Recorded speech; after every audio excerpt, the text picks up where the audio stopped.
Okay, I'm actually back now. There's no way this didn't work this time. I figured out what the problem was and I fixed it. So I'm definitely good now. I'm definitely good. I'm definitely good. There's no way I didn't fix it this time. Should have fixed it this time. That whatever I know what I just did. I figured out what the problem was and it definitely worked. Oh, excellent condition on the stream health. Yep. Yep, we're good. Okay. Yeah, we're good. We're good. Okay.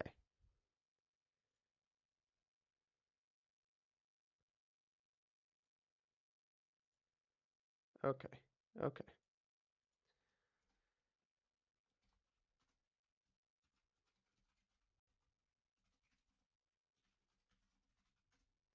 Okay, it's definitely working now. It's definitely working now.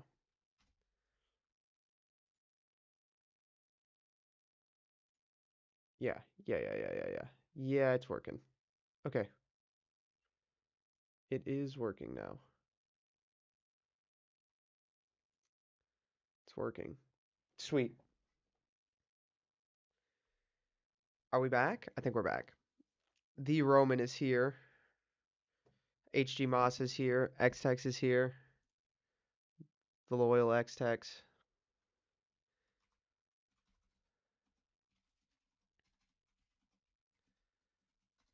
Yeah, Happy Random Art says welcome back again. We appreciate you, Happy. Oh, and we got the Jazz back. You loved the first question on Jason. I loved that question. I was so pumped about that question. I was so happy. That was a great question. It was a great question to ask. Like the whole thing, everything about that was awesome. Music is way too loud. I can tell. Sorry, hold on. There we go. That's a good volume on the music, I think.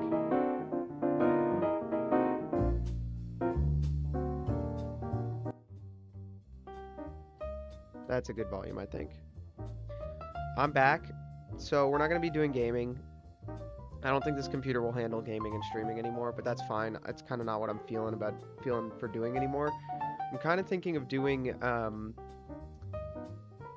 didn't plan it tonight, but this is kind of an idea I had where we would do 5 topics, um, whether that's reactions to videos, reactions to congressional hearings like we used to do, breaking down tweets like a Twitter feud, questions from the audience. If you want to, I run a call-in show now as my day job, so if you want to call in on Discord, on my Discord, like let me know. And then I would just cut those up real quick and publish them throughout the week. Because that's an easier way for me to do this politics thing that I want to do than sitting down and doing filmed videos. It takes me a really long time. Even the simple filmed videos I was doing, as much as I loved them, it took me a long time to do them. But if I do these Saturday nights when I already don't have anything to do, and we just do some stuff, we just chat, and yeah. So I'm thinking about doing that. We're going to give that a try. I'm going to commit to trying that for 3 weeks. I didn't pick topics tonight, so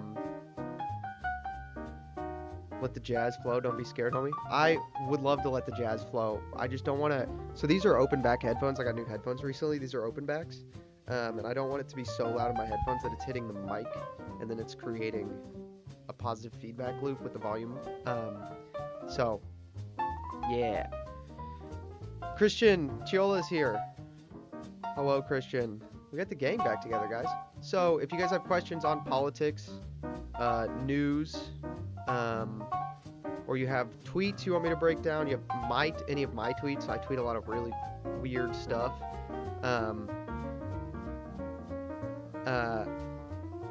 So yeah. It doesn't have to be Catholic stuff either. If you've got a video you want me to react to, I would love to react to those. So if you've got videos you want me to react to, there's a react to this channel in the Discord. So I would really love it if you guys would just, give me stuff that you want me to react to,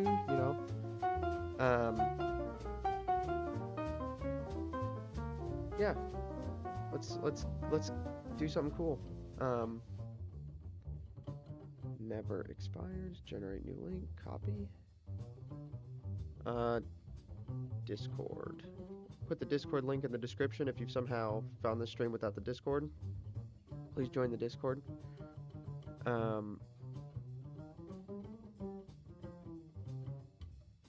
Yeah. So, I have no idea what I want to do tonight.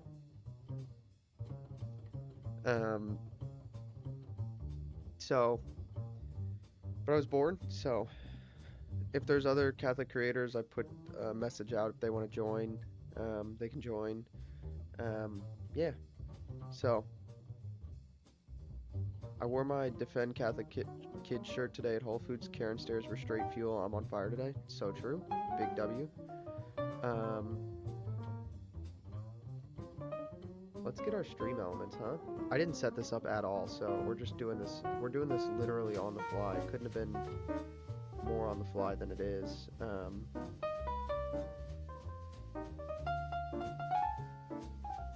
Yeah. And not Xtech says I neither do politics nor Twitter, so I got nothing. Well, you know.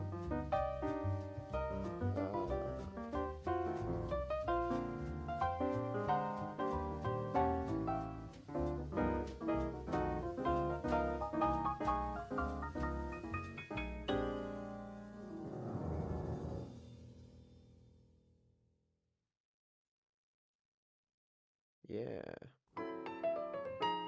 Overlays. Edit.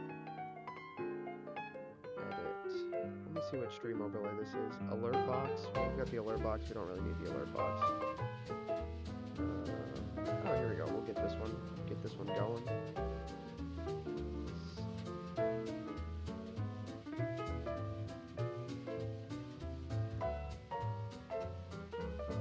Hold on.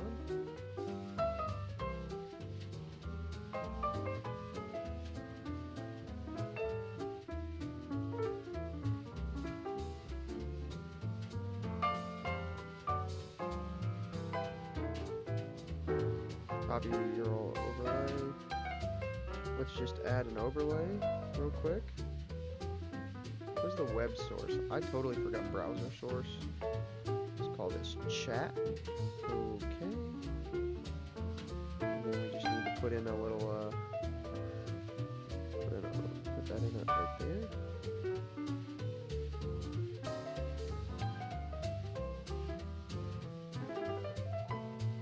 Properties. This needs to be 1920,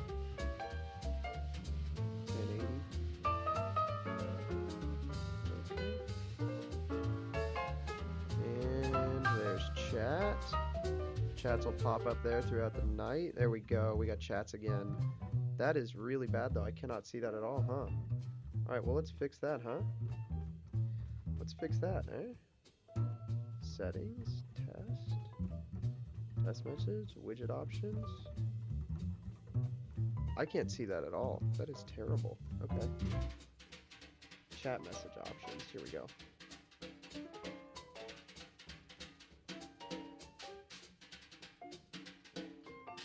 Message font, weight, bold. Somebody send a chat.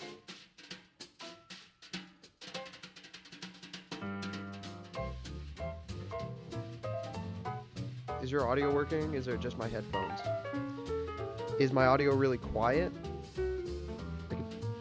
I mean, if you have no audio whatsoever, your audio is definitely not working. I bet this dude hasn't even eaten any eggs today. I haven't eaten eggs today. I ate eggs yesterday. The audio is working? Okay. That's good to know.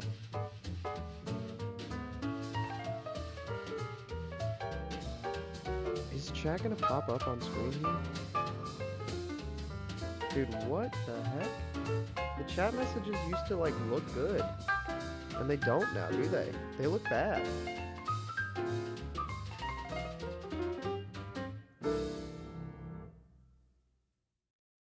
The chat messages look bad now, don't they?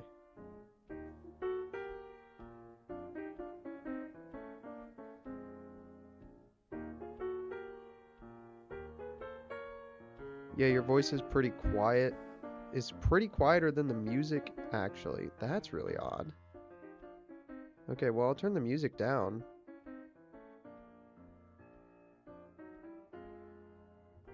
Random question, do you watch Random Zoomer? So what do you think of Reconquista? I don't really have any thoughts about the Reconquista, and I don't watch Random Zoomer, so... Redeem Zoomer, sorry. Alright, let's go to this.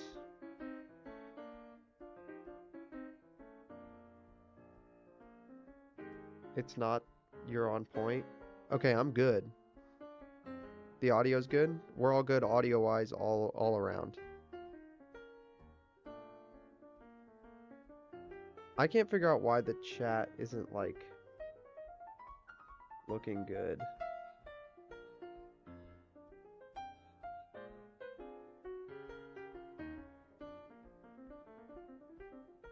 We might need to pick a different chat element, huh?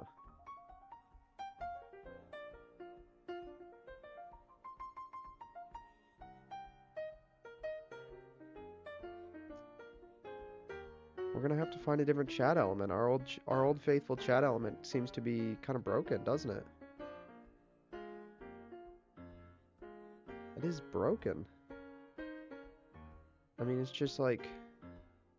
I just can't see anything. We're gonna have to create a new chat element live on stream, huh? I have to create a new chat element live on stream, aren't we?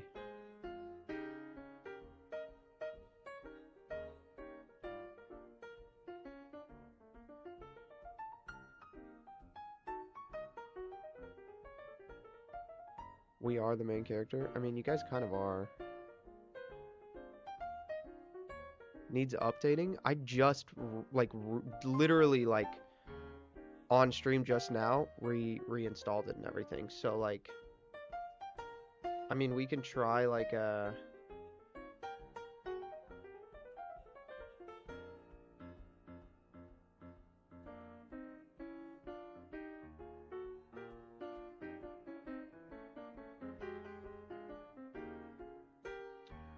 we have to find a new chat element, guys, because this one is just not working. I don't know, I literally just now reinstalled it. It looks really bad.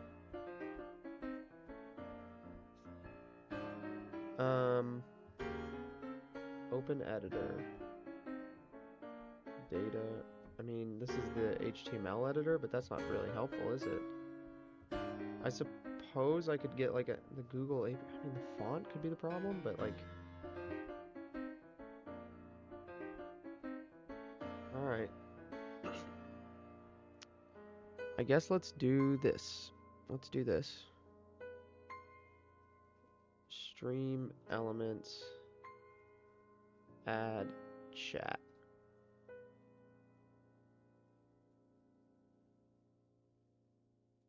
Alright, let's do it this way. I'm gonna go to stream elements. I'm just gonna try to do it from scratch. Let's see how it goes, huh? Yo, Legate, you weren't here. After I get everything set up, I'm gonna do 5 topics. Not necessarily news stories, videos to react to, news, Catholic, anything. Tweets I made, tweets people want me to react to, and then I'm just gonna break them up into 5 videos published Monday through Friday. So if you have any stories, Legate, or tweets you want me to look at, let me know. And everybody who wasn't here, yeah, let me know if there's stuff you want me to look at, so.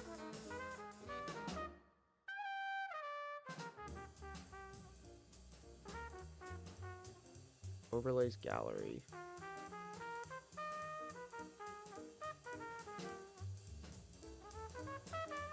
I don't really want, like, I want some, like, simple chat overlay. New overlay. Resolution 1080p.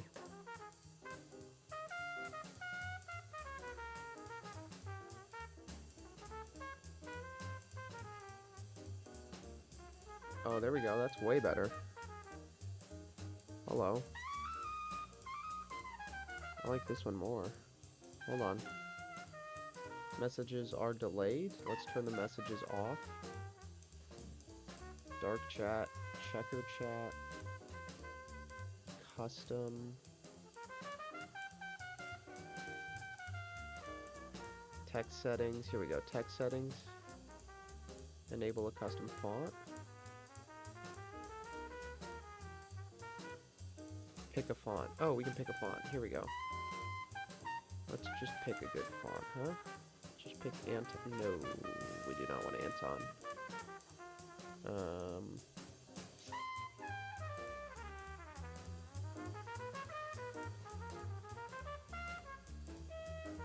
Like Chivo? Let's just go with... Do they have Roboto? Let's just go with Roboto. Yeah, Roboto Mono? Yep. Text size. Let's just turn that up. This isn't Thursday. Where's the shadow? The other Paul, do you want to come on? I posted in the Discord, in Kyle's Discord, but I'm like letting other creators come on to do whatever, so you stay up late watching the canonization. Is that tonight? What time is that tonight? That's one of the topics I should do, is I should read that Times of Israel story that they posted about it. 'Cause that Times of Israel story is really funny.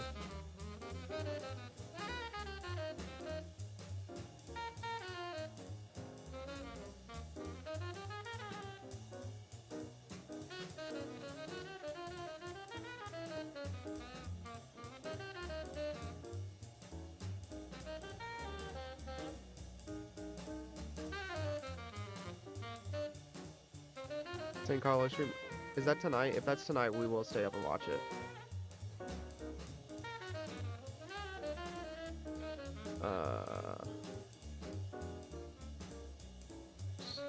Ooh, there we go. Okay, hold on. Save. Chat new. Save that. Copy the link. Let's just fix the chat real quick.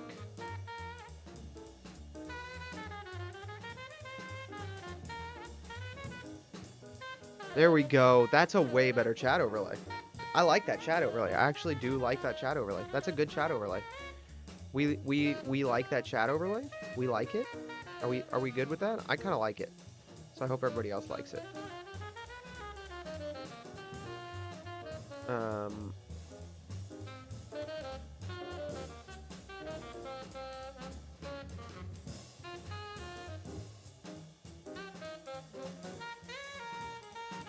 I totally forgot how to use OBS, dude. Where's the button to do the, where's the OBS button to do the, like, side-by-side? View. Full screen interface, open, always docs, edit. Where's the stream elements thing to do the side-by-side so I can see a scene before I put it on screen? Whatever, let's just do it this way. Crazy, crazy boys. That's crazy, dog. Okay. We put camera above, probably. Yeah, we put camera above. Alright, let's just shrink the chat down, though, just a little. I love you guys, but we do have to shrink it just a touch so that it's not like...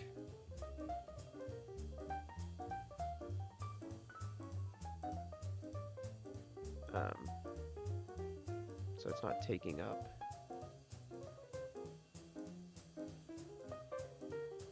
So it's not taking up all the space on the screen. OBS changes so much if you don't use it for a few months. It's literally changed a ton. We're taking up too much screen. You literally are. You were taking up too much screen. Now it's not now it's not working. How is taking pictures with cameras? I mean, I've got some cool stuff. I mean, my most recent film sucked, to be honest with you. Oh, there we go. We're taking up too much screen. Okay, yeah, we're good. Messages fade after 30 seconds. Show messages permanently. Yeah. Alright, cool.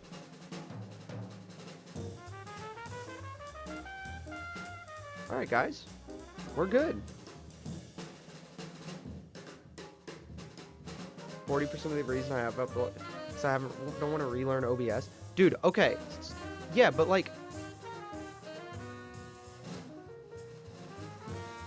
OBS... Preview View. Preview and program on one screen. Studio mode. Click the studio mode button. Yeah, where's the studio mode? That's what it's called. OBS studio mode. I don't see studio mode on my screen. I'm not lying to you guys. In my OBS, there's no studio mode. Oh, here it is. That's a stupid place to put it. They put it in a dumb place. All right. Cool. Yeah. All right. I got you. I got it. I got it, boys. I got it figured out. Let's pull that Times of Israel thing. Carlo Acutis. Transition. Carlo Acutis. Canonization. Time. 4 a.m. Eastern Daylight Time? That's not a stay up to watch. That's a go to bed now and get up in less than 8 hours to watch. I'm definitely not staying up till 4. Skill issue? It literally was a skill issue. You're not wrong. Alright. So...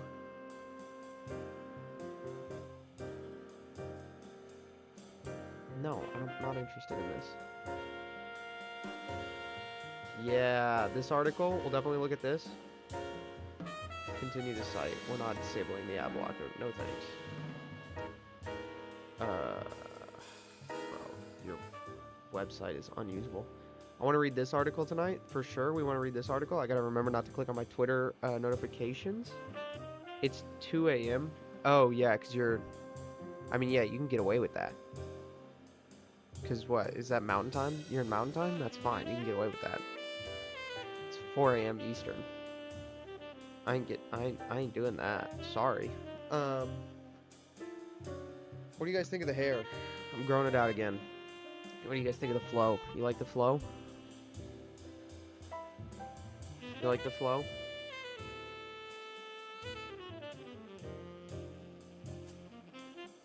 It's mass time for me, unfortunately, at 8 a.m. And you should go to bed now, dude.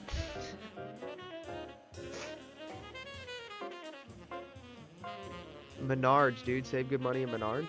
We're just browsing Twitter right now, trying to figure out what else we're going to look at tonight. There's a really good Sohrab Amari tweet I saw earlier today. I think I retweeted it. But there was a really good Sohrab tweet I saw earlier. It was this one. This tweet. We're just looking at potential things to talk about tonight right now. Started reading that Times of Israel article. The fatigue really hit. Yeah, it's... If you read it kind of as like a... It's fatiguing if you're reading it like... Zin o'clock, let's go.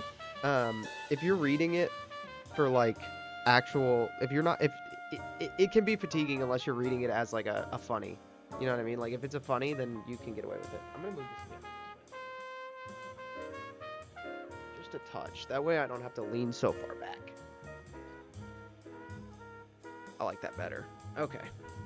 The fatigue does hit. Guys, I'm on this list, by the way. This list that Milo owns called The Woke Right. I'm on this list. I sent Milo a DM, and he put me on the list. So congratulations to me. I've pissed off James Lindsay enough to be an official member. Got a good nap in so I can stay up a little longer. Summer holidays too. What's a summer holiday in the UK? What summer holidays in the UK today? Did you see the Tucker Knowles episode? Not bad overall, but I get annoyed over how no one seems to be able to explain Vatican II without making it sound like a dumb lib takeover of the church. Yeah, that's a tough thing to do. Christian Wagner does it really well, I think. I like Wagner's explanation of it. He's a good guy. Yo, Patrick Buchanan, Medal of Freedom, W.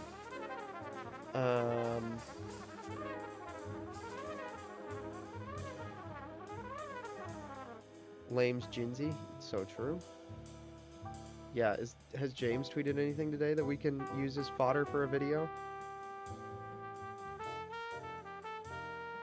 Let's scroll let's scroll the Rage Bait page. It's not hard, V2 is based.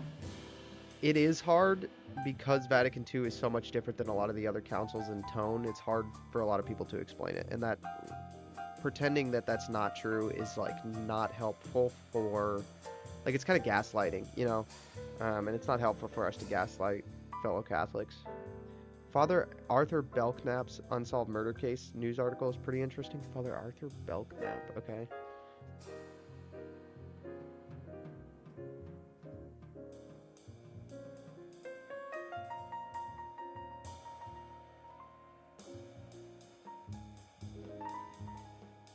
Is it this one? These are really old articles. These are really old articles. Happy, DM me an article if you want me to read it. And we'll browse it. We'll decide. Anyone who suspends their principles for political fringe before they have political power will only do so more severely when they have political power. They're proving themselves corrupt, and when they have power, they have no incentives to be better. What? Okay. That's weird.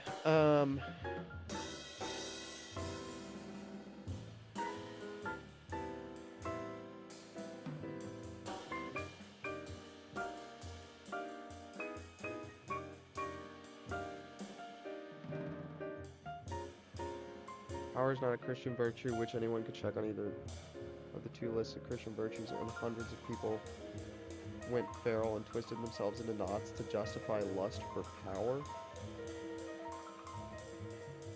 Oh, that could be, I don't know if I can speak into that well enough. Collective rights weren't real when leftists said it, and they're not real when rightists say it either. What is a collective right, James? What the heck? Alright, let's put that up put that up there. What the heck does he mean by collective rights?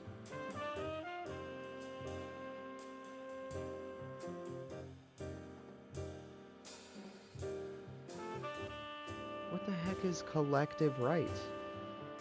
Do you watch or listen to any Pete Quinones stuff? No, but I have a friend who does. He's recommended to me a lot. Maybe I'll look into some of that stuff.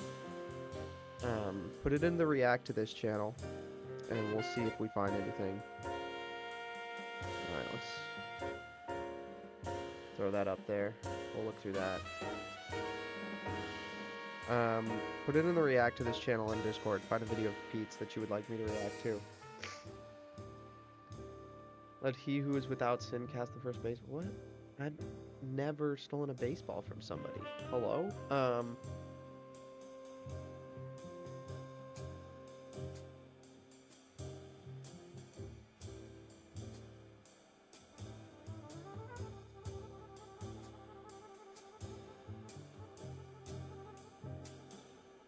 Woke right wants the lady from the Phillies game destroyed because the woke makes people psychotic. Simple as. No deeper analysis is necessary or correct. I don't think it's that. I'm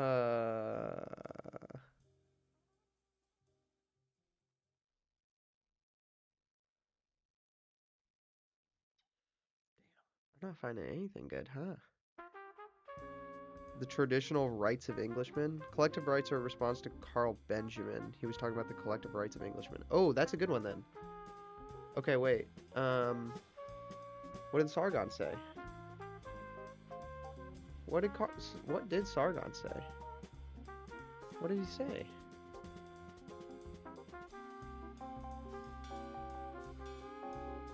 Okay, hold on. Can I scroll up here? Let's look for rights of Englishmen.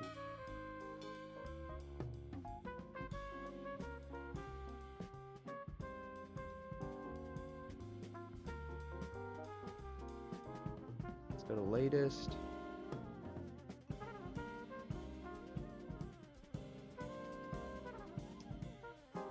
Bull Moose, do you have that? Do you have a post?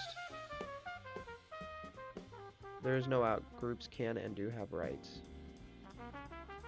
Groups do not have rights. That's woke. That's woke at work. Everyone concedes that groups have rights. The question is, what kind of rights does each group have? Ooh. Wait. Who has rights? Only individual. If you say the latter, then you're a collectivist. That's what the term means.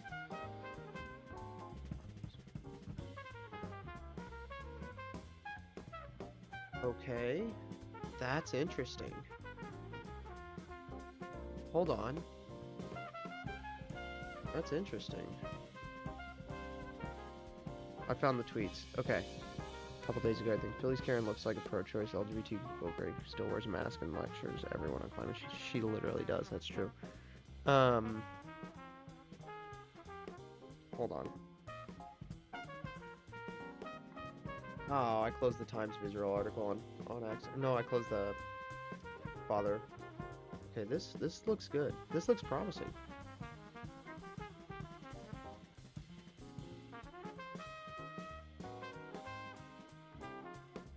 This looks really promising.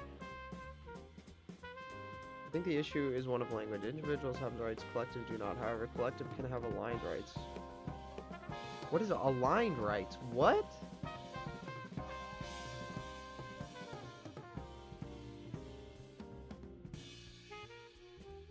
Oh, we need a word for the individual rights being so overwhelmingly in a specific manner that they would otherwise be considered collective rights, such as the English having a right to England. The reason is necessary is because you enter issues of collective justice when you talk of collective rights. If a group has a right to something as a group, then that group can be found guilty of something as a group. That's much stickier.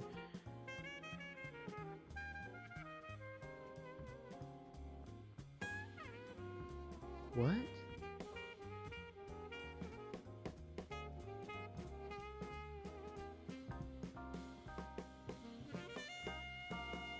That's so confusing. Okay, maybe we'll do a video. I think we'll do a topic on this. Let's grab let's grab a book. Let's grab a book.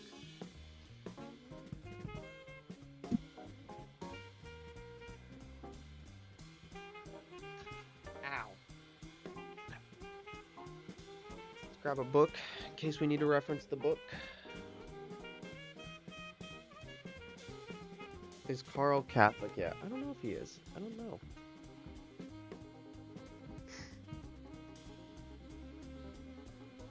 Let's look up some quotes from Leo XIII. Rights of the poor. Never allow. I don't know what it said, but never allow. Oh my gosh.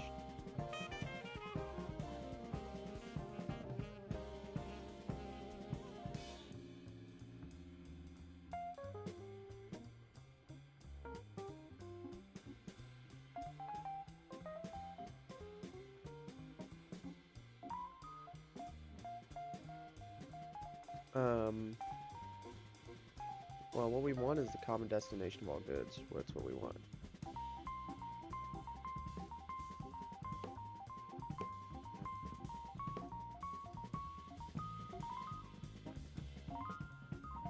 Refiguring out how to talk about distinct groups and their interest is comically 21st century thing, isn't it? It really is. Well, I have to help with supper. How long do you think you'll be streaming? I don't know. Till we get through 5 things. Till we get through 5 things, I guess. So.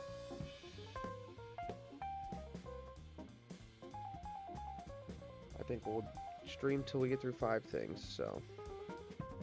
And then maybe a little longer. Side note, we did a collection at Mass for Gaza today, and I had to explain to my boomer grandfather why. Oh, grief. Yeah, it's tough. Carl is sympathetic, but I don't think he is yet. Last I heard, he's more of a Church of England, mostly nationalist identity, opposed to religious identity / belief. We'll get there.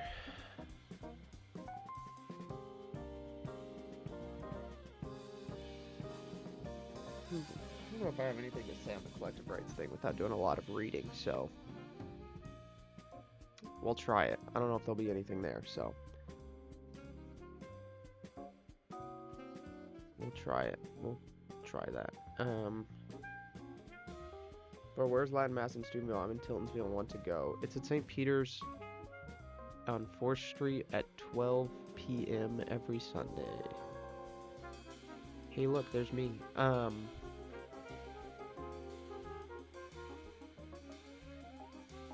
on. Stand by.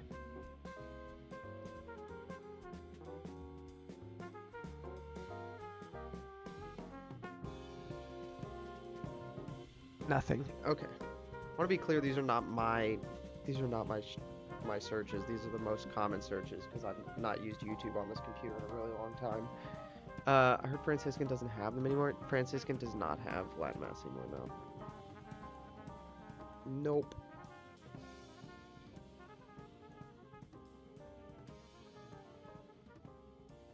Oh, this video. I want to do this video. What is an American? This video for sure. We're doing this video. All right. We're going to start with this video.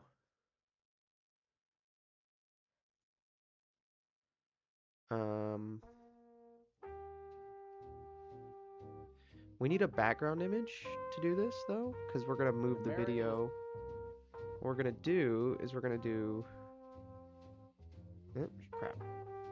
We're going to do this. We're going to do this.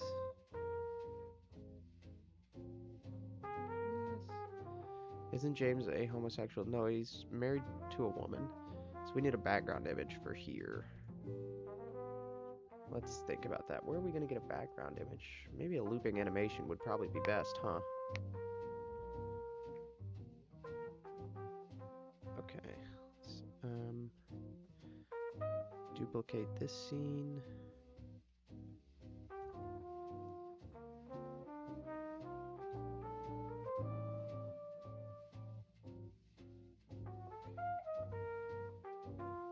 Okay. Studio mode, reaction, cool. Okay, let's find a background image. Looping animation for stream. Looping animation pixels, maybe? Free loop videos. Yeah.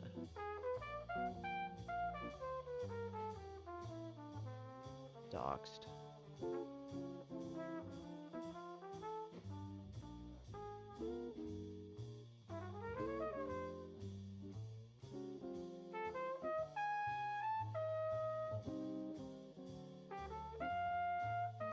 This one. No, that's not going to be clear what it is. We need something like simple, kind of geometric, maybe? Oh, that's not bad. That's kind of nice. Alright, let's put that on the table. That's a possibility.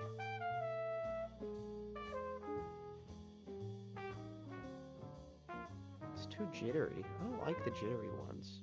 I want something kind of smooth. You know what I mean? I want it smooth.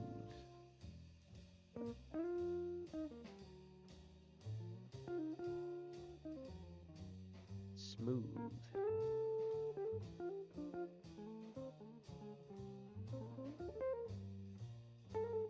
Something smooth. No. The one I already said I like might be the one.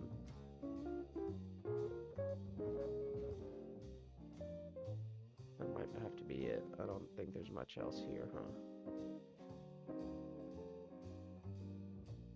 Oh, this is cool.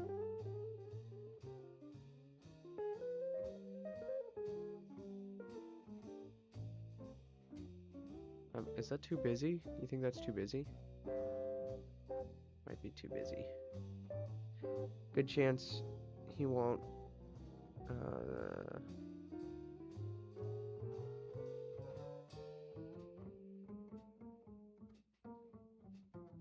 Something smooth, but not like busy.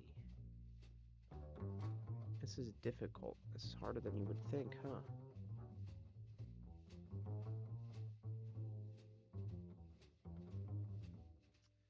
This is harder than one would think.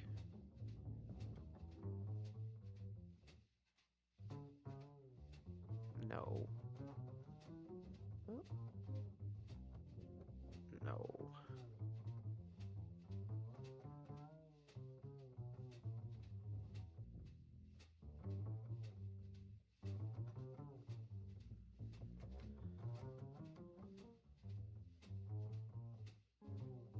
Where's this one?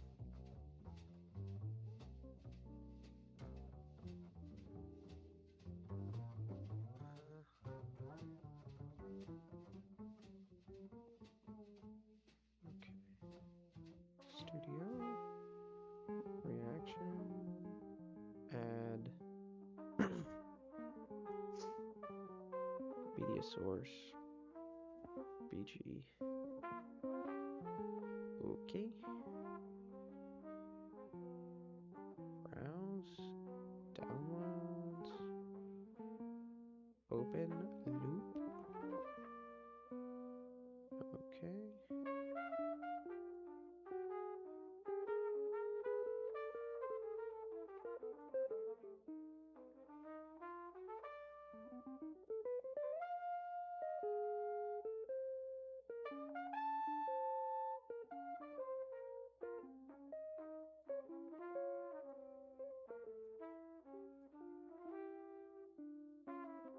It's not working. Well, that sucks. It's not working.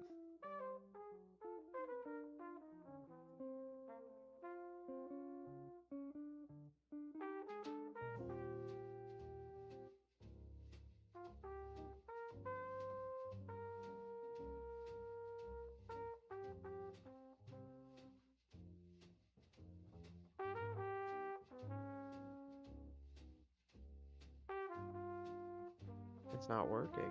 It ain't working. Well, Thoughts? Thoughts? Thoughts?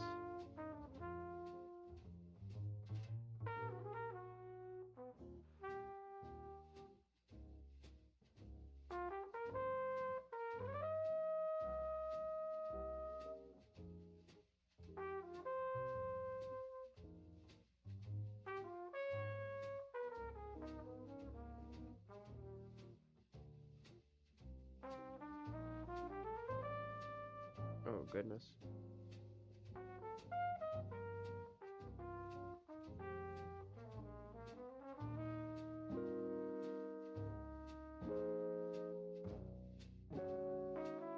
Let's try.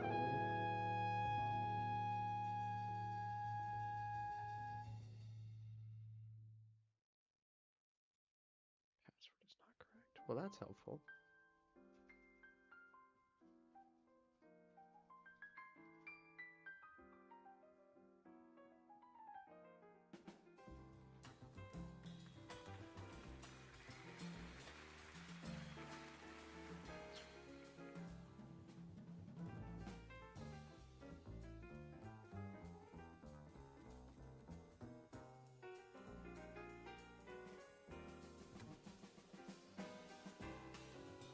Good evening. How many in your party tonight? Wonderful. Right this way. That's the vibe, dude. That is such the vibe.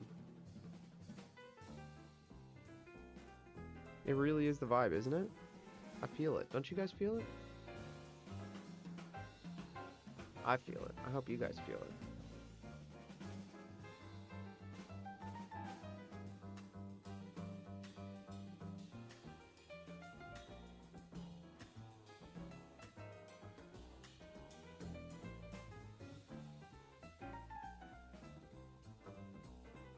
Oh, I can just reset my password from my phone.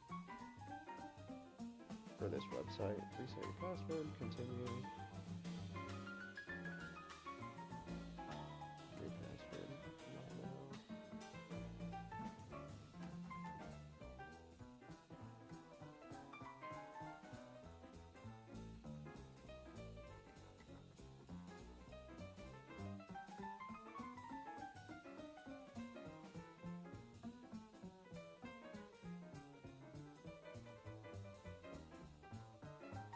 Okay. Let's try logging in now, huh?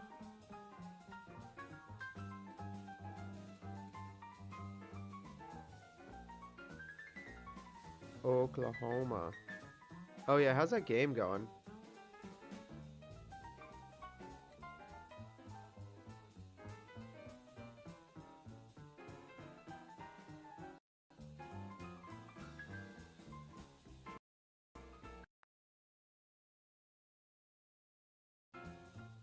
$14-0?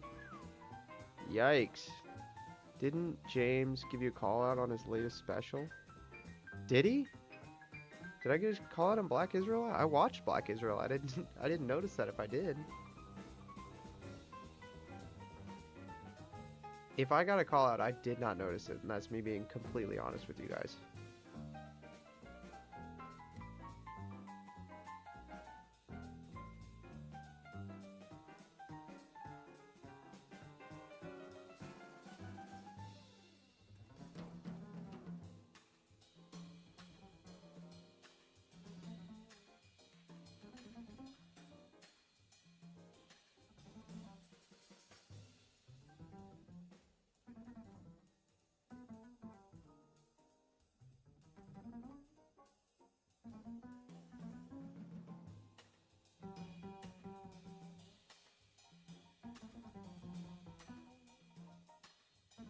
If I got a call out, I missed it. Shane called me out in his latest special. Shane called me out in his latest special. It was definitely Shane. You're thinking of Shane.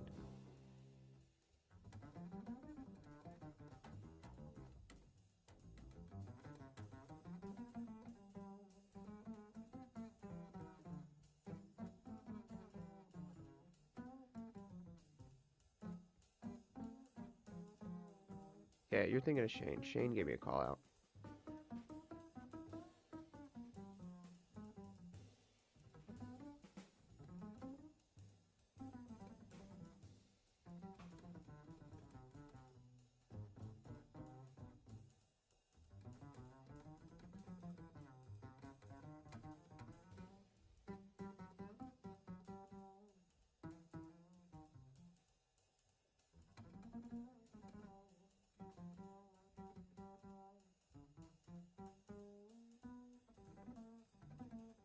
You are thinking of Shane.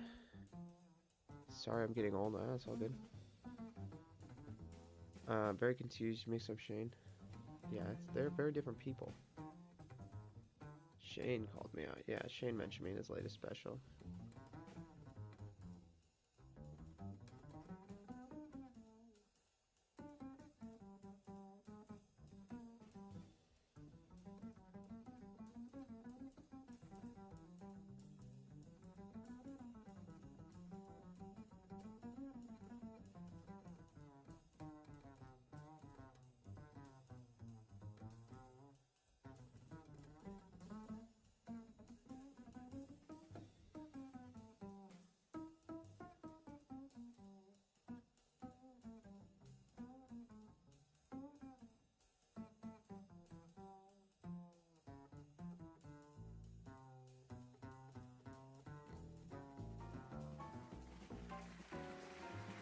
File?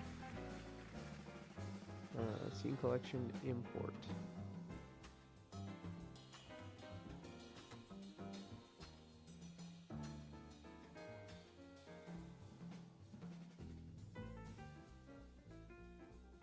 Sorry, boys. We gotta rebuild everything, huh?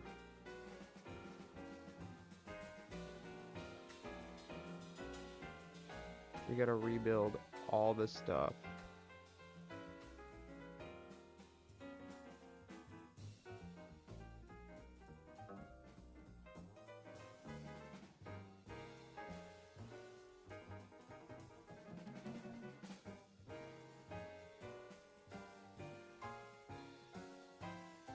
Just it's either very still or my stream is frozen. I'm very still. I apologize. We're fixing things.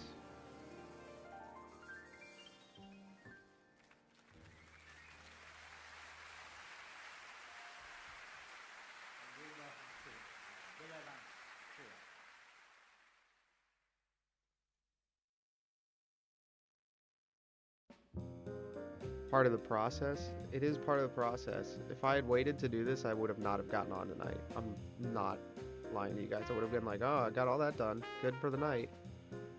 Not joking. That's how stupid I am.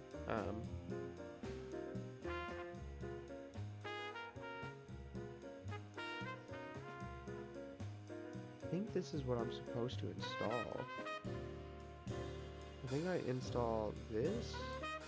I do this, and then I do this, and then I think I install, like, OBS Studio Quick Install. Okay, let's look at the video tutorial. OBS Studio Installer. Oh, that's what I'm stupid. Import? No?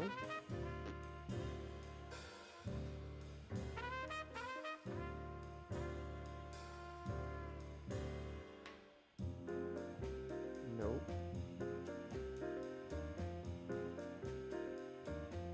In this video, I'm going to show you how to import overlays inside of OBS. I'm not watching a tutorial.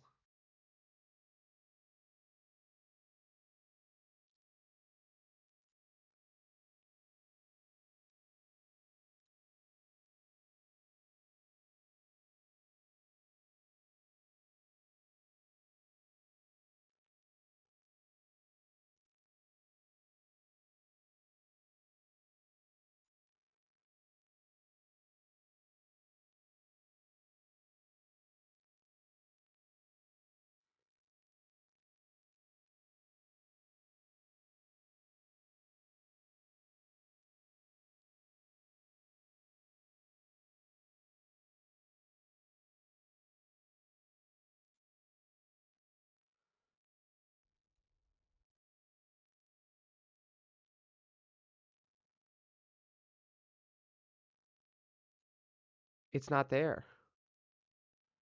It's not there. I mean, it's there, but it's not there. Like, it's there in one spot, but it's not there in the other spot, which is a problem.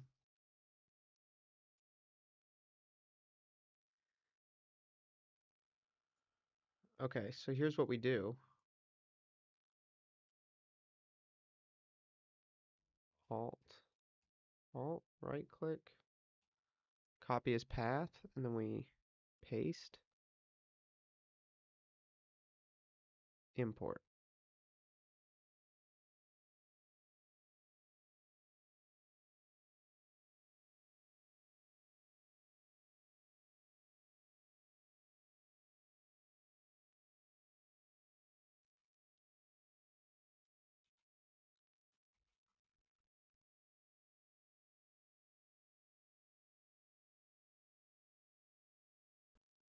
Wait, I'm back. We're good. You're good. You're good.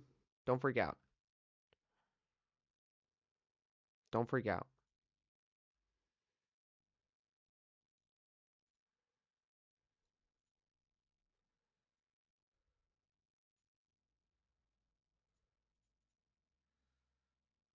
Nobody freak out. Nobody freak out.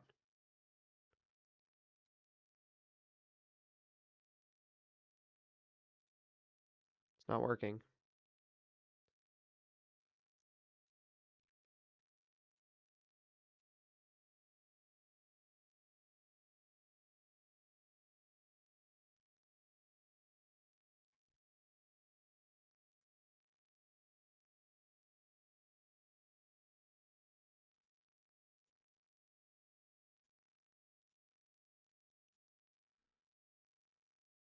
It's not working.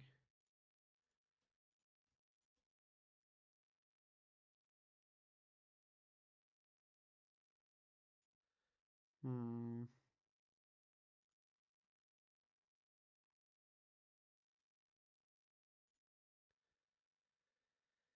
Huh. That's interesting.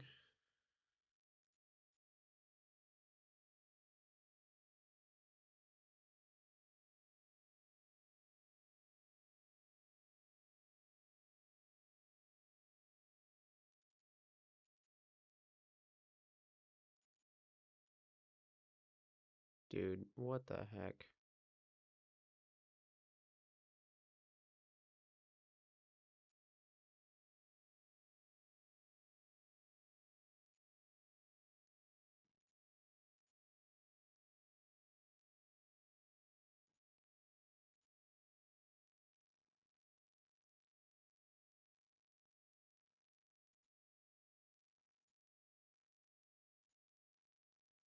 What is going on?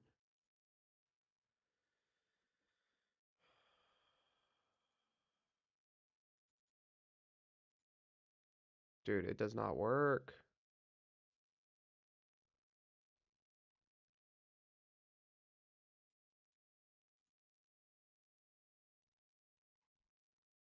It just doesn't work.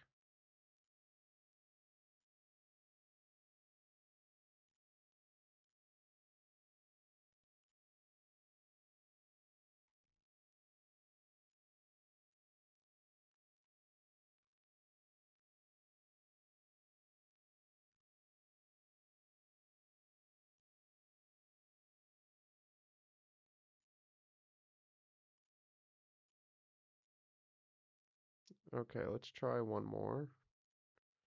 Let's try one more thing, and then we're just gonna have to say it doesn't work.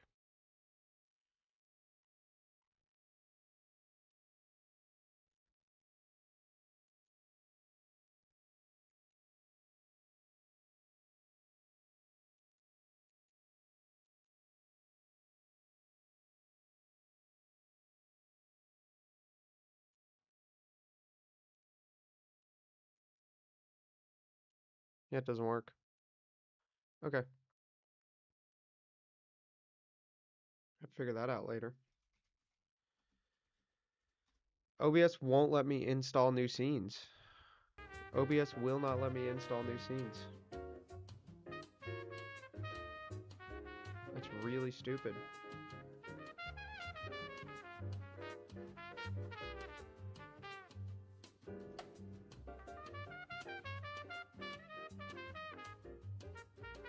It won't load any files. Okay. It won't load any files from the local computer, so we're just gonna have to go with this with the black background. Okay. Cool.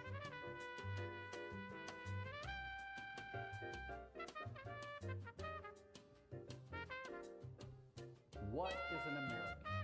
An American is a citizen of the United States of America. Spiritually, an American also holds the foundational American belief that self-government is possible and opens the door to greater prosperity for each of us. It doesn't guarantee it, it opens the door to it. An American therefore has faith in the American dream, thus articulated, and keeps his or her end of the covenant that it entails. And that makes it more than a dream. It makes it a promise.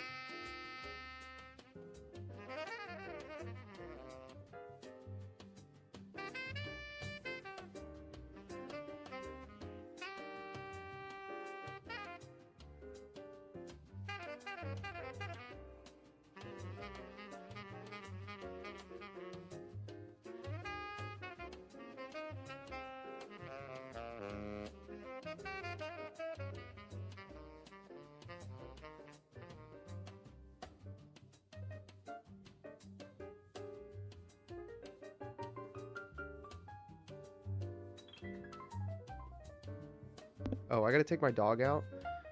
Sorry, I didn't mean to leave this James Lindsay video running. I will come back and react to this in a second.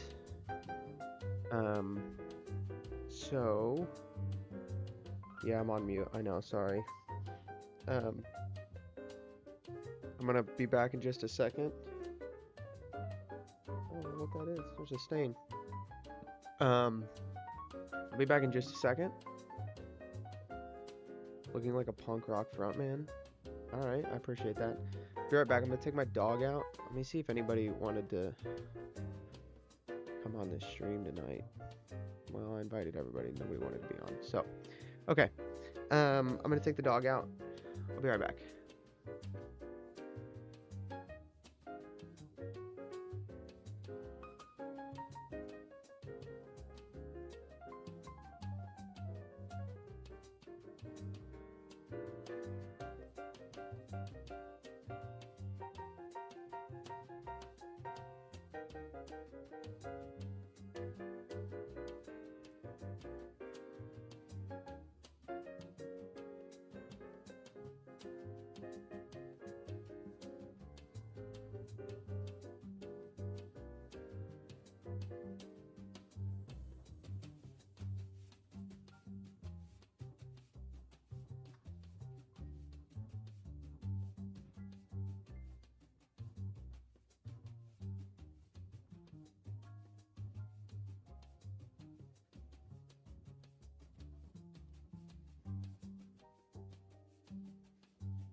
Okay. You should invite people from Chastity Project Discord here. I cannot do that. Under no circumstances. Under no circumstances. Cannot use day job to... Cannot tell people from day job to come here.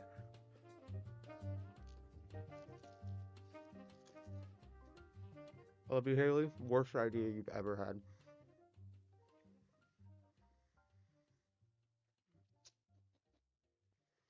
Okay.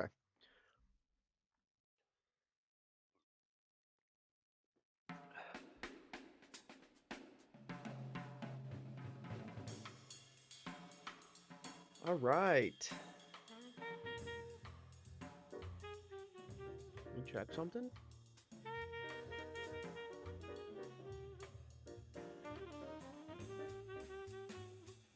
Oh, are you kidding me?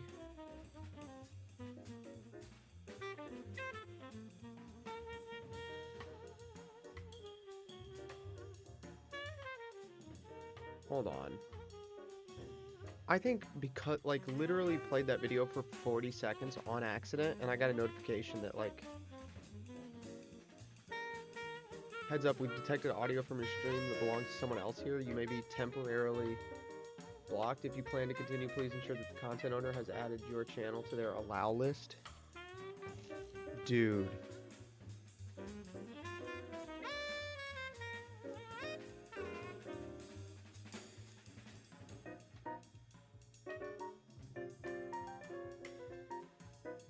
Well, yeah, it's copyrighted, but I can't even react to it. Like, if I played in, like, 30-second chunks and I'm reacting, is he gonna copyright strike me? Is he gonna get my whole stream taken down?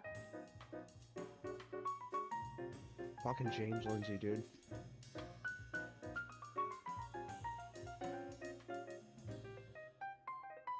Do I do it anyway and just post it on Twitter? Like, I might have to, it might just have to be, like, a Twitter-only video. I could try to post it on, like, Twitter and Rumble.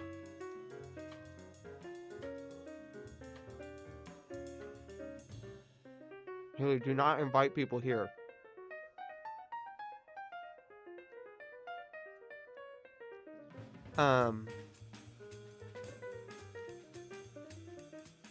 Jubilee doesn't block people, though, because Jubilee knows that 90% of their views come from reactions.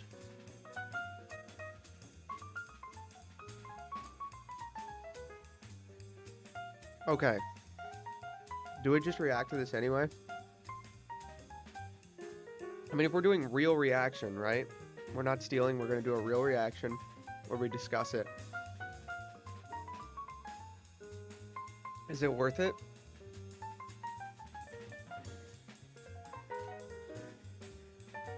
I gotta think about this.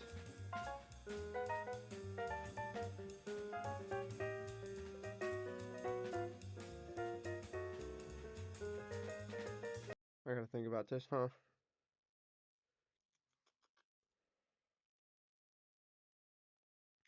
Maybe it's the music?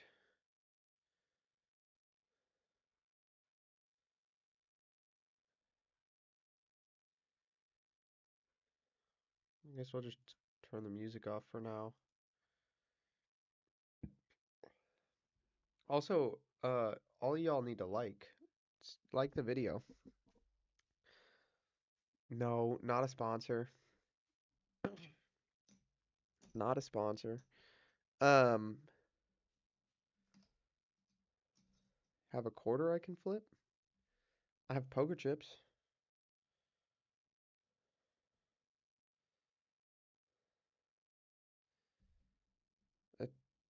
Poker chips that I can play with. I like to shuffle poker chips to fidget. I don't know how well you're going to be able to see this.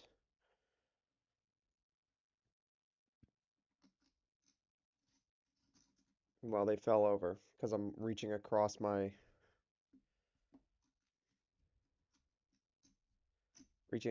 body. Hold on. What? Oh, I'm missing a chip. That doesn't help. There you go. Been working on that. There's no heads or tails. The old Harvey Dent, I make my own luck. I was watching someone react to them, and midstream YouTube cut the stream off and they got a strike. This lady pausing and skipping parts to do commentary. Jubilee can be petty. That's so dumb.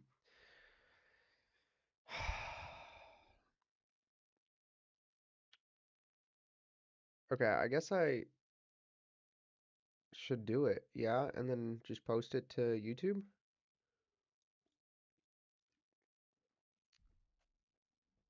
Maybe if I just...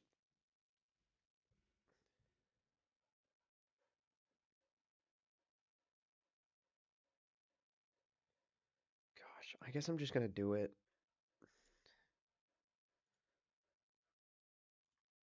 I guess I'm just gonna do it, huh? No, there's nothing here for you. Guess we're just gonna do it. And,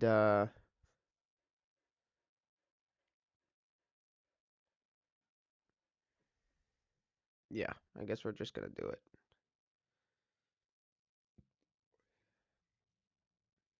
We can do the flip a coin thing. You wanna do flip a coin? What'd you say? Heads do it?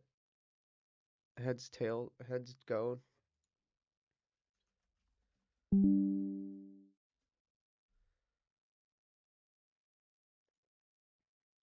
Heads go.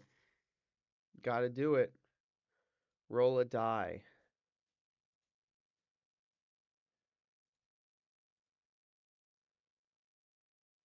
Just a D&D sim in the middle of Google. That's crazy.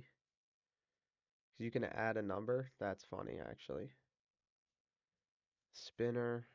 Metronome. Metronome. Hello. 100 beats per minute.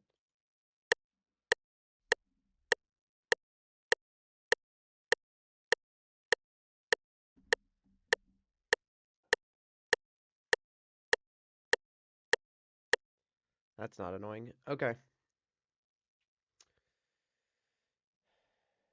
Okay, I guess we're doing it. Here we go, boys. We're gonna do it. Jimmy, if you see this, this is fair use. Like actually fair use. So don't be lame. Where do I want chat though? I guess chat just goes back where it was, huh? Do you like this view or this view better? 1, 2. 1, 2. Who likes 1 and who likes 2? Everybody 1 and 2 in the chat.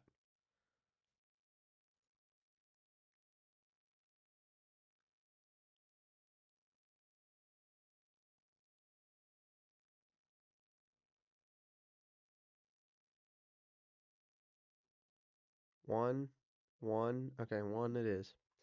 Okay. So, hold on. Let me start recording. Everybody remind me to stop recording when we finish the, like, this portion of the stream so that I can just post the video easily later. All right, so now, frick. Okay, so recently on Twitter, if you haven't seen, there's been a lot of questions about what is an American? What does it mean to be American? People like Matt Walsh, Orrin McIntyre, Dave Green. I mean, a lot of people, pretty much everybody, has asked it in some form or another. Um, and of course, James Lindsay, being the great political genius that he is, has decided to get involved. Um, so I wanted to react to this video James put out as his answer to what is an American. Um, and we're just gonna watch and stop and kind of discuss uh, what the video says, talk with chat, all that stuff. So here we go. What is an American? An American is a citizen of the United States of America. Spiritually, an American also holds the foundational American belief that self-government... Okay, so first of all, the first thing right off the bat here, right off the bat, first thing, James acknowledges that there is a difference between what I would call, and what I think Orrin McIntyre invented this phrase, the paperwork American, which is just somebody who holds citizenship, and an American, what he would call spiritually an American. So right off the bat, immediately, right, in the first sentence, right, I paused it 12 seconds, but 10 seconds in, James acknowledges that you can hold citizenship and not be what he would call spiritually an American. What I think me and people like me and people who view politics in the way I do, like what we would call actually an American. Um, so right off the bat, James is ceding in the debate that citizenship does not make you completely American. The citizenship, the paper, the paperwork is not what makes you what he would call spiritually an American. So let's just right off the bat, easy stuff, right? This is just easy from right off the bat. Okay. As possible and opens the door to greater prosperity for each of us. Government is possible, that self-government as American also holds the foundational American belief. An American is a citizen of the United States of America. Spiritually, an American also holds the foundational American belief that self-government is possible and opens the door to greater prosperity for each of us. Okay. Self-government is possible and opens the door for greater prosperity for each of us. So the first thing James says is that it's a citizen of the United States of America, and then he puts on a belief modifier to be what he would call spiritually an American, or what I would just call an American, right? So I think we need to do, and for the sake of this video, James's language was citizen and spiritual. I'm gonna call it paperwork and American, right? Paperwork or heritage, right? The heritage is the language that people like Orrin McIntyre like to use. I'm going to call it just a paperwork American and American. All right. What is I think is actually an American, not what paperwork says, because I'm fundamentally unconcerned with what the legal machine we call the United States government claims is American. I'm fundamentally unconcerned with that. What they tell me the American people is, or what they tell me it is to be American, is of no concern to me. So we're just going to start right there. Now, the next thing, right? They believe that self-government is possible and let's just get the exact phrasing here. Possible and opens the door to greater prosperity for each of us. Opens the door to greater prosperity for each of us. Okay, this is a belief modifier on what he would call spiritual and I would say is American. Now, I actually agree with James. I do think there are some belief modifiers on what makes you American. I think Christianity is the number one belief modifier for being American. America is a Christian country. It's founded in a pseudo-Christian ethos, and quasi, I guess would not pseudo, quasi-Christian ethos. I don't think it is. I don't think liberalism is Christian. It's definitely not Catholic, which is what I'm fundamentally concerned with. So for that reason, my first, I agree with him though, that there is a belief modifier to be truly American. To be American, there is a belief modifier. I don't think that self-government is the main qualification. I think it's Christianity. And I think Christianity actually rejects self-government as James Lindsay would understand it. I think I've watched this once, I watched it at double speed real quick just to kind of get a general idea of what he's saying. But how I believe James Lindsay would qualify self-government, I don't believe that's a Christian principle. I don't believe you can find that in Christian ethics. So let me just give you an example, right? I don't think that self-government, belief in self-government, belief in democracy, or belief in representative democracy or republics as a voting system is a necessary prerequisite for being a Christian. I don't think that's a necessary portion of being a Christian. In fact, I think the most Christian governmental system is one in which self-government is done from the ground up, not through voting, but through communal customs, right? There's a custom in the community upholds the custom, and the higher authority only steps in when the custom is violated and the community can no longer govern itself. Now, this is fundamental. When I say itself, I'm not saying self-government as in on the individual. The self-government I'm talking about is the community as an entity governing itself.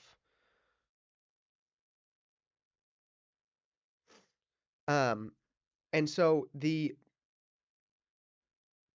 thing I think he refers to as self-government isn't even necessary for what I think is the main portion, the most important part of being an American, which is being a Christian. Um, Legate Agresti says, for what it's worth, I'm not entirely convinced that self-government should default its conceptual framework to liberal democracy. That's completely fair, but James does believe that, as far as I'm aware. James does not believe that you can have what he would call, and he does identify as a liberal, right? Small L liberal, classical liberal. And he believes that representative and uh, self-government to liberal democracy is the default framework, at least, um, or some form of voting democracy. So I think you're right, Legate. We're engaging with Lindsay's perspectives here, so I think we need to be honest about that, and in this case, or be fair about that. And in this case, unless I'm severely mistaken, he does believe that it is democracy. It doesn't guarantee it, it opens the door to it. An American, therefore, has faith in the American dream, thus articulated, and keeps his or her end of the covenant that it entails. Okay. So this video, the reason I was like, oh yeah, we have to react to this video, we have to talk about this video, is because James is going to use spiritual American as literal spiritual, like actual spiritual. He's going to use spiritual language. He's going to start talking about covenants and spiritual sacralized language, sacralized like sacramental language, right? And so he's talking about upholding a covenant, right? So James's perspective is that self-government is necessary for you to be an American fundamentally, but then the next thing you need to do is participate in a covenant with the American dream, which is that self-government is prosperity for everyone. So the first thing in James's and I'm trying to be intellectually honest here, so I might be wrong, but the first thing that James is saying is self-government opens the door of prosperity for all of us and the American dream, and you have to have a covenant with the American dream, right? So this is a collective thing. So his first step is individualism to collectivism. Individualism for the sake of the collective. You have to believe in individualism for the sake of the collective. So if you believe in something for the sake of something else, the fundamentally most important thing for most people, if I were to say, hey, I believe that we should have a law against murder because killing is wrong, so we should punish killing. Most human beings would say, hey, you value the killing of human beings, not law against murder primarily, right? You're doing something for the sake of something else. If I say you should go to mass because you should honor God, you should go to church on Sundays because you should honor God, you should respect the divine law, the law laid down by his church, the primary thing I'm concerned with is justice. It's to do right by God. Right? It's a primary thing which leads to a secondary action. So the primary principle of what James is laying down is actually collective here. He's gonna he would insist that it's not, right? But like if you go back, right? If we go back here, right? States of America. Spiritually, an American also holds the foundational American belief that self-government is possible and opens the door to greater prosperity for each of us.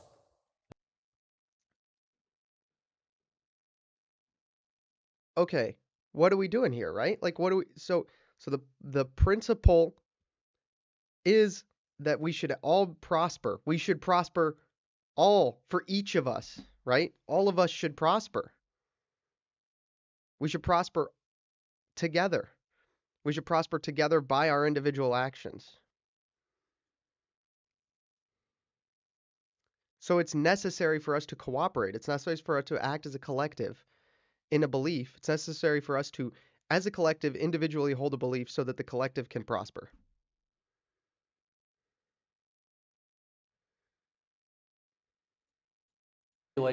And keeps it and keeps his or her end of the covenant that it entails. And that makes it more than a dream. It makes it a promise. And he uses his American liberty to pursue the dream and the blessings of liberty that are held out in promise for the faithful and responsible citizens who will sacrifice to obtain them. Once again, this is collective language, right? Like James's language here is collective. Let's back up. American dream, thus articulated, and keeps it in, and keeps his or.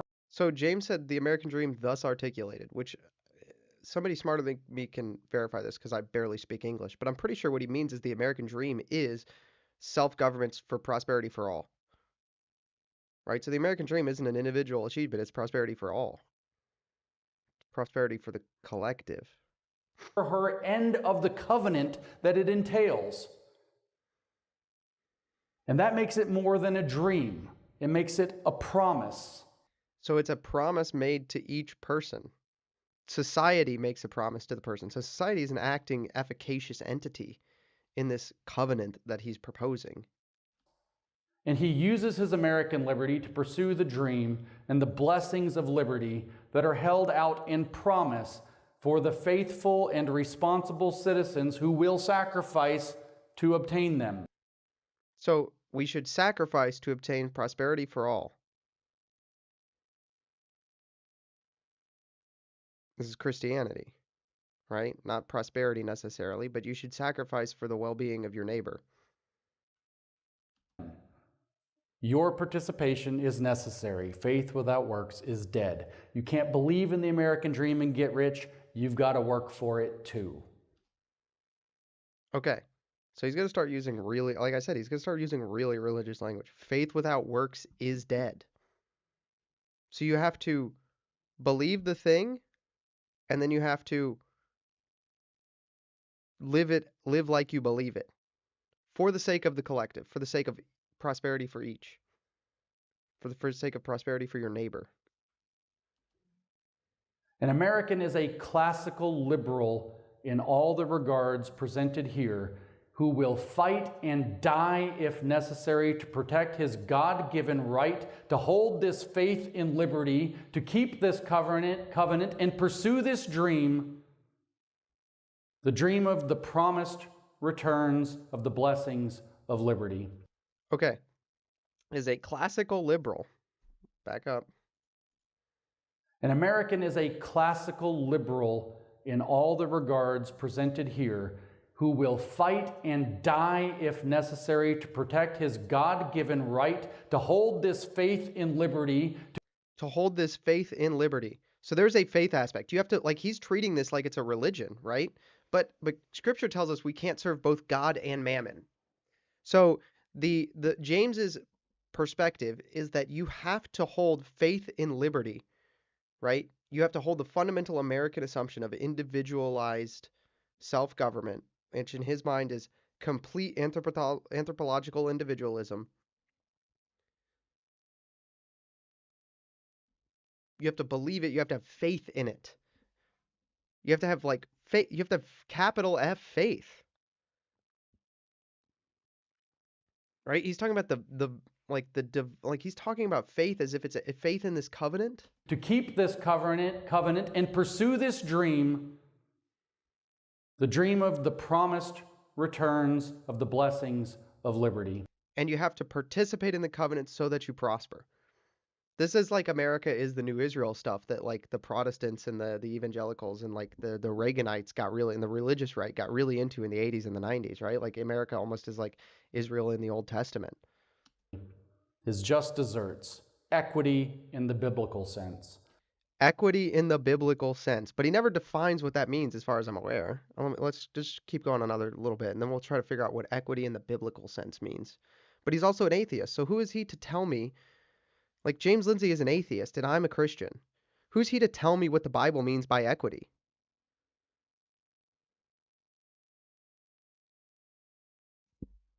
He doesn't believe in the Bible. He doesn't believe it's divinely inspired. Why does he care what it says? right? All right, let's see if he defines biblical equity in the biblical sense. And to do so against any post-liberal interference from left or right. Any post-liberal interference from left or right. So if you want to reject liberalism, right? If you want to be post-liberalism, you're not American. And we're going to come back to this thing that I said in this video. I said in a video, right? I said this in... Let's just look at this, right? Because Seth Dillon said this too, right? Like Seth Dillon also said this. Protect the...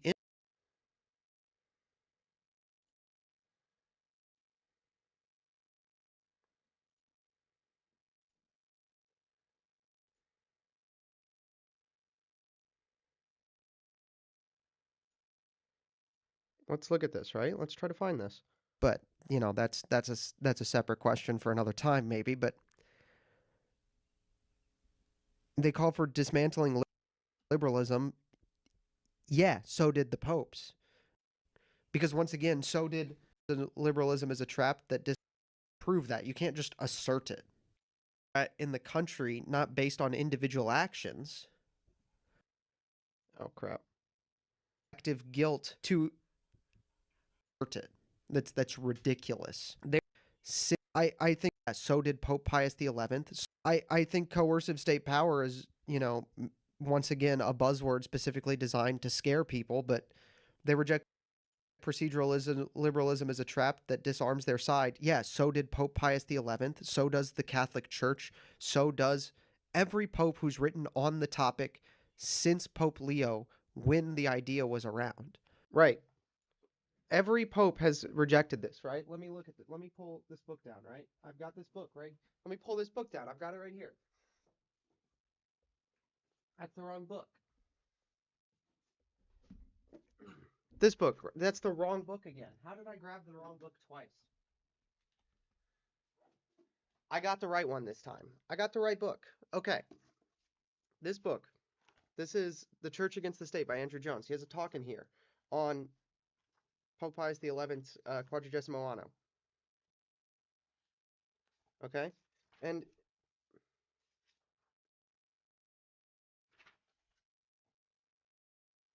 Pope Pius XI... This is Andrew Jones, right? This is a quote from Andrew Jones. Liberalism created a society that masked real power within a form of equal competition for the maximum satisfaction of self-interest. Maximum satisfaction of self-interest, right? That's the self-government for prosperity. Okay? Not for the common good, but for prosperity. Right? Because James Lindsay, right, when he reads the Declaration of Independence, right, he doesn't see common good as... Right, and the founders also saw it as prosperity, but the common good is the good which can only be achieved in common. Right, there's that line from Andrew Jones that he asked his students, and he said it on Pints, right? Picture a happy person. You can't picture a happy person without other happy people. You can't picture a happy person without other happy people. So you need other people. You need to live in community. You need to live in a collective, which is also happy, to be happy. Um,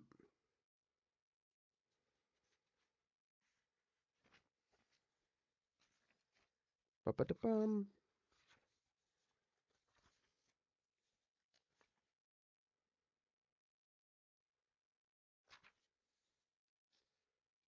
Pius, this is Andrew again. This is very important. What Pius was arguing was that as the ethos of liberalism was internalized, it necessarily destroyed the conditions and the possibility for liberalism itself, because the actors within the liberal regime no longer cared about preserving the structures of liberalism. Rather, all structures, including the state, became just another realm of competition, right? Because you need to compete in liberalism. Locke and Hobbes are very clear about this.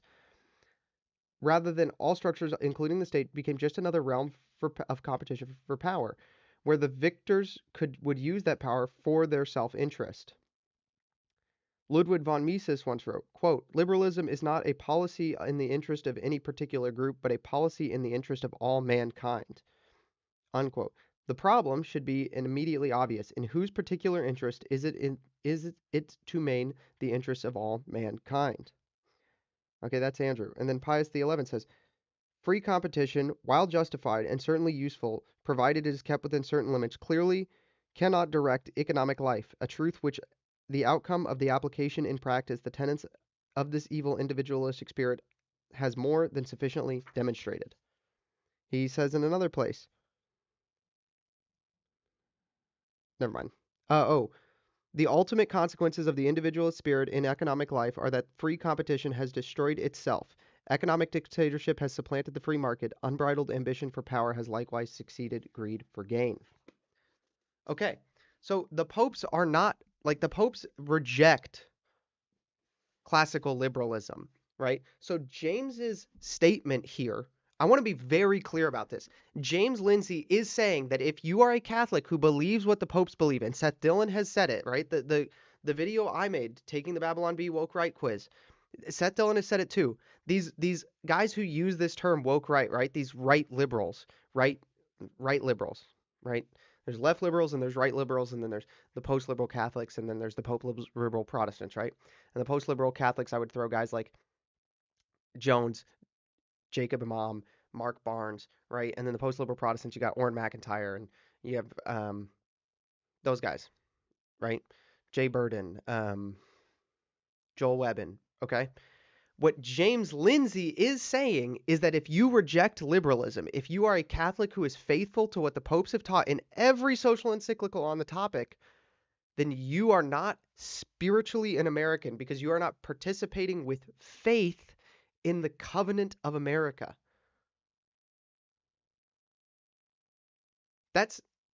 There is no way around that. They cannot answer that. If you say, I believe what the popes in the social encyclicals teach, that liberalism is wrong and bad, then you're not American. That's what that means. Let's be clear about that, okay? And I won't be told by an atheist that I am not upholding biblical equity when I obey the popes. In fact, in a just Christian society, an atheist who had the gall to tell me that would be punished. He would be kicked out of society.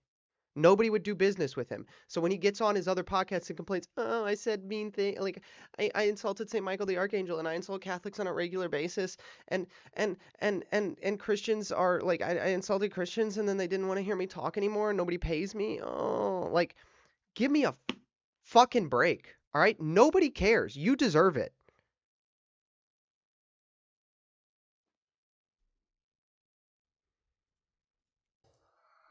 Thus, the Americans are the citizens of the greatest, freest, most prosperous, and most righteous nation that has ever existed on the earth.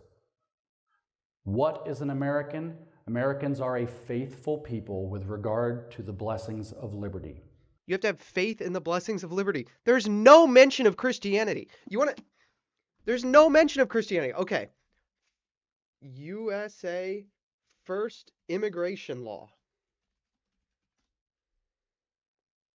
Naturalization Act of 1790. Okay?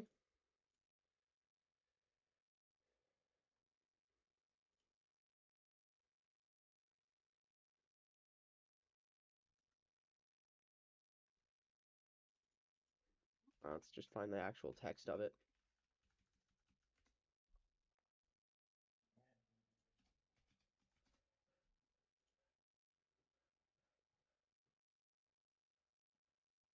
Goodness, this is not what I want.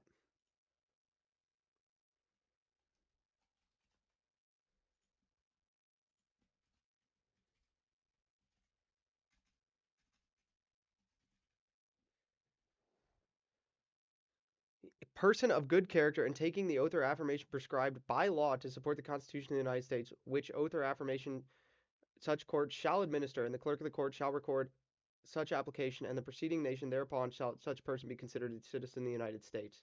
Okay, when you make that oath in 1790, you had to swear on the Bible.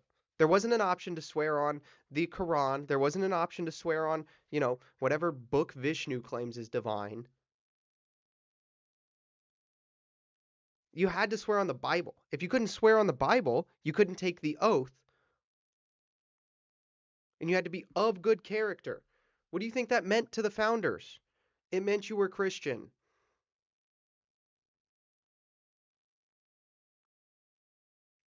It definitely didn't mean you were atheist. If you were atheist, you couldn't trust their oaths. Even John Locke said that. John Locke, of all people, said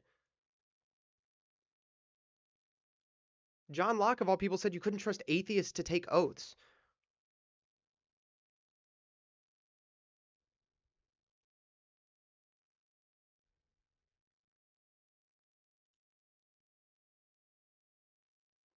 John Locke, of all people, said you couldn't trust atheists to take oaths. That's, you talking about classical liberalism, James? Classical liberalism means you're not American. By your own standard, you're not American. Your standard is retarded and wrong. You're not American. By your own standard. Let alone by mine. Your standard rejects you from being American. But we recognize that it is a covenant that we must uphold and participate in. So we are responsible and we are practical. And just as we see in the Old Testament book of Numbers, when we wander in the desert and things are not going so well, and we have been given miracle after miracle from the blessings of liberty so far. The blessings of liberty so far. We get miracle after miracle from the blessings of liberty. The blessings of liberty is God. Do you understand the blasphemy of what he's saying? He's saying that you get miracle after miracle from the blessings of liberty. You don't get miracle after miracle from the blessings of the Almighty. Right? He has the gall to quote the Bible and then replace the divine.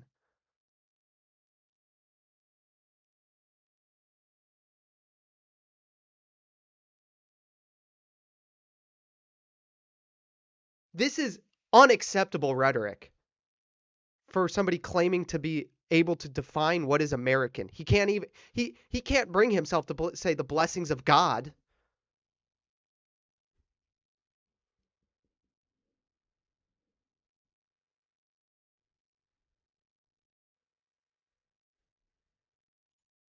And we doubt and lose our faith.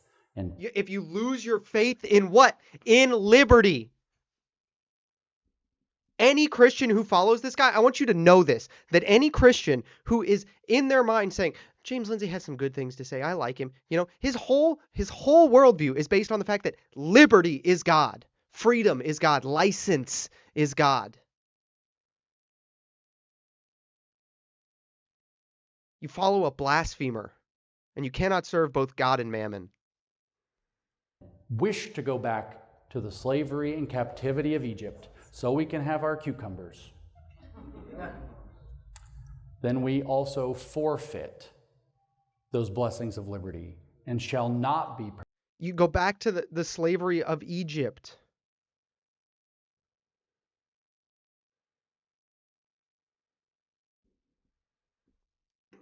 Permitted to enter into the promised land. It is not for us if we are faithless and if we are actionless and if we are irresponsible. Americans are people who understand this and live this. This is my call back to faith in America. Faith in America. So you have to have faith in liberty and faith in America. You have to have a covenant with liberty and with America. But you don't have to be participating in any covenant of God.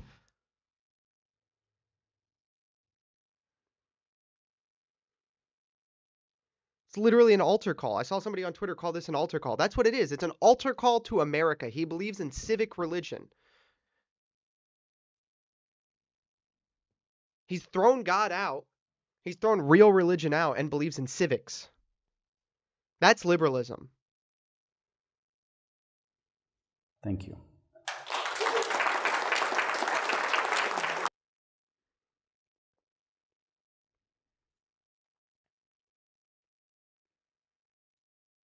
So what is an American, right? That's the question, right?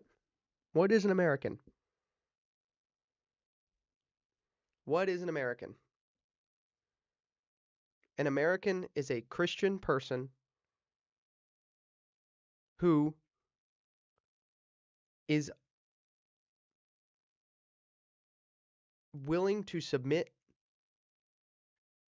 to English common law leadership, right? That's an American. It's a heritage American, somebody who's been here for decades, somebody who's been here for generations. If you just came here, you're not American. You can never be American. If you were born in another country, you can never be American. Never. Your children, closer. Your grandchildren, probably. There's no magic dirt. There's no magic oath. There's no magic faith in the government, faith in liberty, faith in some false idol which makes you American. No.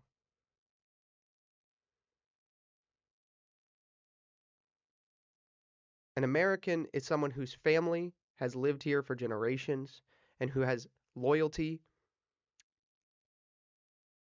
and ties to the land, ties to the people, and who is Christian. Simple as. The books on the desk right now, I went to get them. I was trying to, well, I have the Word on Fire Classics edition of the Social Encyclicals, The Church Against the State by Dr. Andrew Jones. And then this book I grabbed by accident while I was trying to grab The Church Against the State, but this is Ship of Fools by Tucker Carlson, which is also very good. So, and then down here I have Mother Angelica's biography by Raymond Arroyo, which you should all read. You should all read Mother Angelica's biography by Raymond Arroyo. It's great. It's very amazing. It's an amazing book. Okay. What's topic one?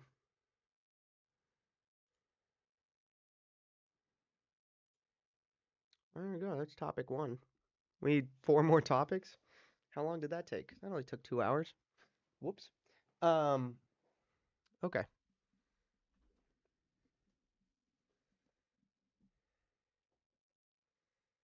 Okay. I don't want to do this collective rights thing because it's so touchy. I'm going to say something wrong. I'm going to say something untrue and I'll mislead people.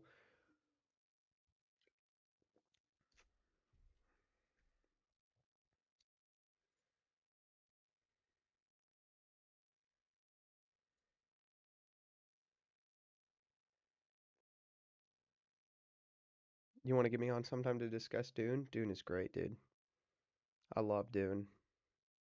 I have a $80 copy of Dune behind me on the shelf. Um,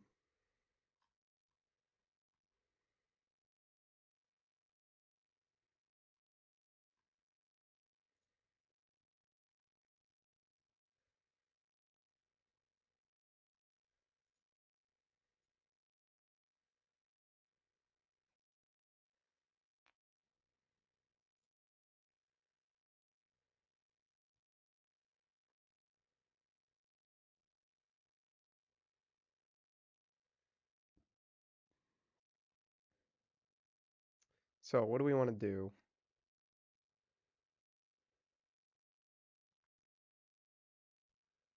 Do a book study on Mother Angelica's biography? Ooh. Fix your mic, I'm deaf. I mean, it's like, hold on, I can turn up the gain a little bit, but I don't think it goes up much higher than that. Like, even if I turn up the gain, it doesn't get much louder. Like, it just gets a little, like, that's about where it gets to. So, I can turn it up there. Top 5 Patrick Buchanan quotes. I mean, those are, I mean, I don't have them memorized. Um, but you should all go read Suicide of a Superpower. That's huge.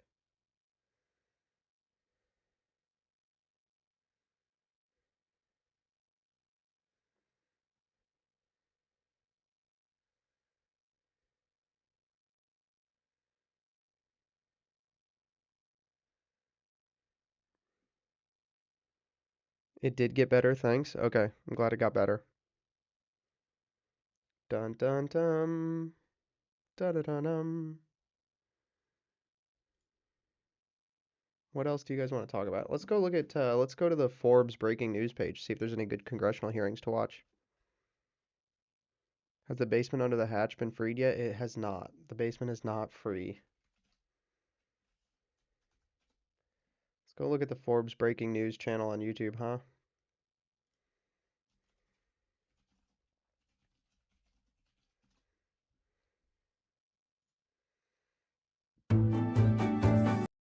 Let's see if there's any good congressional hearing links.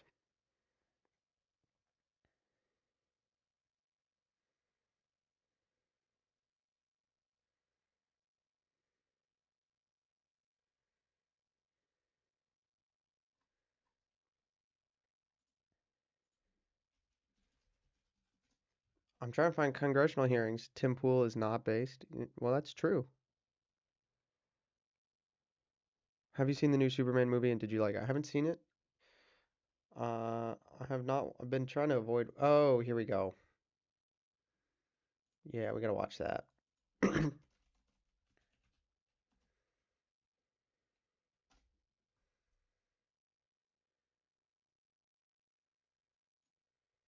Mr. Barnes, I was struck by. Here we go. We're gonna do this one.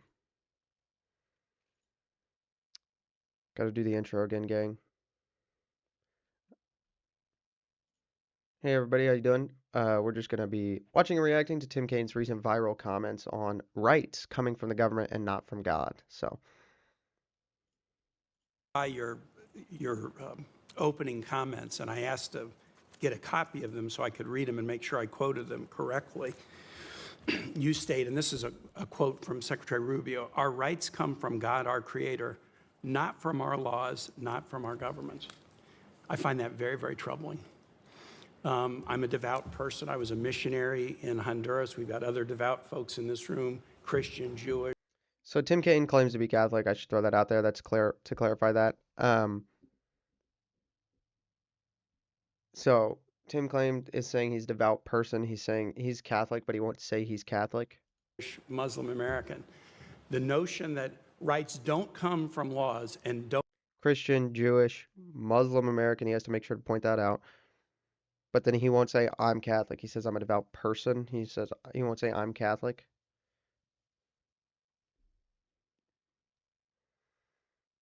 come from the government, but come from the Creator. That's what the Iranian government believes. It's a theocratic regime that bases its rule on Shia law and targets Sunnis, Baha'is, Jews, Christians, and other religious minorities. And they do it because they believe that they understand what natural rights are from their Creator. So the statement that our rights do not come from our laws.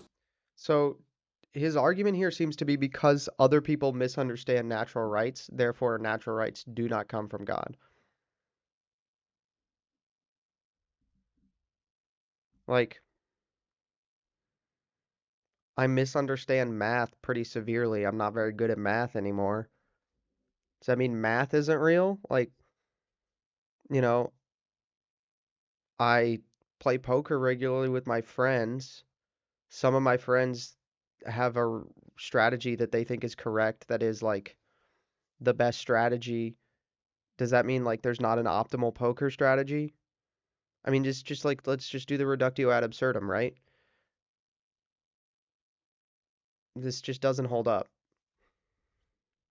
Or our governments is extremely troubling.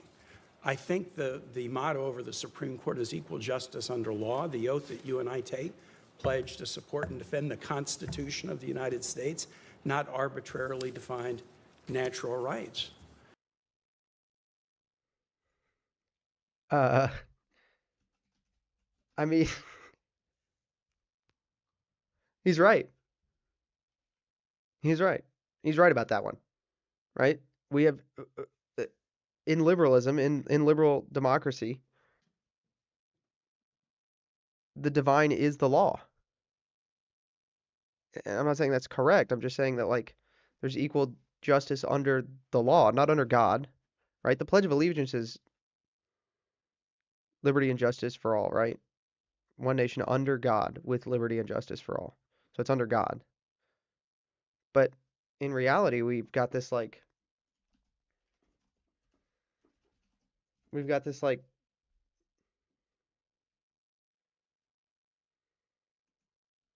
this For it. we've got this like problem where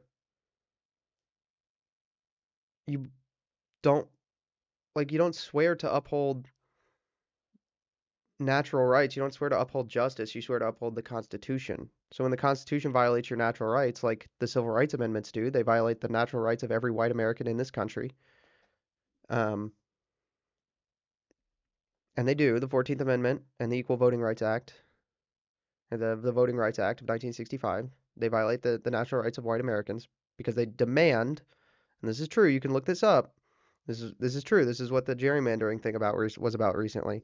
They demand that you uphold the Voting Rights Act of 1965 demands that you specially draw districts that are majority minority, that are majority of a minority, so that they have representation. Not so that you draw them so that there's equal people, and you just draw natural looking districts so that there's an equal amount of people in all of them. Because if you do that, in some states, there's no district where there's a majority black. And so that's the Equal Voting Rights Act has been upheld and interpreted by the Supreme Court to say that that is a violation of the rights of blacks. So white Americans in those districts are definitionally being disenfranchised. They don't have their rights.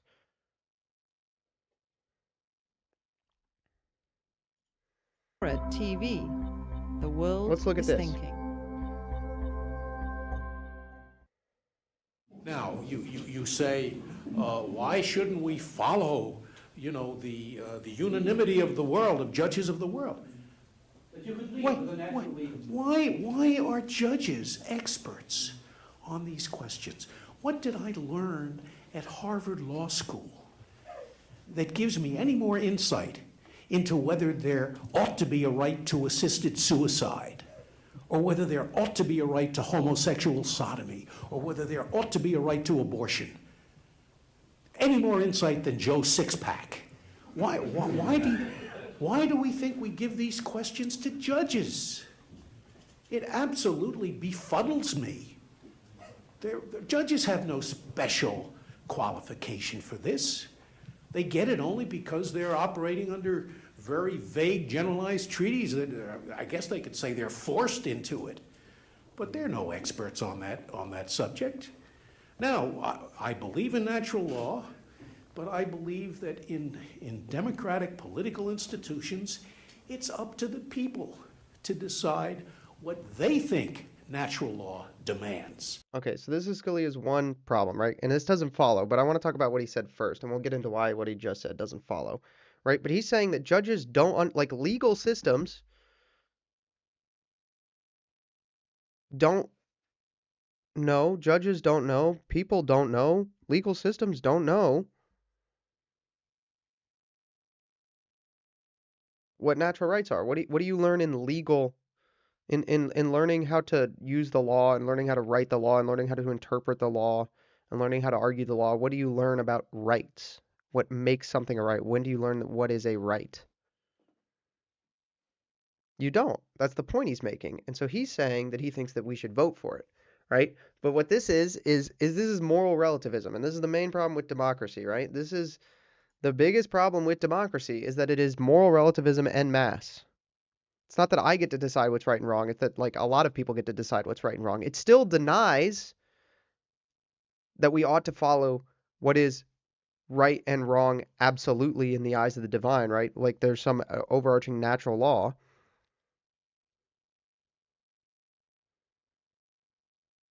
It just says that we don't have to follow it if enough people don't think so. It says that he says he thinks it exists, but if enough people don't think so, we're not obligated to follow it, or we're obligated not to follow it. So it just doesn't follow. And I respect it. I mean, Justice Scalia was one of the greatest to ever do it, But this is just wrong. Well, let's finish it out. I'll let him finish what he's saying. So you have political campaigns in which people say women have a natural right to abortion. Fine. Say that in a political campaign and then put it to a vote. Because we all disagree on natural law. Why say whatever a bunch of judges think is the answer? That's That makes no sense in a democracy. There are no clear judicial answers to these questions. And since there aren't, it seems to me it's the kind of a thing that in a democracy we debate with one another. And we ask the people, what do you think the natural law requires? That is how I think natural law comes into play in the political realm. Okay. So there's that, right? He says that I disagree with him on the idea that people should be allowed to vote on what the natural law is. I think that this is where you get into the church and the state not being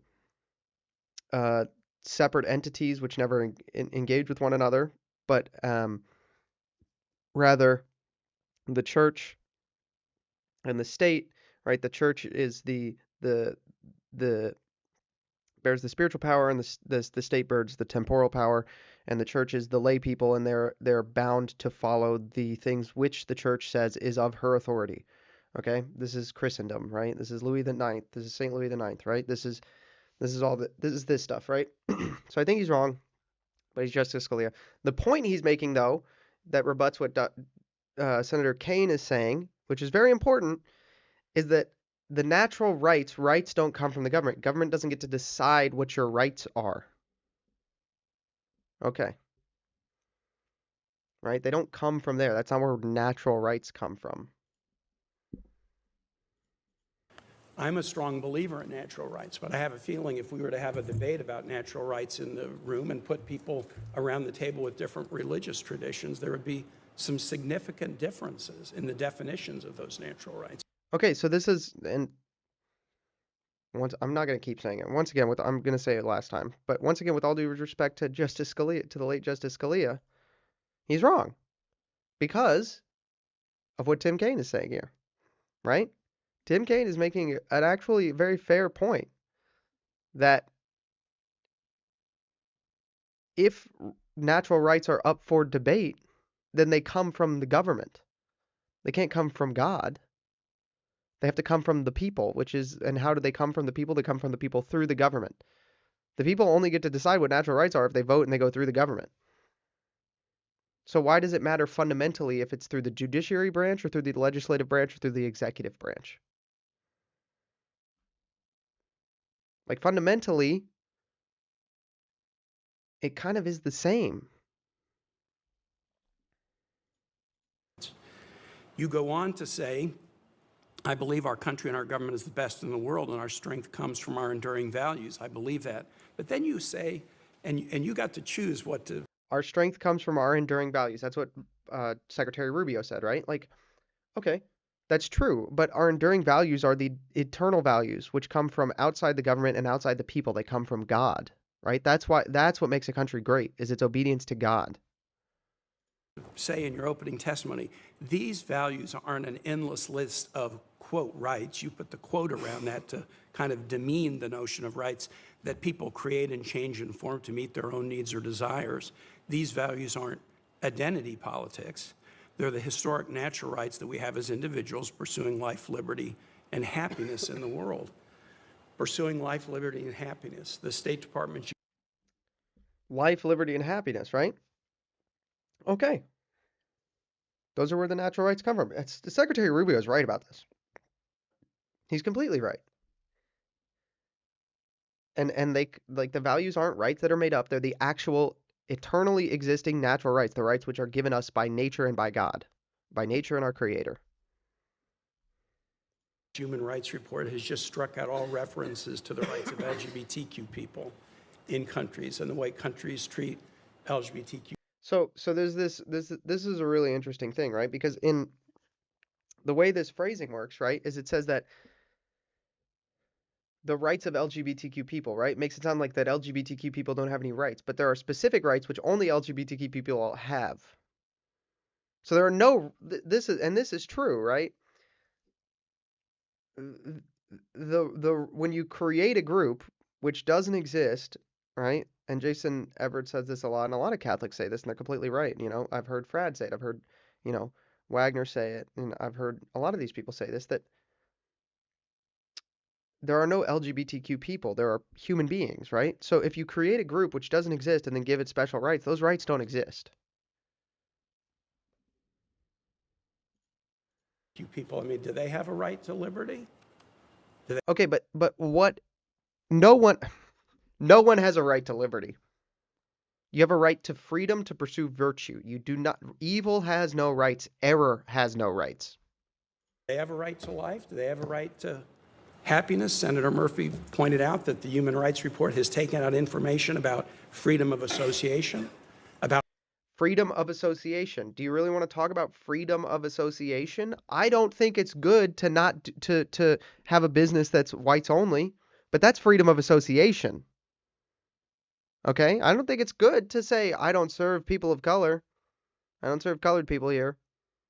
But that's freedom of association. Do you want to add freedom of association back, Senator Kane?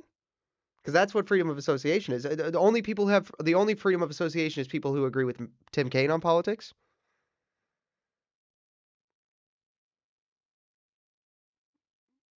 Like, yeah. I mean, and if it took that out, that's a they took that out, and it's a good thing that they took that out because the only people who are allowed to have freedom of association are leftists, are liberals, are people who hate you, who hate me, who hate us, right? So it's good that they take that out. But we do deserve to have freedom of association. You have a right to freedom of association. You shouldn't have to, like, I should be allowed to have a business that only serves Catholics. I mean, we still have freedom of association to some degree in this country, right? Like the cake baking thing happened several years ago with the gay couple was freedom of association. He didn't want to associate with that. He didn't want his work associated with that thing. But the point I'm making is I don't think Tim Kaine actually wants freedom of association. about freedom of expression, about exploitation of children, about prison conditions. These were all part of the human rights reports that have been done for years by the State Department. I think these are things that are connected to life, liberty, and the pursuit of happiness. They've now all been removed from the State Department's annual human rights report. And the notion that, well, we wanted to make it shorter or more readable just doesn't pass the laugh test with me and many others on this committee. I'm not really going to ask you about your testimony because I believe you offered that in a very sincere way, and I don't want to try to change your opinion on something you sincerely believe. But the notion that our rights do not come from our laws or our government should make people very, very nervous. Because people of any religious tradition or none are entitled to the equal protection of the laws under the 14th Amendment. It shouldn't matter what their religious background is, what they think about God or the Creator, what their... Okay, here's the thing. Yes, it should. It should matter, right? Catholics should have the freedom of association. Catholics and Christians should have the freedom of association to associate with only Catholics and Christians. Satanists should have no right to deny us.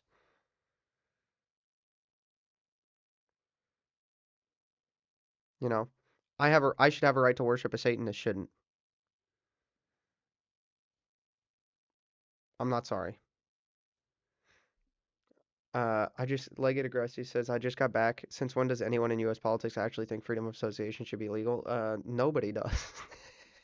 Not since the 60s, as far as I'm aware. church affiliation is. You are entitled in this country, every person, to the equal protection of the laws. And so to demean laws and demean governments and suggest that rights don't come from laws and governments, I mean, again, I think there are such things as natural rights, and I try to live in accord with them. But I would never demean the law. We are a nation of laws, not men. Laws, not people. Nations are made of people and men. Governments are made of law. I am loyal to the nation of America. I am not loyal to the United States government. And I don't mean that in the case of like, oh, I'm going to do some espionage, I'm going to do some treason, because that would be a violation of my loyalty to the people of America. But there's no, like, law is not owed loyalty if it is in violation of natural rights, if it's in violation of what's best for the people. We're not to say we're not a nation of men, we're a nation of laws, is to say that like, this is the paperwork Americans thing that we were just talking about with James Lindsay, right? Like, it's to say that, like, the law gets to define reality, not men. your happiness isn't what's important. The common good is not what's important. And if we now, after nearly 250 years, suddenly start to demean that or diminish that and suggest, no, it's natural rights as defined by a leader, the leader of Iran or the leader of any nation, that does not create a place of safety or comfort for folks.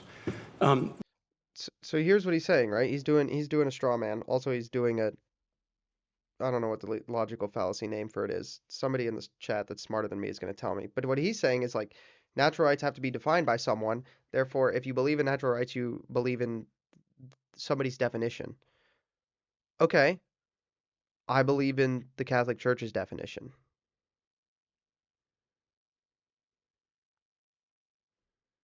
Loyalty to a government is properly ordained is loyalty to the people from which a government is formed to unify.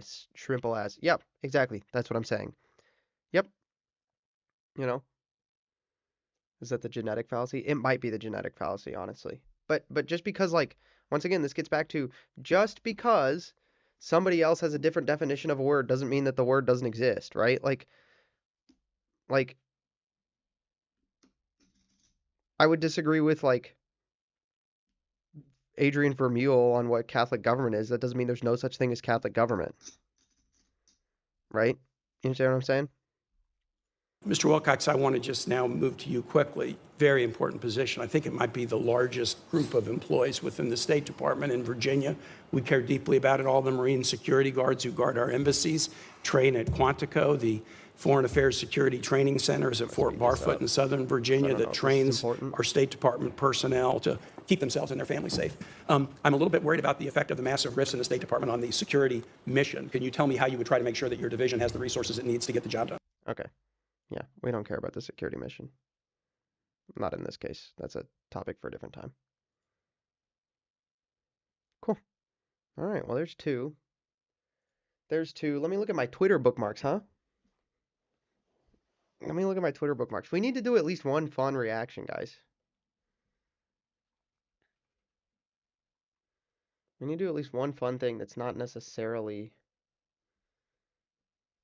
politics.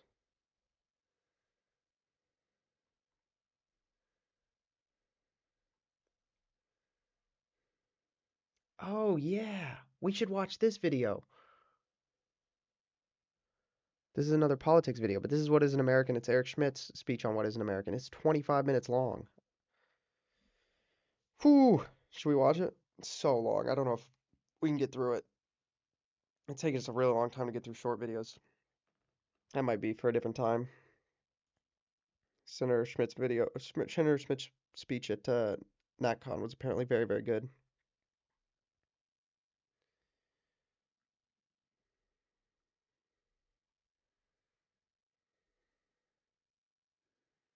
Farmer's Almanac winter forecast. That's hilarious, and I'm not opposed to that.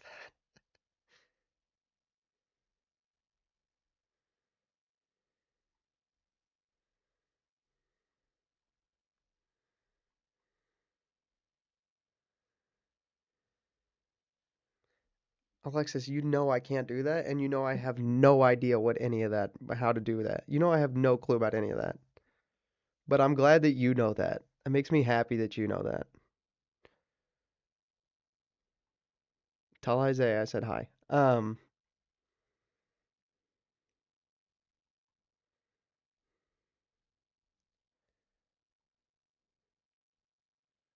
Dude, we could do this. This was such a funny video. It's an old one. I don't know how many of you have seen this, but it's hilarious.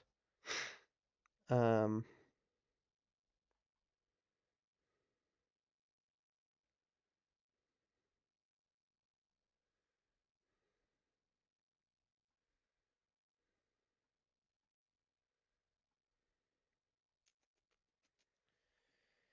hmm. Oh, we should just look up an old Patrick Buchanan speech. That's what we should look up. Let's just look up a Patrick Buchanan speech and watch it.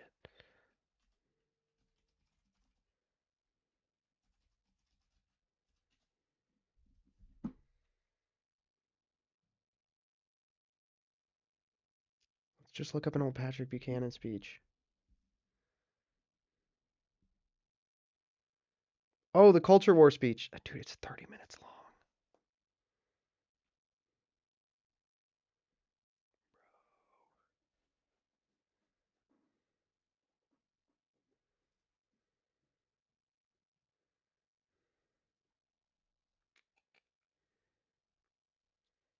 It's so long.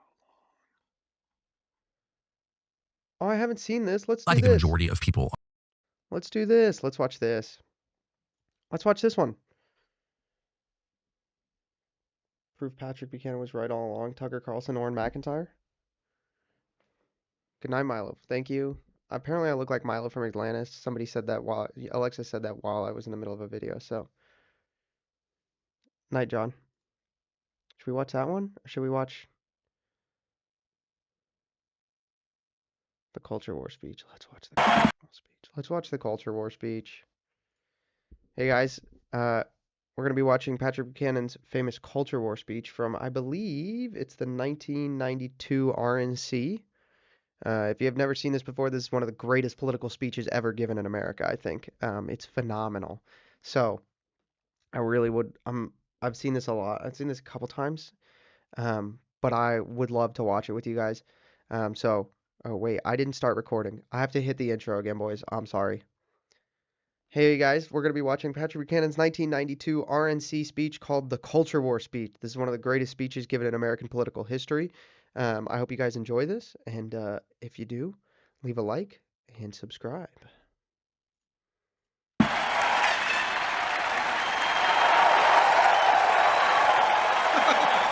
is on 1.5. I got it on 1.5 on purpose. What a terrific crowd.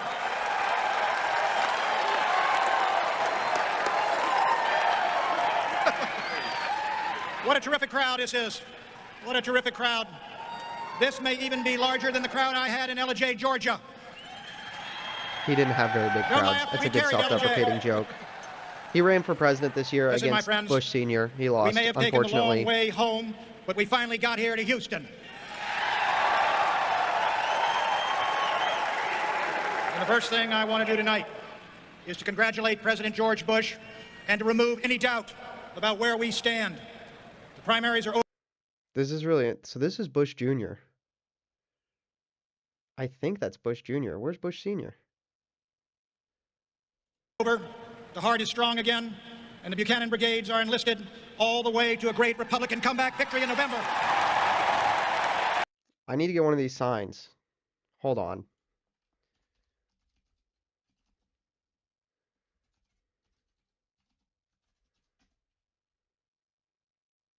Any speech we're listening to will take too long. We're watching this speech. I'm watching it. I need one of these signs, dude. All right, it's too long.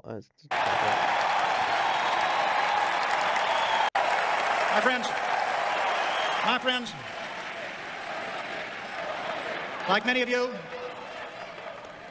you, last month I watched that giant masquerade ball up at Madison Square Garden, where 20,000 liberals and radicals came dressed up as moderates and centrists in the greatest single exhibition of cross-dressing in American political history. Dude, he's so good. He's so good. You know, one by one, the prophets of doom appeared at the podium. One by one, the prophets of doom. Dude, this speech goes so hard. I don't know if you guys have seen this before, but this is such a good speech. Reagan decade they moaned. Spenicus is here. He's got a Clippy thing. I know what that is. I think. I haven't looked into it. I know why everybody changed their... I know why the Clippies appeared all over the place, but he's got a Clippy PFP, so that's good. Spenicus, how you doing? Was a terrible time in America, and they said the only way to prevent worse times is to turn our country's fate and our country's future over to the party that gave us McGovern, Mondale, Carter, and Michael Dukakis. Where do they find these leaders? No way, my friends. The American people are not going to go back to the discredited liberalism of the 1960s and the failed liberalism of the 1970s, no matter how slick the package in 1992.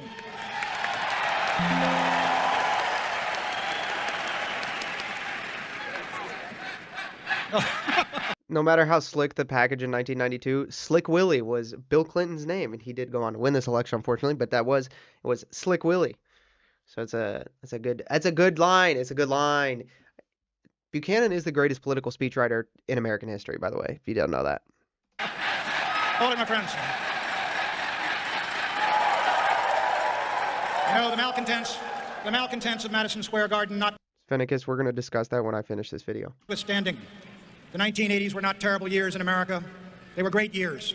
You know it, and I know it, and everyone knows it except for the carping critics who sat on the sidelines of history, jeering at one of the great statesmen of modern time, Ronald Reagan. Pat's one flaw was that he loved Reagan. That was Pat's one flaw. Is Pat's one flaw. So. You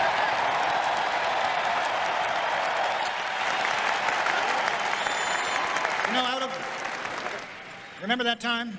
Out of Jimmy Carter's days of malaise, Ronald Reagan crafted the greatest peacetime economic recovery in history. 3 million new businesses and 20 million new jobs. Under the Reagan doctrine, one by one, it was the communist dominoes that began to fall. First, Grenada was liberated by U.S. airborne troops and the U.S. Marine Corps. Then the mighty Red Army was driven out of Afghanistan with American weapons. And then in Nicaragua... Yeah, that didn't age well, did it? Oh, gosh. I swear the speech gets... He's good. But if you don't know, driven out of Afghanistan with American weapons, that went on to that was Al-Qaeda. That squalid Marxist regime was forced to hold free elections by Ronald Reagan's Contra Army, and the communists were thrown out of power. If Bush didn't raise taxes and Perot didn't win, what would have happened? Buchanan wouldn't have run. Probably. I don't think if Perot didn't run, I mean, you can narrow it down to just if Perot didn't run, I think Bush Sr. would have won again. But from there, it's really hard to tell. Like, it's really hard to guess from there, I guess. I would say. Like, it's really hard, you know? Like, what goes from there, right? That's tough, you know, because you have to figure out who's going to run for the Democrats in '96. It wouldn't have been Clinton. Yeah, it's hard.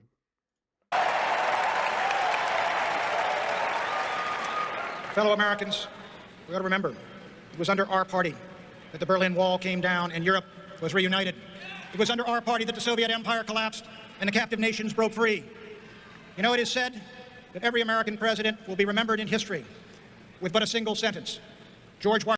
It's interesting how he leaves out FDR and Kennedy. Yeah, because the Democrat Party fundamentally shifted when Nixon won, because Nixon just should not have won, right? And LBJ also, like, the Great Society and LBJ establishes a new Democratic Party. And it probably would have been a little bit smoother transition, you know, from LBJ on if Nixon hadn't won.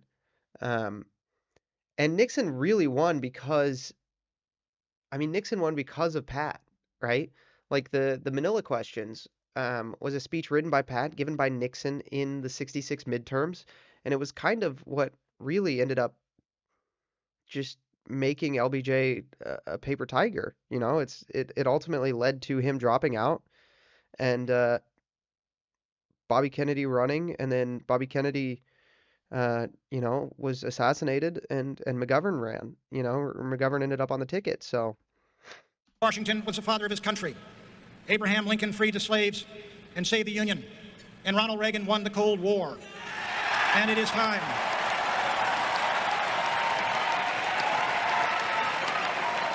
And it is just about time that my old colleagues, the columnists and commentators looking down on us tonight from their skyboxes and anchor booths, gave Ronald Reagan the full credit he deserves for leading America to victory in the Cold War.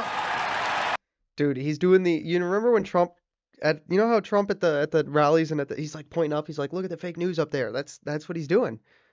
He's doing the look at the fake news up there. I mean, that's a Pat move. George Wallace was shot too. Yeah, 68 was crazy. Yeah. Yes, I remember I tweeted this in 2024 that 1966 and 2024 and 1968 and 2024 were very similar.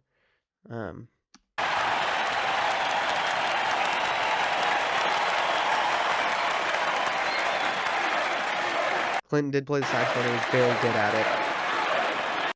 Ronald Reagan. But most of all, my friends, most of all, Ronald Reagan made us proud to be Americans again. We never felt better about our country, and we never stood taller in the eyes of the world than when the Gipper was at the helm. That is a fair compliment to Reagan. As much as I dislike Reagan, that is a fair compliment. We are here tonight, my friends, not only to celebrate, but to nominate. And an American president has many roles. He is our first diplomat, the architect of American foreign policy. And which of these two men is more qualified for that great role? George Bush has been UN ambassador, director of the CIA, envoy to China. As vice president, George Bush co-authored and co-signed the policies that won the Cold War. As president, Director of the CIA is tough. That's tough. That's hard to listen to. George Bush presided over the liberation of Eastern Europe and the termination of the Warsaw Pact. And what about Mr. Clinton? Well, Bill Clinton couldn't find 150 words to discuss foreign policy in an accepted speech that lasted almost an hour. You know, as was said of another Democratic candidate, Bill Clinton's foreign policy experience is pretty much confined to having had breakfast once at the International House of Pancakes. He's the GOAT, dude. He was the OG. He was the OG, man. Like, that's such a good line.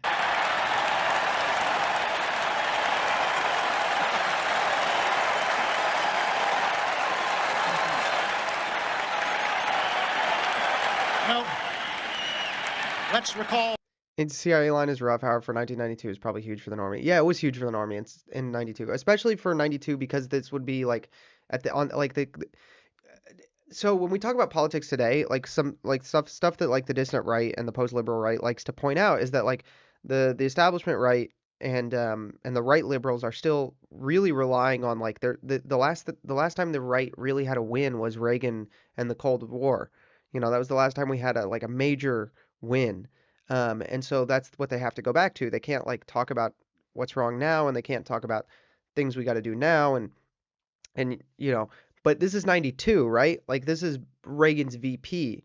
So like head of the CIA during the Cold War is like, you know, that's a big thing, you know. So you have to put this in its time. Yeah. Is a right liberal, isn't that just a libertarian? No, a libertarian is like a libertarian is a distinct thing. A right liberal is what I would call James Lindsay, is what I would call Dave Rubin, is what I would call like all the guys at the Babylon Bee, Congressman Massey, who else? Who's another good right liberal? Legate's gonna pop in with a good right, like the quintessential right liberal example here in a second. What happened? Let us look at the record and recall what happened. Under President George Bush, more human beings escaped from the prison house of tyranny to freedom than in any other 4-year period in history. Also, people look back at these speeches from the 90s and the 80s and they're like, why do they care? Like they're talking about it feels neoconservative because it's all focused on foreign policy and American foreign policy and American interference. Rand Paul is the quintessential example. Thank you, Adam, of a right liberal. They're like they want to talk about these like it feels like it's neocon, right? But it's neocon-y, right? It's like proto neocon. But you have to keep in mind this is before the culture war and domestic policy took over. And Buchanan was the guy who'd made that shift, you know? So, and he's going to get into that, right? Like, that's why this is called the culture war speech. So. And for any man, let me tell you, for any man to call this the record of failure is the cheap political rhetoric of politicians who only know how to build themselves up by tearing America down, and we don't want that kind of leadership in the United States.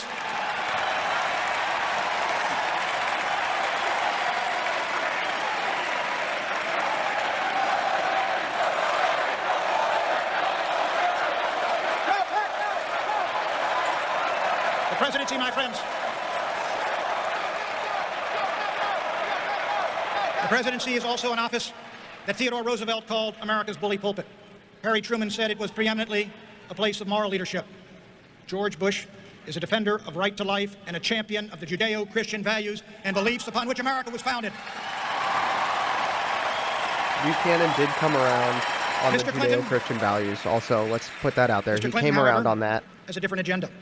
At its top is unrestricted abortion on demand. When the Irish Catholic governor of Pennsylvania, Robert Casey, asked to say a few words on behalf of the 25 million unborn children destroyed since Roe v. Wade, Bob Casey was told there was no room for him at the podium at Bill Clinton's convention and no room at the inn. Yet, That's true. That happened. Yet a militant leader of the homosexual rights movement could rise at that same convention and say, Bill Clinton and Al Gore represent the most pro-lesbian and pro-gay ticket in history, and so they do. Dude, I want the politics back where you could just go, he was the most pro-gay, and everybody's just like, yo, what? Boo. I want that back. I want that politics back, dude. Bill Clinton says he supports school choice, but only for state-run schools. Parents who send their children to Christian schools or private schools or Jewish Freedom of association? What? schools or Catholic schools need not apply. Elect me, and you get two for the price of one, Mr. Clinton says, of his lawyer spouse. And what? And what does Hillary believe? Here we Well, Hillary go. believes that 12-year-olds should have the right to sue their parents. That's true. I think she represented that, And Hillary 12-year-old has suing her compared parents. marriage and the family as institutions to slavery and life on an Indian reservation. Well, speak for yourself, Hillary. That's a great, oh, it's so good. It's such a great burn. I want to hear it again. We're going to hear it again. Family as institutions. And Hillary has compared marriage and the family as institutions to slavery and life on an Indian reservation. Well, speak for yourself, Hillary. Yeah, let's go. It's a W. I love that line.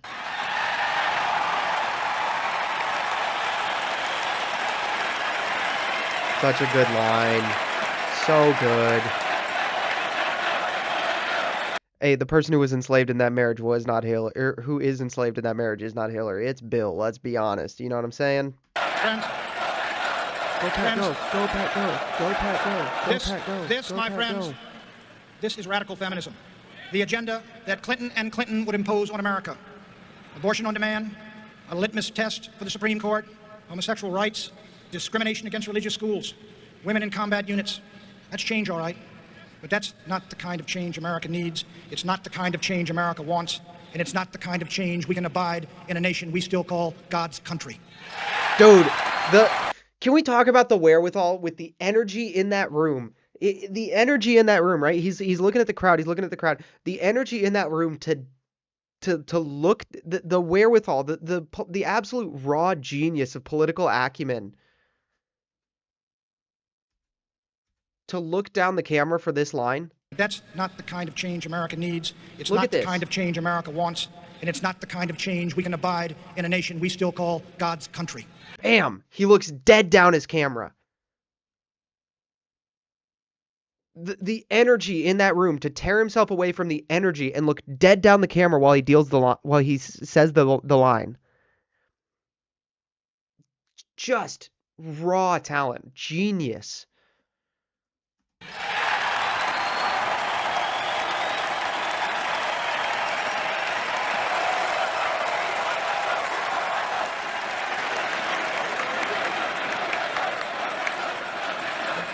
President, Go Pat, go. Go Pat, go. Go Pat, the President of the go. United Go, Pat, States go. is also America's Commander-in-Chief. He's the man we authorize to send fathers and sons and brothers and friends into battle. George Bush was 17 years old when they bombed Pearl Harbor. He left his high school graduation. He walked down to the recruiting office, and he signed up to become the youngest fighter pilot in the Pacific War. And Mr. Clinton, and Bill Clinton, I'll tell you where he was. I'll tell you where he was. Dude, he hears the "where was he" chants, looks over to cue, like he's cueing the crowd. Like Trump runs a crowd so well. I'm not going to take that away from Trump, but like nobody ever has had he hears the "where was he" chant, and he looks over and points at them. And Bill Clinton, I'll tell you where he was. He cues the crowd in unprompted.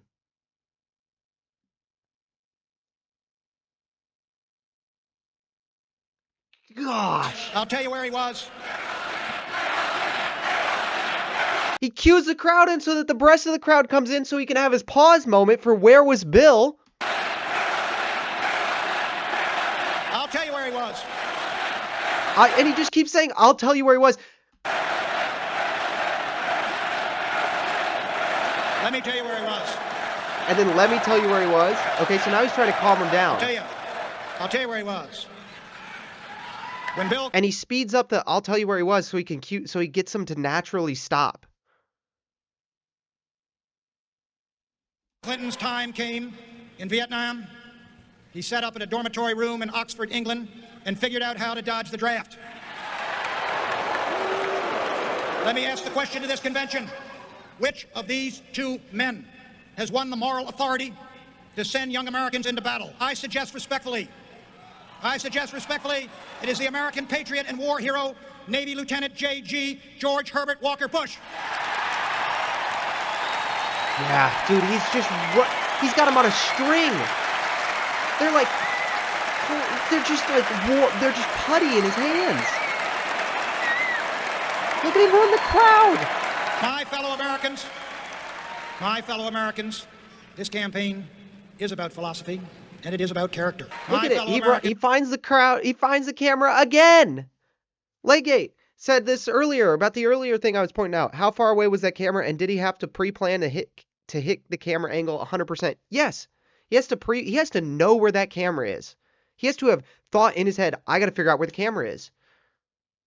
This campaign, my fellow Americans, this campaign is about my fellow Americans line. He looks dead down the camera for. My fellow Americans, this campaign is about philosophy, and it is about character. And George Bush wins hands down on both counts. George Bush wins hands down on both counts, and he looks back at the crowd for the clap line. Dude. And it is time all of us came home and stood beside him as his running mate. How far away was that camera? Look at how far. The minimum. Do you see the camera? There's the camera, right? That's going to be Pat's camera that he's looking down with the giant lens.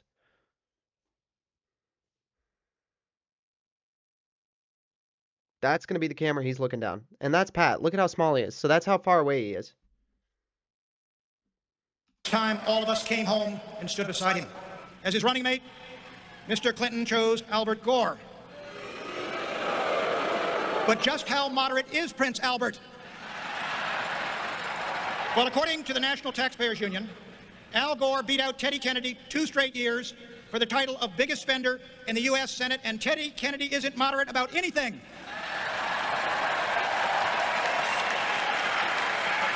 I'm not kidding. I'm not kidding about Teddy.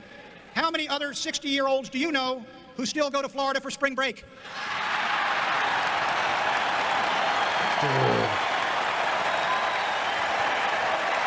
He's the GOAT. There's Pat. There's the camera.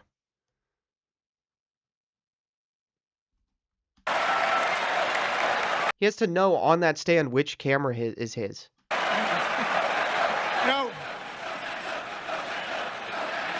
You know, up at that great big costume party they held up in New York, Mr. Gore made a startling declaration. Henceforth, Albert Gore said, the central organizing principle of governments everywhere must be the environment. Wrong, Albert. The central organizing principle of this republic is freedom.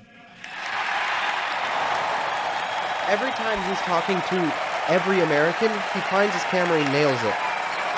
And he's not missing once. And from the ancient forests of Oregon and Washington to the inland empire of California, America's great middle class has got to start standing up to these environmental extremists who put birds and rats and insects ahead of families, workers, and jobs.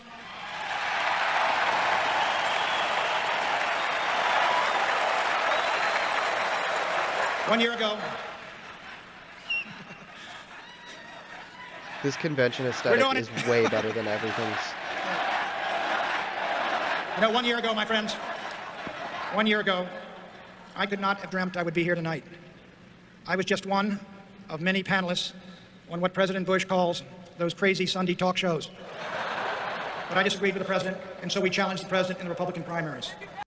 Okay, let's also talk about the C-SPAN director queuing cameras in, because this guy has stuff nailed. I think he probably had an advanced copy of the speech, honestly, to be nailing these angles this quickly. Just wild. Just beautiful. And we fought as best we could. From February to June, President Bush won 33 of those primaries. I can't recall exactly how many we won. I'll get you the figure tomorrow. But tonight I do want to speak from the heart to the 3 million people who voted for Pat Buchanan for president. I will never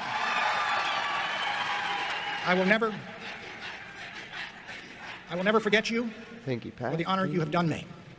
But I do believe, deep in my heart, that the right place for us to be now in this presidential campaign is right beside George Bush.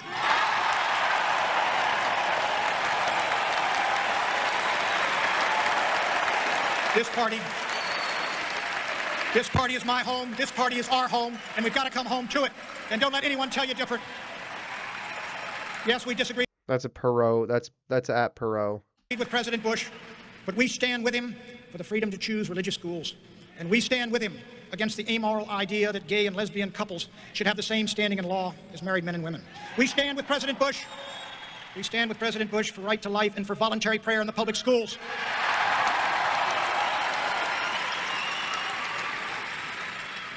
And we stand against putting our wives and daughters and sisters into combat units of the United States Army. And we stand, my friends, we also stand with President Bush in favor of the right of small towns and communities to control the raw sewage of pornography that so terribly pollutes our popular culture. We stand with President Bush. Based. In favor of federal judges who interpret the law as written and against would-be Supreme Court justices like Mario Cuomo who think they have a mandate to rewrite the Constitution. Mario Cuomo, father of Andrew Cuomo. Both the Cuomo brothers, actually.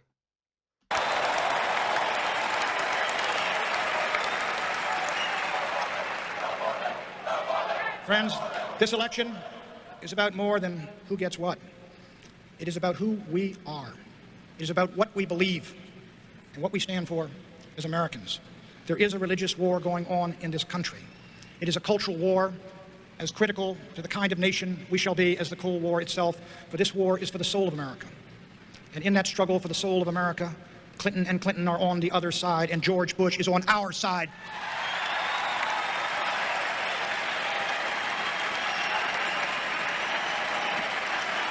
And so to the Buchanan brigades out there, we have to come home and stand beside George Bush.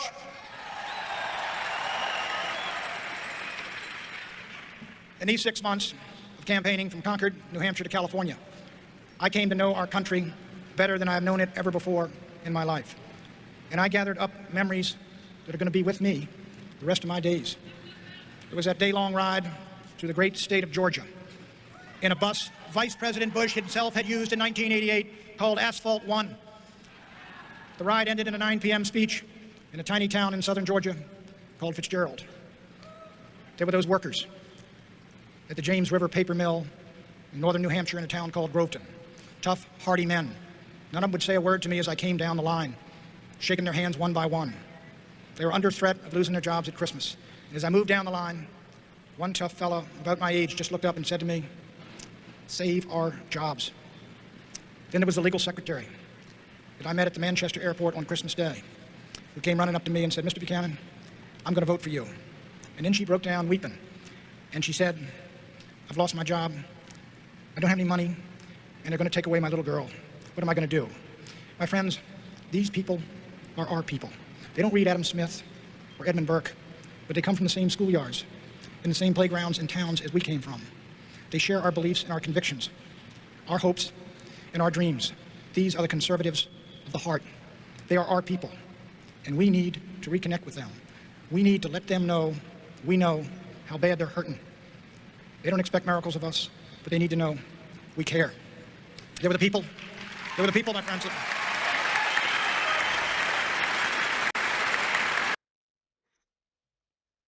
Do you get it?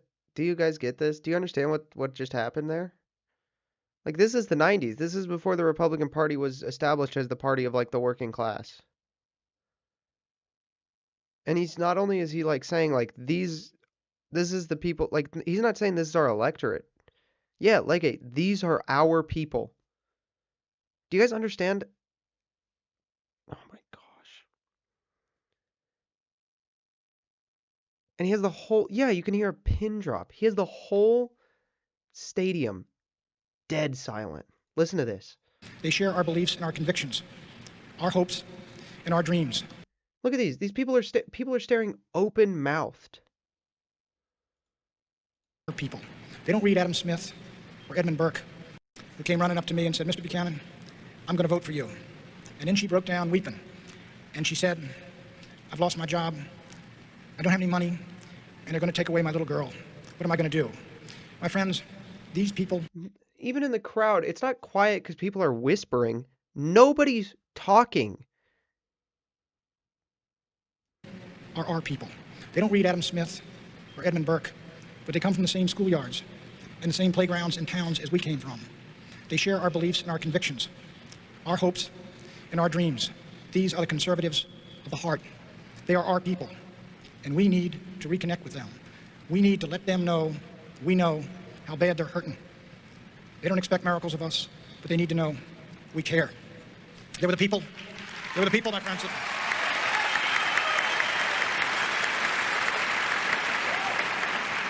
They were the people of Hayfork, a tiny town up in California's Trinity Alps. Silence is back. A town that is now under a sentence of death because a federal judge has set aside 9 million acres for the habitat of the spotted owl, forgetting about the habitat of the men and women who live and work in Hayfork. And they were the brave people. And they were the brave people of Koreatown who took the worst of those LA riots, but still live the family values we treasure and who still deeply believe in the American dream. Friends, in these wonderful 25 weeks of our campaign, the saddest days. And he's rolling over the applause here so he can hit his spots. He's keeping the tone he wants by just rolling the applause over. Days of that riot in LA. This is what this speech is known for. This part right here. This is why people call it, like, this. How to be right wing without being a theory cell? Buchanan. Absolutely. And also, let's just be clear, he was a genius. Buchanan was the most naturally talented American politician, is the most naturally talented American politician to ever live. As far as, like, just natural raw talent, it's not close. Campaign, the saddest days were the days of that riot in LA. Worst riot in American history. But out of that awful tragedy can come a message of hope. Hours after that riot ended, I went down to the Army compound in South Los Angeles, where I met the troopers of the 18th Cavalry who had come to save the city of Los Angeles. An officer of the 18th Cav said, Mr. Buchanan, I want you to talk to a couple of our troopers. And I went over and I met these young fellas. They couldn't have been 20 years old. And they recounted their story. They had come in to Los Angeles late. Dude. Okay, he's going to do the story, right? And he knows this is his spot. And they recounted their story. Camera. They had come in to Los Angeles late in the evening of the second day. And the rioting was still going on. And two of them walked up a dark street where the mob had burned and looted every single building on the block but one, a convalescent home for the aged. And the mob was headed in to ransack and loot the apartments of the terrified old men and women inside. The troopers came up the street, M16s at the ready, and the mob threatened and cursed. Look at his body language, the mob too. retreated because it had met the one thing that could stop it. The lean-ins. Force rooted in justice and backed by moral courage. Sorry, Stop it. I interrupted the best line. Force rooted in justice and backed by moral courage.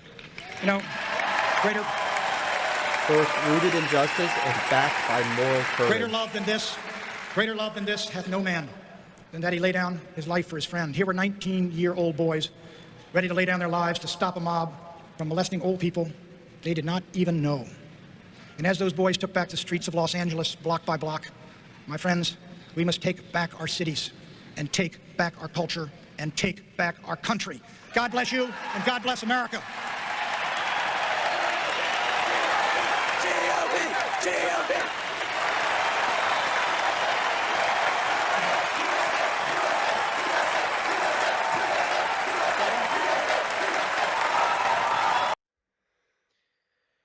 Oh, he was the GOAT, dude. He was so good. Gosh.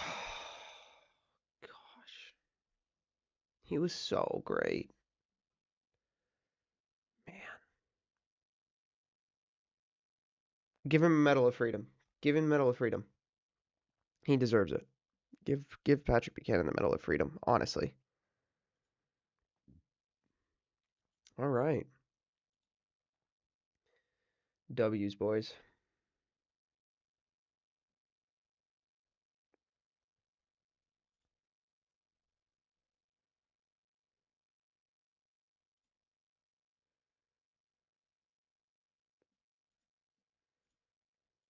All right, that's 3. We need 2 more.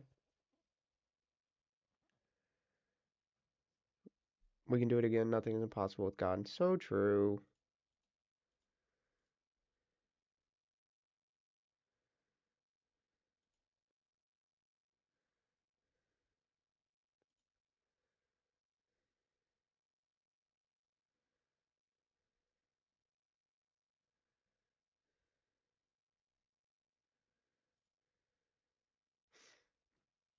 So true.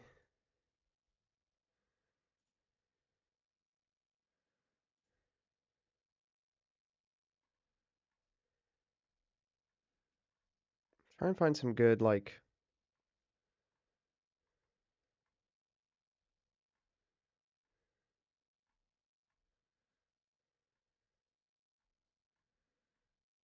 Is there any good videos that we can react to that are just fun? Recipes to share? I made pancakes the other day. It's just like flour and baking soda and milk and some, sugar. I used brown sugar instead of regular sugar. It thickened it a lot, so I had to use more milk than I thought, but it was good. Made them heavier than I was expecting to. Um, I've been drinking in the mornings. Shoot, what is this called? Like, there's this fruit smoothie powder that's 100% like dehydrated fruit that I've been drinking. You can add milk to it. I just add milk and then I like add like it's supposed to be like 12 to 16 ounces of milk, and I add 12 ounces of milk and like 4 ounces, maybe a little less than 4. Like, just top it off with a touch of heavy cream just to make it a little, add some fats back to it. Biggest achievement and misstep of Trump's second term. Uh, Biggest achievement so far is definitely a lot of the day one executive orders. Like, he actually did just come in day one and steamroll the hell out of people, and it was awesome. Um, like the trans kids one is huge. He's, dismantling U.S. aid is probably the biggest, most important thing. We kind of moved on from that really quickly just because the nature of politics, but it's really great. Biggest misstep is just the general handling of Epstein. I don't I have an unpopular take on the Epstein stuff, but I do think he handled it poorly, especially just like getting all those like bought and paid for influencers to come in and then give them all those binders. That was just like a huge misstep. Do you ever watch Firing Line with William F. Buckley? No, but I don't like Buckley, so I've been drinking in the morning. Real quote. All right. There's definitely a dot dot dot after that. Some academic honesty from our resident academic right there, forgetting the ellipsis.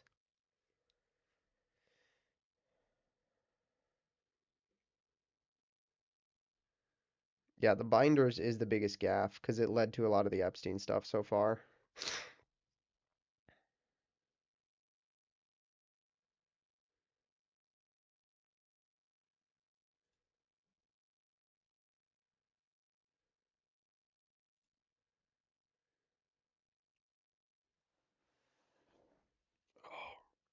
Dude, take my headphones off till we find something else to watch because my ears hurt. What's your unpopular take on Epstein? I think a lot of people are making it their core political issue, and it is dumb to do that. I think the majority of people I've seen who have made Epstein their whole thing, are doing it in a way that is just curiosity. Like they just want to know, even though they know nothing's going to change. Like if you ask them if they actually thought something would change from it honestly, they'll say no. They just want to know the information. Um, and so it's just it's like almost I think almost definitionally, and I'm not as like an authority on Aquinas, but I think it's almost definitionally what Aquinas would call the vice of curiosity. Um, so yeah, I don't know. Oh, I know a video. I got a good video we can watch. I got a good thing we can watch. You guys want to watch just a comedy sketch?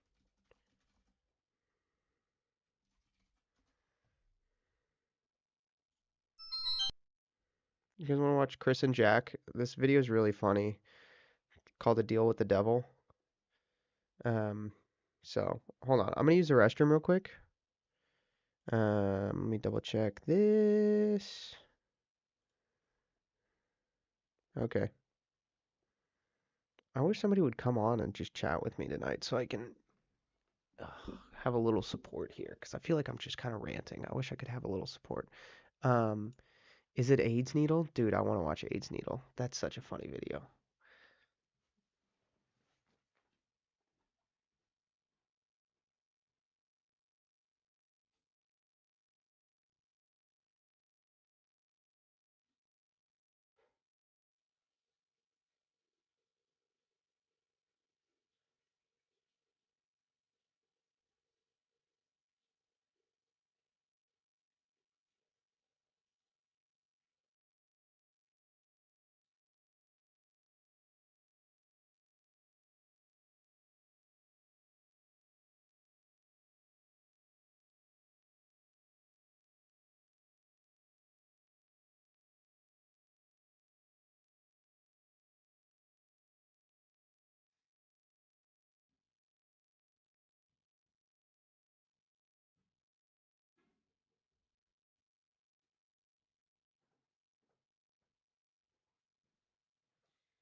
AIDS Needle. Take a break, get your snacks. Oh, I can have a snack? Okay, I'll go get my snacks.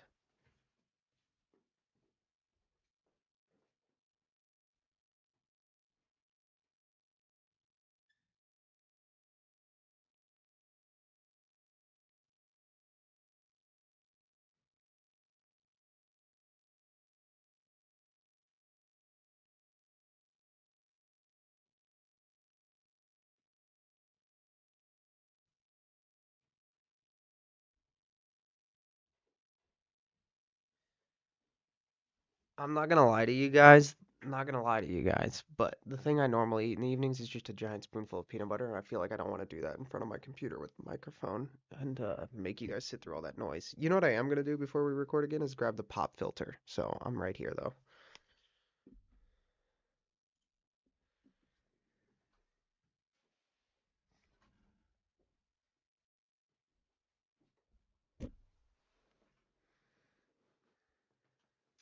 Okay, maybe we'll just play a couple games real quick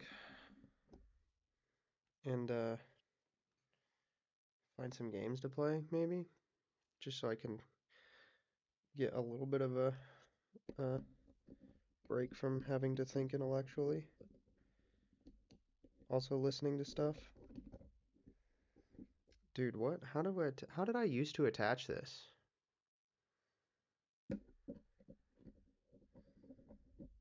How did I used to attach this to this?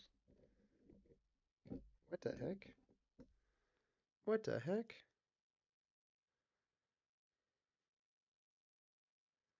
What the heck?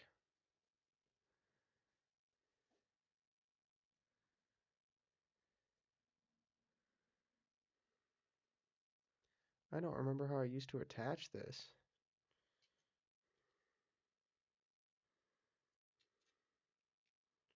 I have an idea of how to attach it though, but it's definitely not how I used to. Maybe in the throat with an AIDS needle. Um,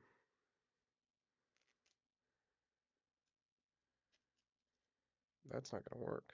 Is it? I might be able to get it through. No, it's not gonna work.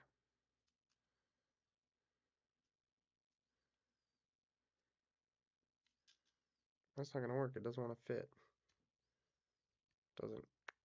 Doesn't fit. Have you guys ever seen Charlie Chapman's City Lights? New favorite comedy movie? That's an old one. I respect that. I respect the old movie love. I haven't seen it though.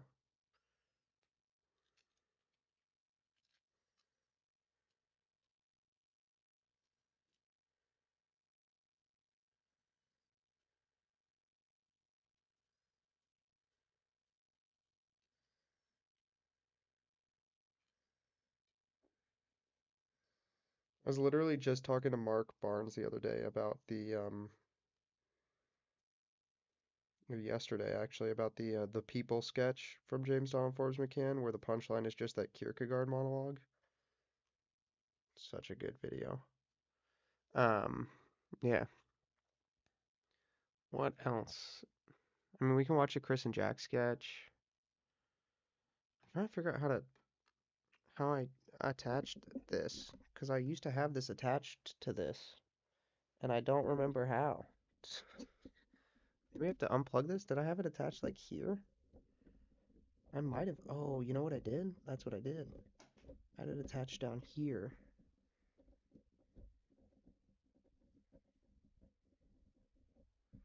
I'd fold this up to here. Yeah, that's what I did. And then I plugged in the headphones past it. That's what it was. I was putting it on in the wrong order. Hi, Levi. What's up, buddy? There we go. Cool. Okay. Um. Oh, you know what we should do for old time's sake?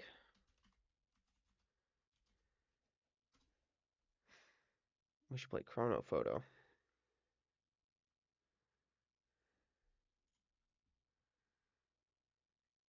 I start Sunday. I quit tomorrow. What? This is a weird one. Okay. Hold on. I mean, Uncharted. It's a weird one. Can't see the photo? Oh.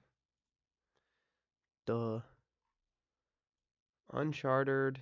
I start Sunday. I quit tomorrow.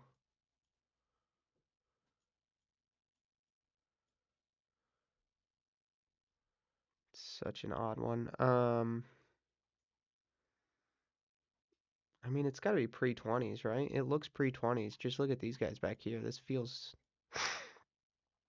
old. No, there's a car. There's a car, so we're definitely after the I mean, we probably are after the 20s then. Um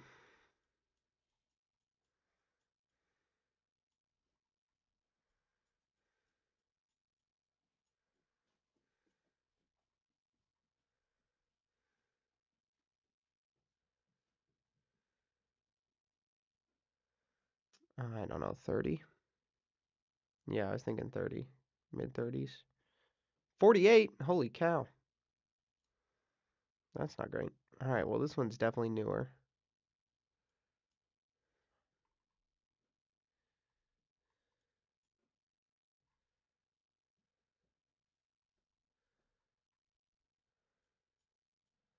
This one's newer.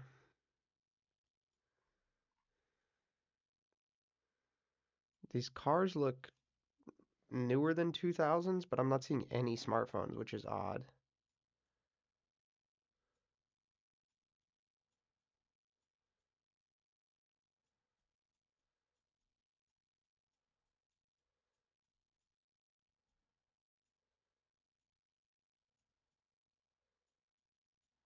I mean, I guess I would probably guess 2010. Like, this car looks pretty new. I think maybe like 2013. Hey, 2018. Wow, that's crazy for no smartphones. All right, this has to be. I mean, this has to be pre-20, right? This is pre-20. Like, I don't know what else to do. I mean, like, I would guess I'm putting 1910 here. This is 1910. 1902. Yeah, okay. All right. Hmm. Okay, this is okay, that iPhone got the triple cameras in the oven shape. That's like that would have been the iPhone 13, iPhone 14, which so 16 now, so that's 2 or 3 years ago is the oldest it can be. But it's not 20s, so it's not 2020, so like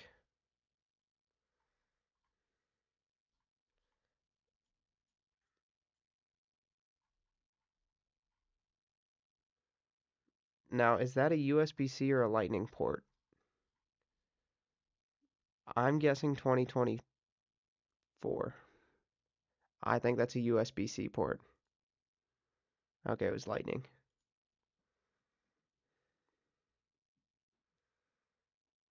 All right, this has got to be 40s again, right? 40s, because we've got cars, but like the street is not exclusively cars. So I'm guessing 40, we'll go 45 here. 61! Holy cow. All right, well, that was a bad round. That was a really bad round. All right, let's go again. Let's go again. Uh,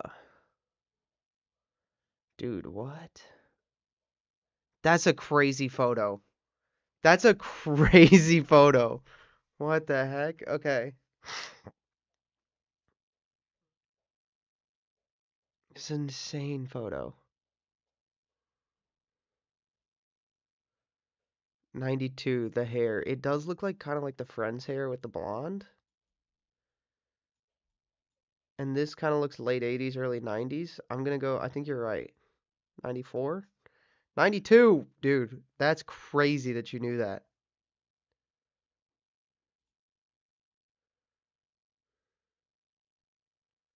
Okay, there's a lot going on here. We're playing Boggle on the Wii. So we're like, this is 2000s.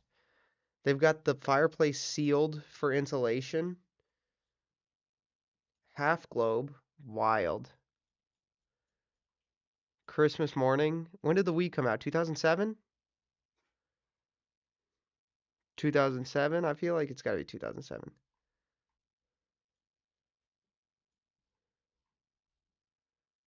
There's a flash on, which means it's like on an actual digital camera, not like a phone camera. Oh wait, all right, that's not bad. Jared Allen, so 2012. Dude, identifying it based on the number is big brain, but I don't know Vikings players well enough to do that. If my best friend's from Minnesota, if he were here, he could do it. All right. Typewriter. Old phones though, and I'm only seeing typewriters at the end of the desks, not at the start. Wires from the ceiling. The dresses, the attire. Everything about this is giving pre-1, pre-World War One. Real ones remember this photo shown up before? Dude, I don't remember it. I'm gonna guess 1912. 1908. All right. Ooh, that's a sick photo. Okay. All right, this is 90s. This is so 90s. This truck, right? This has got to be 90s, right? I mean, it could be 8. No, it could be it's 70. It could be. No, this car, this is 70s. This is the 70s. All right, hold on, let's think.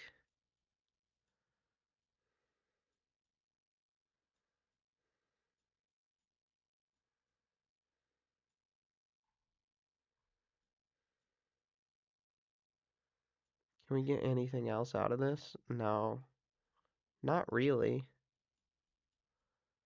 I mean, this has got to be 70s, right? Like this car, it's got to be like early 70s.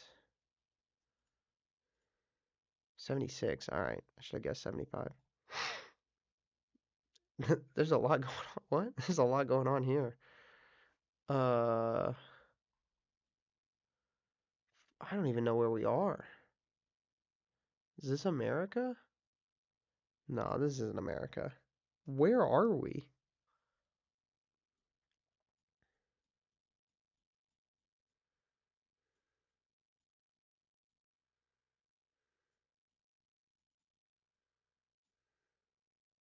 2025 Europe, not out of the question. I mean, it could be Brazil. There's just nothing about this photo to give age, like to give a year. I guess I'm just gonna guess 2000. 04? All right, not bad. 3764 is not bad. Let's see if we can break 4000. I used to be able to break 4000 regularly. So this is tough. Okay, there we go. So this is a tough one.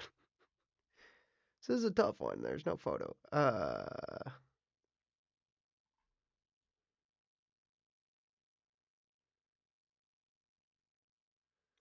Is this a wedding, maybe?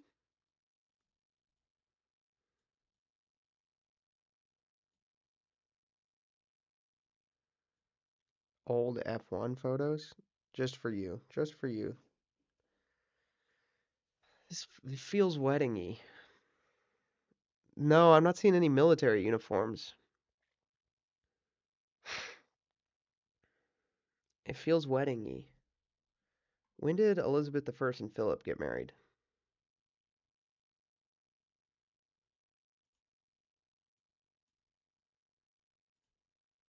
Oof. Yo, let's just restart. Hello. Oh, wait, I know exactly what this photo is. Wait, I don't know what year it is though. Is this 2016?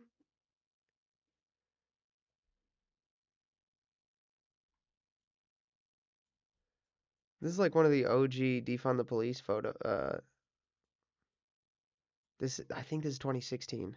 I've seen this exact photo before. 2011. Damn.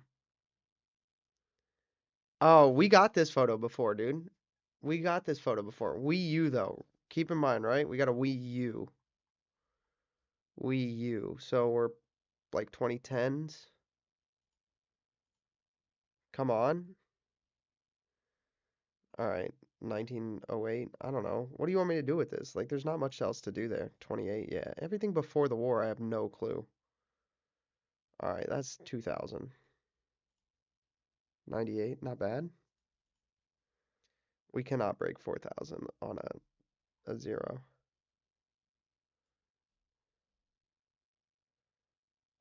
We've gotten this photo before too. I'm just guessing 08, 10. All right. Not bad. Go again. Go again. Go again. Chula Vista. Ford Motor Company. That is Henry Ford. Those are Model Ts. When did the Model T launch? 1912? Yo, come on, Josiah. What the heck is wrong with me?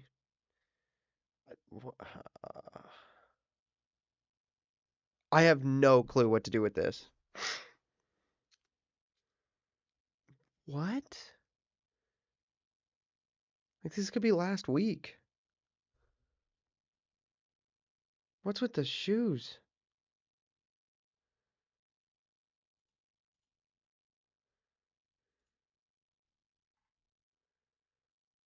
Okay, alright, now we're getting somewhere. Alright, this is 2000s.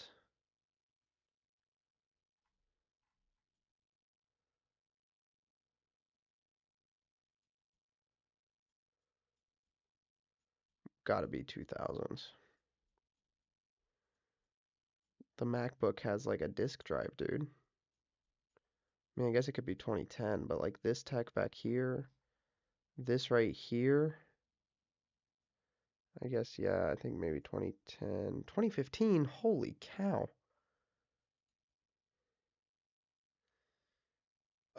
Vietnam? Vietnam.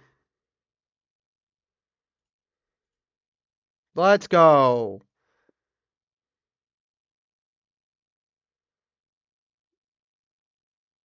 Feels 70s, right? Like I'm getting 70s vibes.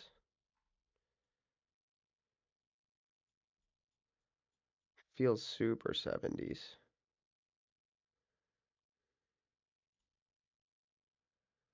90s? Oh, these shoes. Yo, good looking out. Yeah. Let's go. Good looking out. All right. Christmas 2000s. We, dude, how many we Christmas morning photos are we gonna get? That's crazy. Give it to me. Oh, that's a sick. Oh, that's so cool. That's so sick.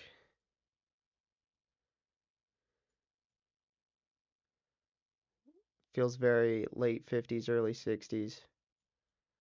The chairs feel 60s. 58. I should have guessed 60. What do we get? What do we get? What do we get? What do we get? 37? Come on. We can do better than that.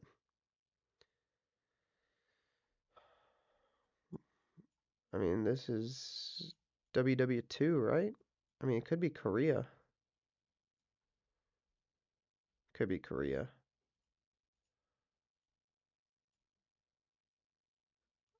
It feels Korea. Come on, it was Korea. Come on. Come on.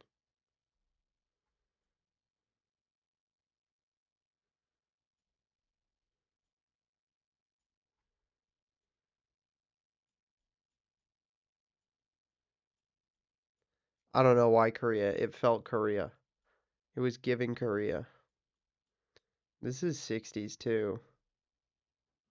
This is 60s. 52. Damn.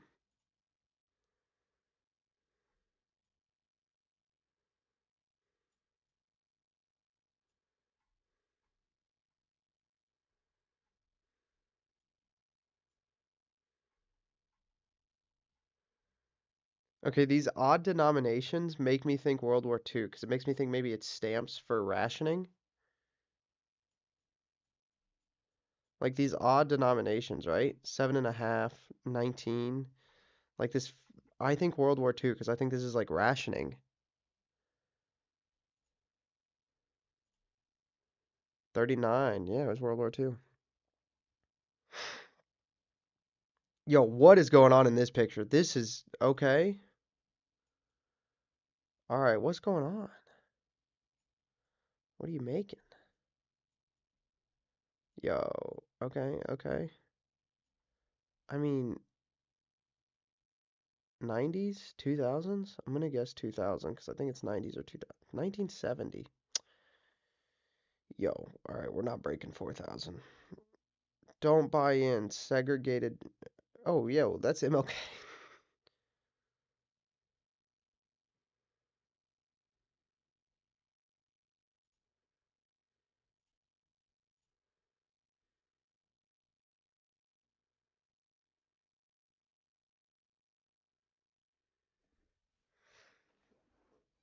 Okay, this is.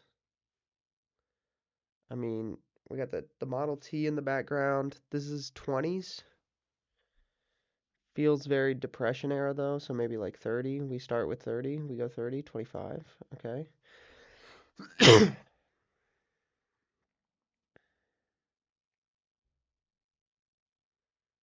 All right, show me a phone somewhere. All right, we got a smartphone right here. She's on a cell phone.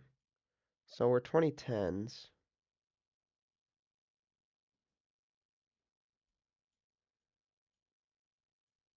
Very mixed group of people organized with all the porta potties, so we're not looking at a protest.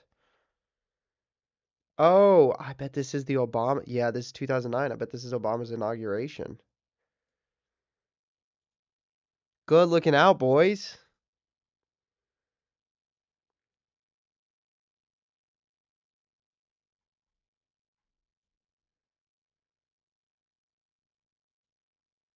Who is that? Why should I know who these two people are?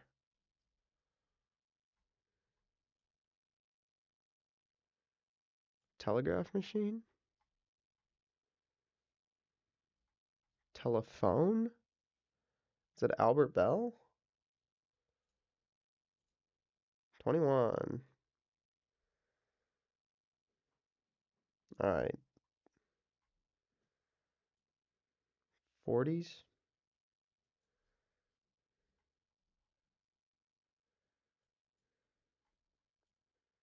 30s. Oh, it's Edison. That's who it was, yeah. Electric lights. 57 new gross. Okay. Well, that sucks because we were gonna break it, probably. This is the Gulf War.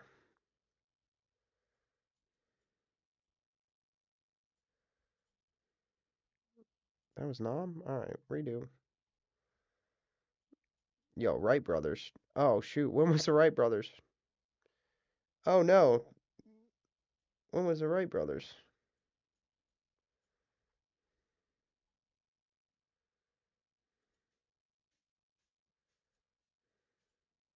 1913. Okay. This is World War One.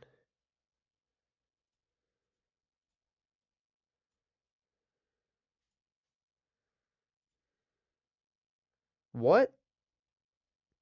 Yo, hello? What did you say to me? This is wild. What is this?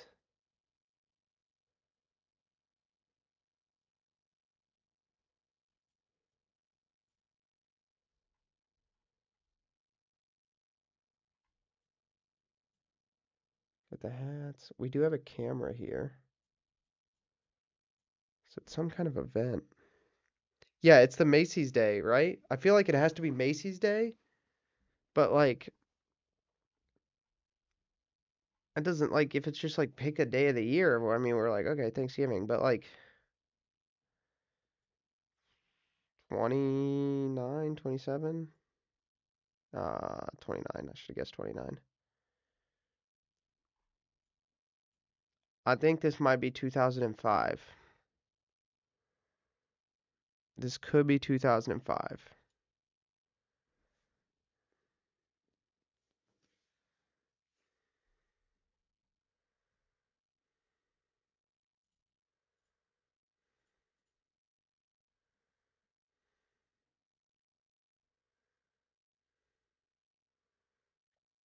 This guy is gonna give me nightmares. I'm gonna see this guy in my nightmares.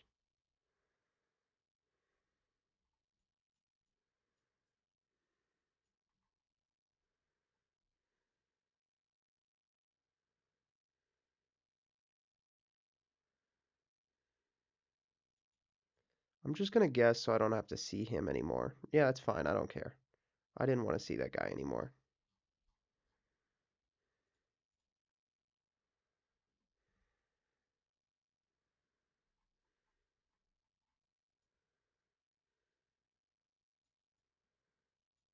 Where are we? What is this? Thailand? Indonesia? 2010s? Feeling 2017? I'm getting 2017 vibes.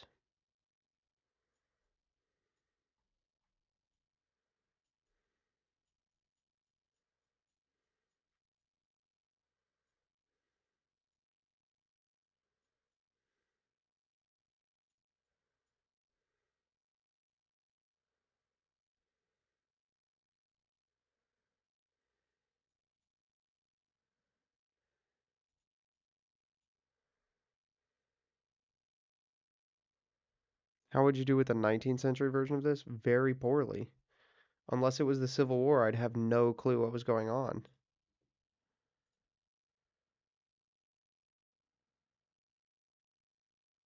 This photo feels really timeless. I mean, apart from this like giant wire stuff, but like, dude, this looks like Cold War era something, Soviet era something, right? So we're like, could be 50s, it could be 90 before the fall. The sunglasses put us probably close to the 80s. Let's go 85. Come on.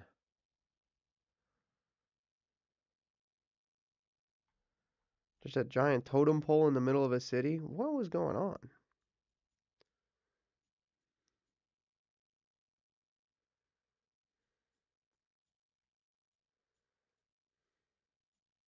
There's a Model T back here. I think we're in the 30s. Damn. 68, right? Gotta be 68. Give it to me. This photo goes hard. I love this photo. All right, well, this is World War One.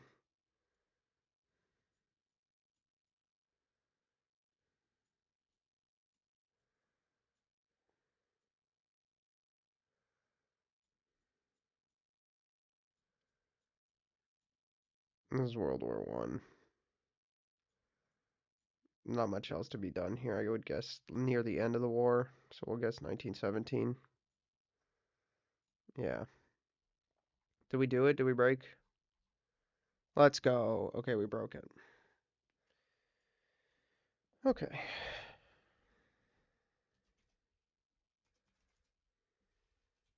You guys ever seen Duo Trigordle? It's like Wordle, but you play 32 at once.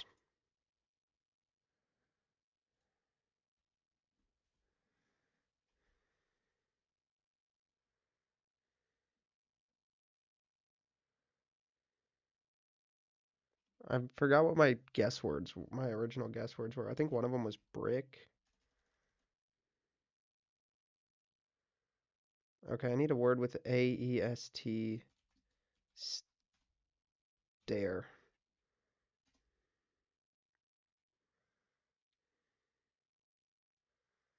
All right.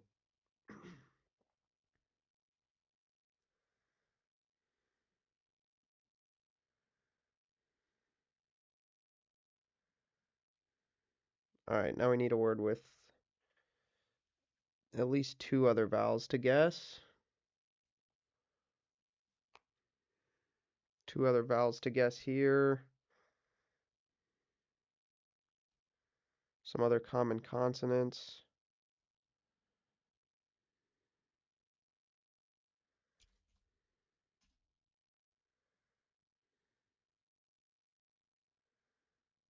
Fluid. There we go. That's a good start. Okay, now we're in a good place to start.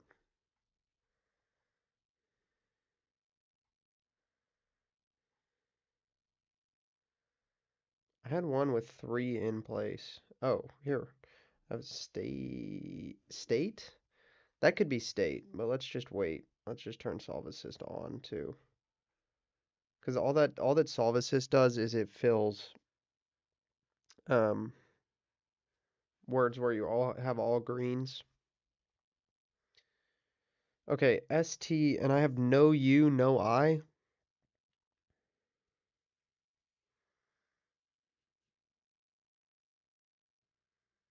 I mean, that feels like stork, but I don't want to guess there.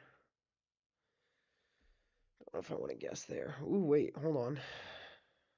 Where's my, I just saw L-E-A.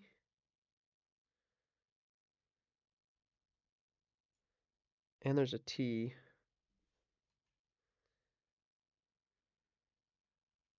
Plate.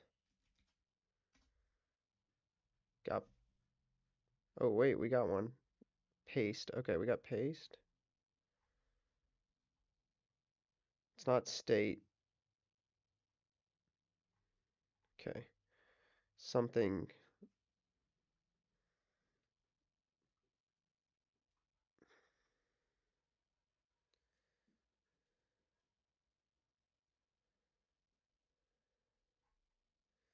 Uh, what is not plate? With a letter I haven't guessed yet.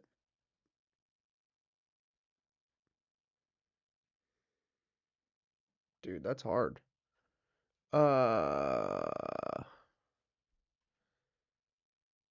Gosh, that's okay. Wait, there's no P. Um, Clate, glate, flate. There's no F. Late. Elate? Is it elate? Is that a word? It was elate. Yeah, there we go. Let's go. Okay. This one. Steak. Wait, not steak. Damn, really? Okay.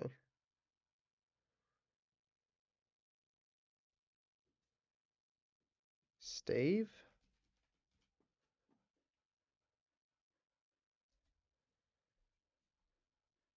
Not stave either? Holy cow. We're screwed. Um,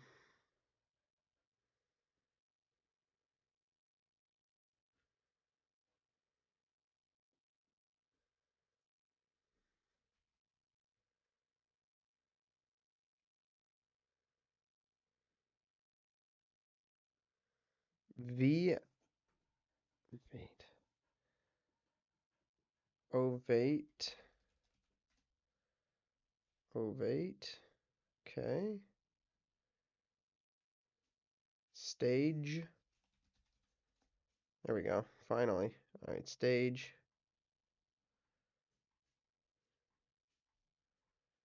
Uh,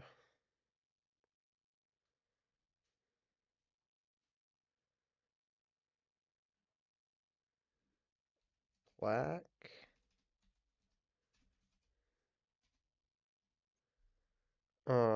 I didn't get it. Blank.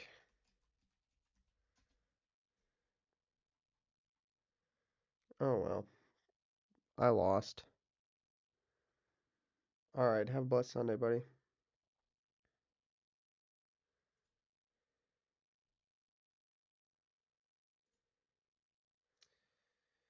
I don't know if I want to watch that. I did 3. I feel like 3 is enough. I wanted to do 5, but it's took me so long. I don't know if I can do 2 more. I don't know if I have it in me to do 2 more. I really don't know if I have it in me to do 2 more. Still got 10 viewers though. All right. Okay. Let's look at the Discord. Anybody post anything? Nobody posted anything for me to react to.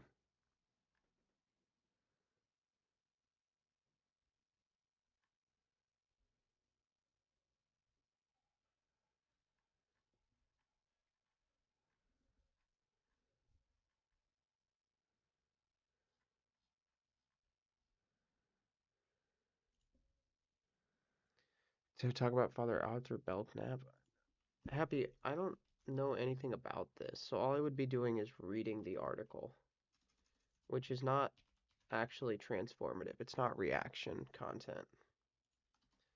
Like, it's just stealing. I would like to, but I would have to do more research on it, because the only thing I could do about it would be just stealing content at this point. I don't want to do that. Um,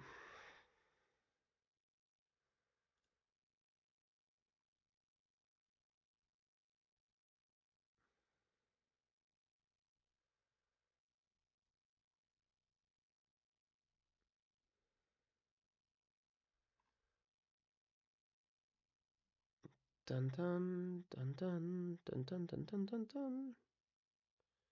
Is there any alternate history hub videos that are new we could watch?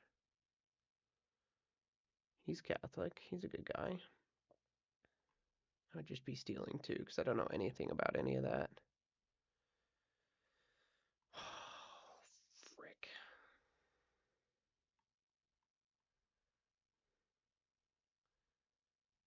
Ethical reacting is so hard. I understand why people do unethical reacting.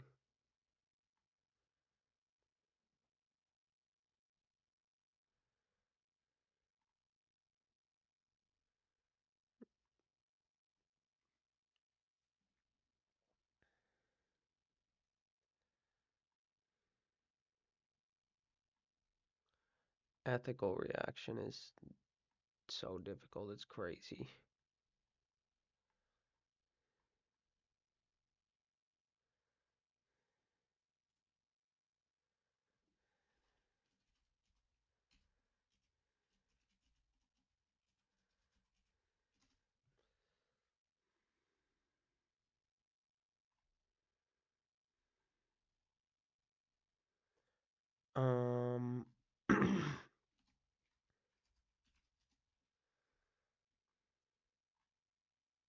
Oh, here, we can watch this.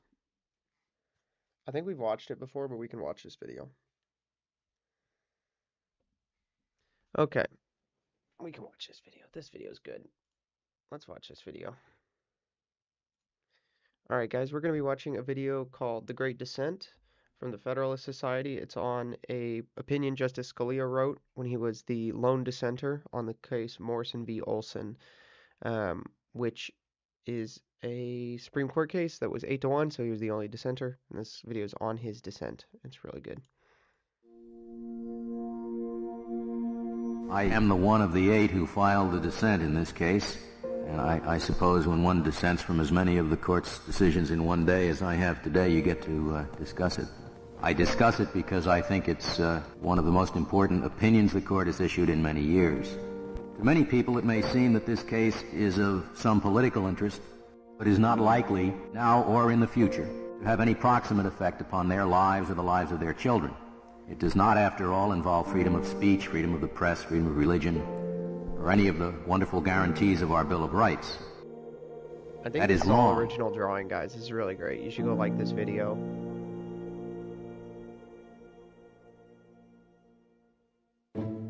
If you took a survey of people and asked them, name Justice Scalia's most important, greatest opinions, Morrison versus Olson's dissent would appear on almost every list.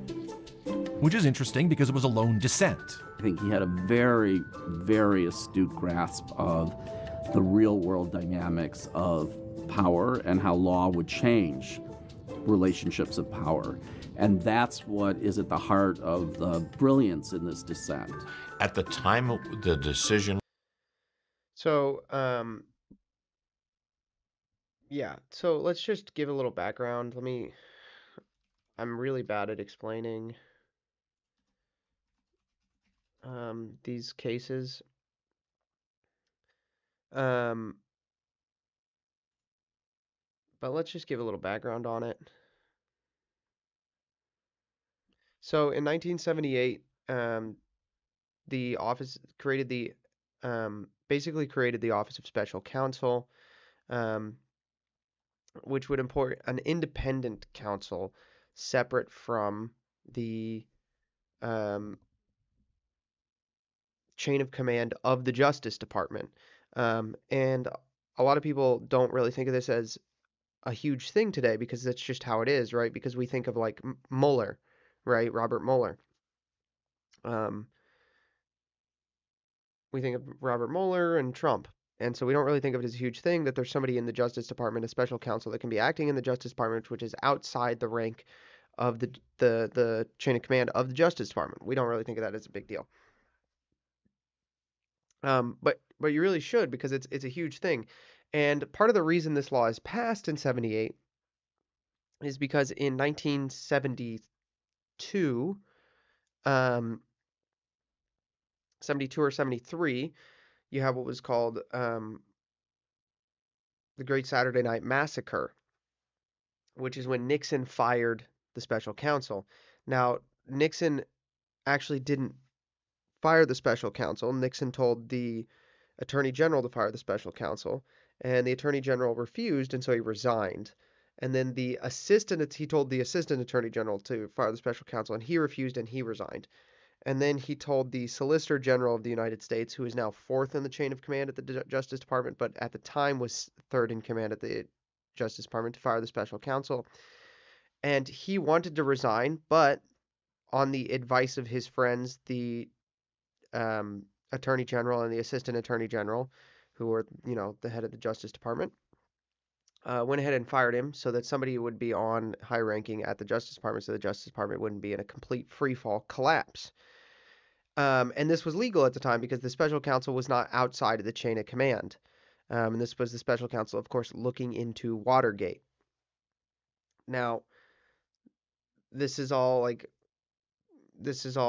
kind of weird historical fact, but that guy was Robert Bork, who went on to be nominated eventually for the Supreme Court by Ronald Reagan, and he was treated in his hearings in what is probably one of the first modernly recognizable Supreme Court hearings in the Senate, where it was very political. And they, they ran campaigns against him. They ran campaigns to be like, hey, go call your senators, and tell them to vote against Robert Bork. They ran these campaigns, these ads against Robert Bork, telling people to go call their senators. Ted Kennedy was at the head of, or Ted Kennedy was one of the guys heading that up, which is part of the reason Patrick Buchanan had such distaste for him. And today we call it being borked because of what happened to Judge Robert Bork. He was a judge by then. At this time, he was the Solicitor General, and he fired the special counsel. And that was legal at the time. So in 1978, a law was passed that basically established that the special counsel could be outside of the chain of command and therefore unfireable by the president. Now, the problem was that this violates facially the separation of powers clause of the Constitution, because it says that the president is the head of the executive branch and has absolute control over the executive, which is something that's really important and is coming up a lot now with President Trump, right? It came up a lot, especially at the beginning when he was just dissolving USAID. It's a branch of not a branch. It's a subsidy, and it's a part of the executive branch. He can just dissolve it. He can do what he wants, right? Anything which is a part of the executive branch, Trump does have complete control over by the Constitution. He can fire whoever he wants at will. And one of his executive orders was saying as such, right? There's a lot of federal employees which are non-fireable based on political reasons. Like a new president can't fire them, which is how we get what we would call the deep state machine, right? Like, well, a lot of us refer to this as the deep state. And we get this because there are federal employees which are in the executive branch which are unfireable by the head of the executive. And Trump, in one of his executive orders, claims and is moving some people out of this category of unfireable into the category of fireable. And so Olson v. Morrison was a Supreme Court hearing on if the 1978 Ethics in Government Act was a violation of the separation of powers. So that's what this is on. And, it just is. However, it seems like it would be wise to have it, basically. Like, it does violate the Constitution, but it does seem like it would be wise to have it if you don't think about it very deeply. Now, this Supreme Court case is really notable because a lot of these justices saw it as necessary to uphold, to have accountability in government and ethics in government. And Scalia was the lone who read the Constitution as it was written and said, no, the executive has absolute power over the executive branch. You cannot have something like this. So that's the background on it. Came down. Most people in the academic world, most law professors thought the majority was right, Justice Scalia was wrong. As time has gone by, it's almost a consensus that Justice Scalia was right. Post-Watergate, they had just gone through the Nixon presidency, and there was a widespread, even bipartisan, sense that you couldn't trust the president to investigate himself or his highest-ranking subordinates. The conclusion that emerged out of Watergate was we need a system in which... So these are the Watergate hearings. This is a photo from the Watergate hearings, which actually, fun fact, is what shot Patrick Buchanan to national note, his testimony at the Watergate hearings. Patrick Buchanan's... So PBS and a lot of other news networks were carrying gavel-to-gavel coverage of the Watergate hearings, the Senate hearings, which means they were just carrying them live from, in session to recess. And Patrick Buchanan did so well, and was so prepared and so answered so well everything that all of the questions asked to him that he embarrassed the committee, and as a result, the committee, the news network stopped carrying gavel-to-gavel coverage. That's just how well Patrick Buchanan did in these hearings, and he'd never been on the national stage before. He was just a speechwriter. So that's a little fun fact. But this is a photo from those hearings.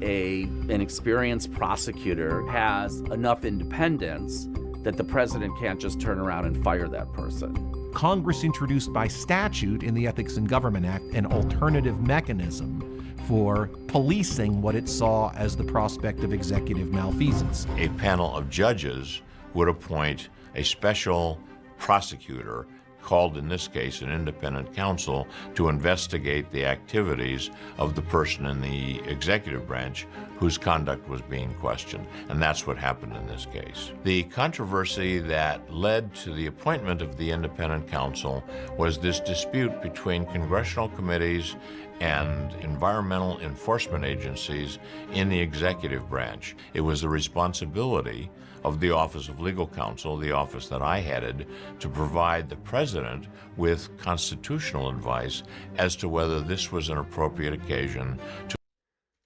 with constitutional advice, the office. This is that Gorsuch, by the way. Oh, shoot, you can't see. This right here, Ann M. Gorsuch, that is his mom, I believe, if I remember right. That is him.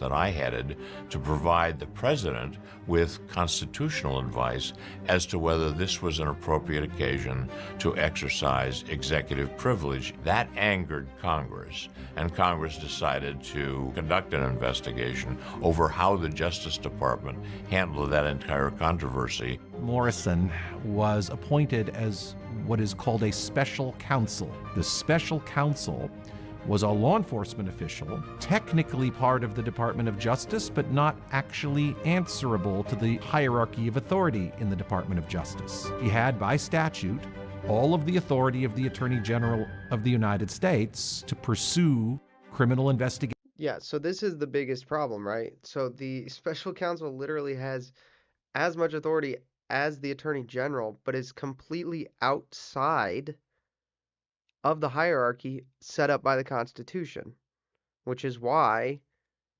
the Reagan administration sued in the Supreme Court to overrule the 1978 Ethics in Government Act. Investigations and prosecutions within her defined authority, without having to answer directly to the Attorney General or to the President. Ultimately, the independent counsel subpoenaed documents that related to the work that I had done. So we resisted the subpoena, told the independent counsel that we would not produce the documents, and then told the court that we were not producing the documents because the independent counsel did not have the right under the Constitution to subpoena those documents. That set up a judicial challenge to the existence of the independent counsel. The big argument. So that's background on this specific case. But like I said, this is a bigger thing that they're about to get into. And the core question is, does a special counsel violate the executive branch's right to separation of powers?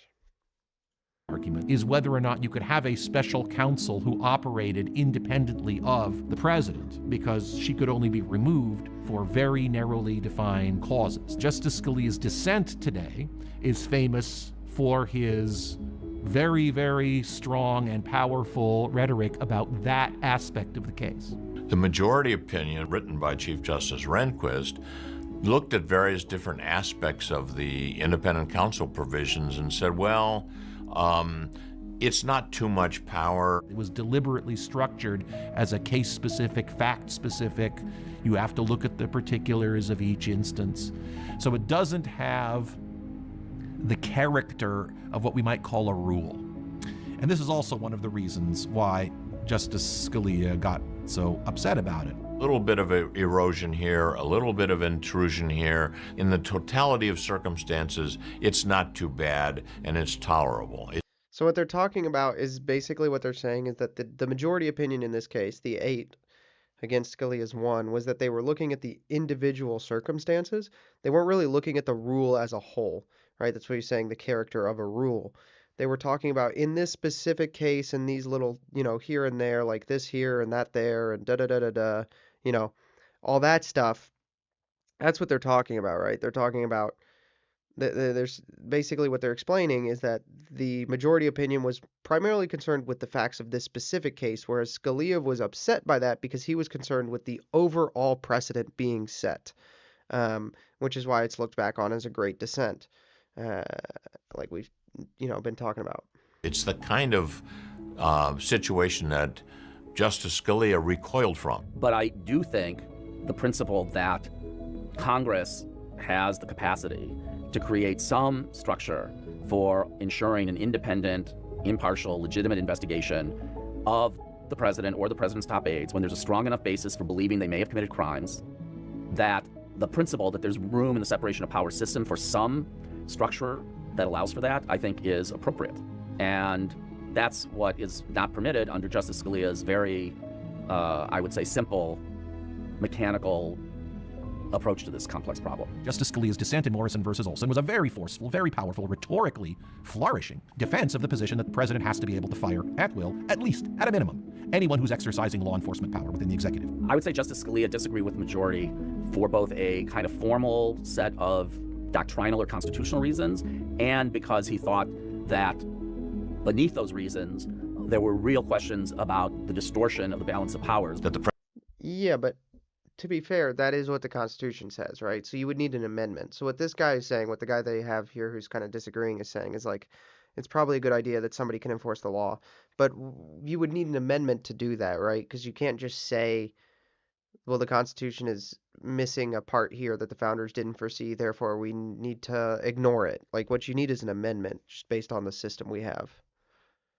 The president must have the unified and exclusive power to execute the laws so that we, the people, could hold the president responsible for the ways in which the laws were executed. Justice Scalia would have us believe that the framers of the Constitution made a conscious and focused decision that even when the president or his or her top aides are being investigated, it's still the case that the president has to have full control over that investigation. I don't think... Yeah, but he's not saying... That's not what Scalia is saying. Scalia is saying that, like, Scalia's whole position and his whole judicial philosophy, from what I understand, was basically, like, more along the lines of, like, what does it say, you know? And where they foresaw what would happen, what was the intent of what they said. But in this case, it's just what did they say, right? Because they didn't really foresee this whole circumstance happening. So what does it say, right? The mechanics of what it says is what he's doing, right? He's doing mechanical work.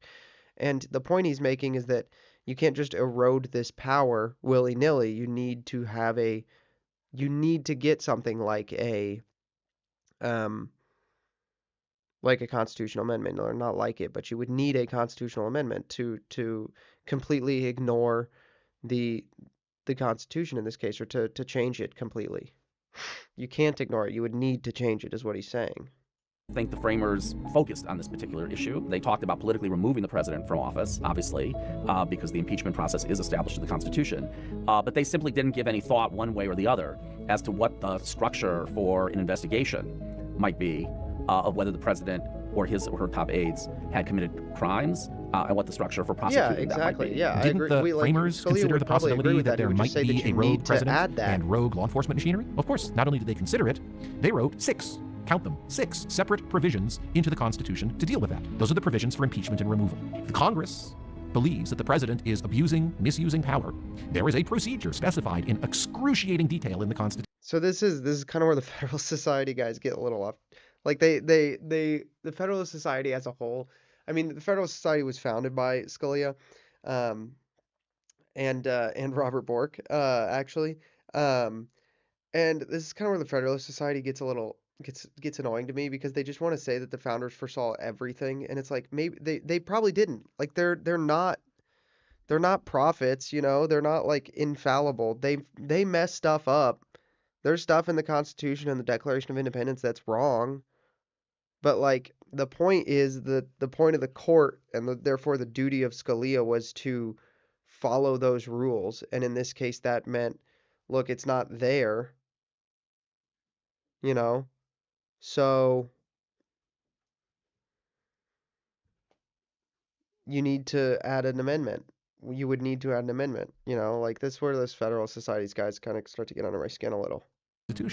For impeachment and removal of not just the president, but lower-level executive officials who Congress believes are misusing their power. I think is an extreme view of the unitary executive branch. You might believe that the president constitutionally has to have control over the administrative agencies, and still take the view that when it comes to potential crime that the president himself has committed, the president should not have, and does not have as a constitutional matter, the power to completely control the investigation into those matters. I think it's fair to say the majority opinion was pragmatic, in the sense that it was looking to particular consequences although it wasn't entirely clear what consequences they thought they were looking to.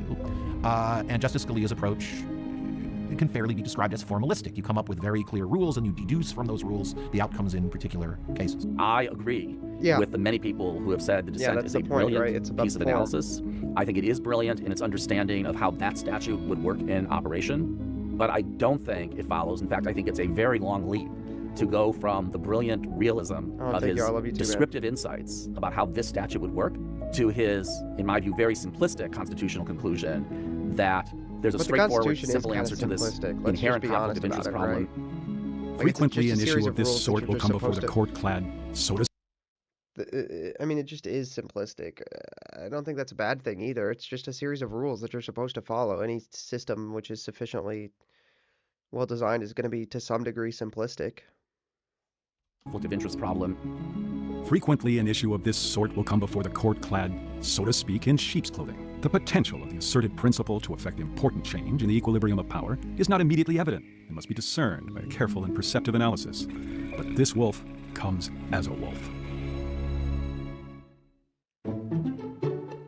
Very interesting to see that evolution over a period of 40 years, where a justice was a minority in a 7-1 decision, and people have come to believe that that minority, that dissenting opinion, was the correct decision. Justice Scalia was something of a novelty in that he had a methodology. This is the formalism aspect of what he does, and that was not well understood. Dude. It was Scalia had not so much by aura. The people on the court. There was nobody on the court in 1988 who decided cases based on the rigorous application of a well-defined methodology. That is, I think, less true 30 years later today than it was in 1988. I think you now have justices, by the way, on both sides of the spectrum, who are much more attuned to, focused on, application of methodologies. So, this video was made in 2018, and this is like a it's like a Federal Society moment. Like, no, the left is pretty much, they don't really care, because they don't view the executive branch as the executive. They view it as the bureaucrats in the system which uphold their, the cathedral, as Curtis Yarvin likes to call it, which is a great word for it. Than they would have been 30 years ago. It is a great opinion because it's very thorough, it's very careful, it's very scholarly. It looks at the reasons why our Constitution was created the way it was and the way it is implemented to protect individual liberty. It's a common piece of conventional wisdom that Justice Scalia ultimately was proven right in his Morrison versus Olson dissent. There's a good deal of truth to that, but it's also overstated in ways that I think people often don't appreciate. He was right about the way the Independent Counsel Act would work in practice, that particular statute with all of its different pieces, all of its elements, and the way they work together, and the kind of independent counsel investigations that we sometimes got under that statute. He was brilliantly right about that. But the legal conclusion he wanted to draw from that analysis was much more extreme than I think many people realize. What I would hope people would look at is the broader question: how do you figure out what the Constitution means? What are you going to do the next case? The one that is a really boring case about the curtilage under the Fourth Amendment or something like that. How are you going to go about deciding that case? Are you going to come up with an all things considered, what does my gut say is the right answer? Or do you have a methodology that you go into the case thinking, I'm going to decide using this particular decision procedure, whatever that is, that's how I'm going to do it. Just because he was right about how this statute would work in practice doesn't mean he was right about the very simple constitutional way he would approach or analyze the situation. And I think many people confuse those two, or don't separate out those two questions clearly enough. So I think a great deal of the legacy of his opinion in Morrison versus Olson is attributable to the style. But none of that should obscure the substance underneath it. He was putting forward an enormously powerful vision about maybe the single most important feature of the United States Constitution, the allocation of power, how people exercise power, how the exercise of power is controlled. It is one of those opinions in our constitutional literature that people read and then they understand more about why we are free today. In the dictatorships of the modern world, bills of rights are a dime a dozen. What makes ours work is a governmental structure, a constitution of government, designed by 55 extraordinarily wise national leaders over the course of a 4-month convention 200 years ago last summer. Today's decision, which departs from the text of the Constitution and gives no reason for the departure, except that a majority of this court does not think that the power taken away from the president was too much, is not, in my view, the operation of the government of laws that the Constitution intended. Indeed, it does not seem to me to be the operation of a government of laws at all. Yeah, that's a great video, and I think Scalia is probably right about that. I've read that dissent. It's really good. It's really interesting. He's clearly right about it, and we're seeing it kind of play out now. Especially, we saw it with Trump's first term, but we're seeing it even more, I think, with Trump's second. So, All right, there's 4 topics, boys. 4 topics. 4 topics. Oh gosh, we gotta get through 5. Gotta get through one more. One more video, guys. One more video. I need a fun video, dude.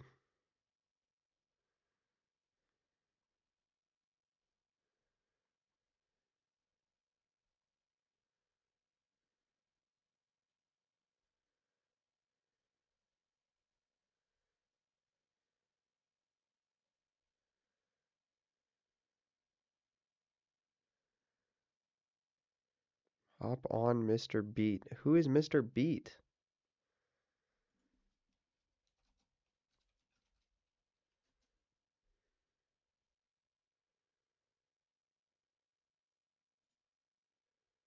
I'm Mr. Beat. I'm in Lawrence, freak.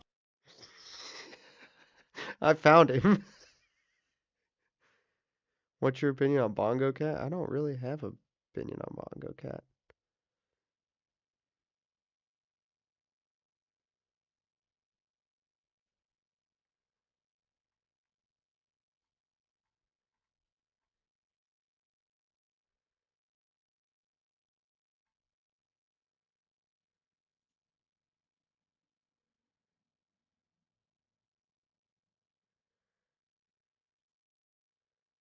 YouTube Rewind? Are you talking about Mr. Beast? I found a YouTuber actually named Mr. Beat who does politics stuff.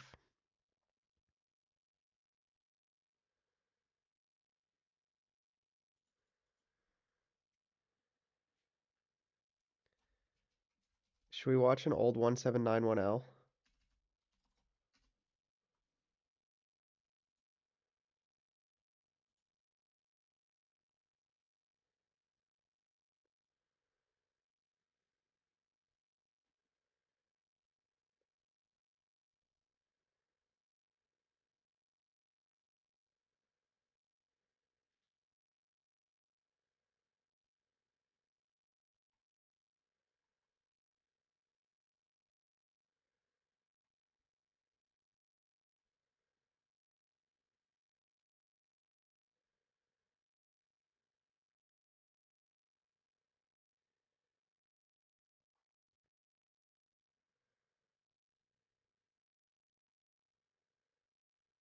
Let's watch an old 1791L video.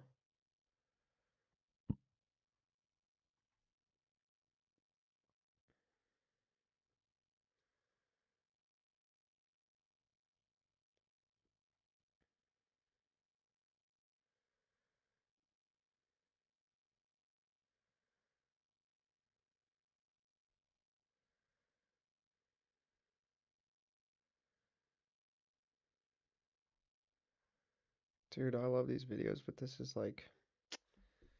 Let me look at my subscription, see if I can find something fun, because then we could call it like Fun Fridays or whatever.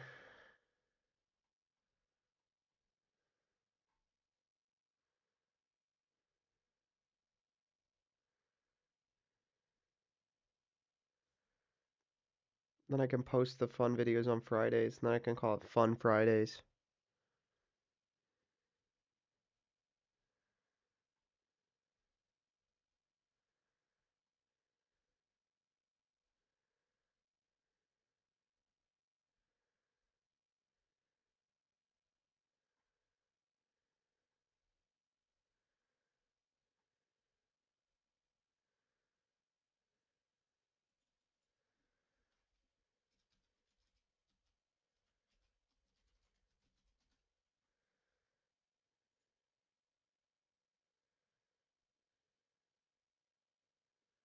Oh, here we go. Here we go. We're gonna watch this because these two will appreciate this. We're gonna watch this one. Instagram is now on iPad. I did know that. I did know that Instagram got an iPad app. All right, we're gonna watch this video. All right, hey guys, welcome to Fun Fridays, where I watch a more fun video. I should say, if you're interested, if you want to watch these live, get to chat, and we do a lot of stuff in between the reactions and between the discussions we have, or you want to be in chat, offer your opinions, your thoughts, tell me I'm stupid. Saturday nights at 8 p.m. We're trying this for a couple weeks, so Saturday nights 8 p.m. Come hang out. We'll be, I'll take suggestions. I'll just be chatting, talking to you guys. And then we'll be, watching videos. You can be here live. So come hang out Saturday nights, 8 p.m. The video we're watching today for Fun Friday is Deuterocomical's Inquisition with Religious Hippies. So. All right. It's a nice room you got here. Yeah. Did you get it from the toilet store? Welcome back to the Inquisition. Today we have Amber Rose. Thank you for being here. Thank you for having me. Yeah. So a couple years ago, you got to speak at the RNC. How did you land that gig? I didn't. No, that wasn't you? No. Amber Rose? There's a different Amber Rose? No.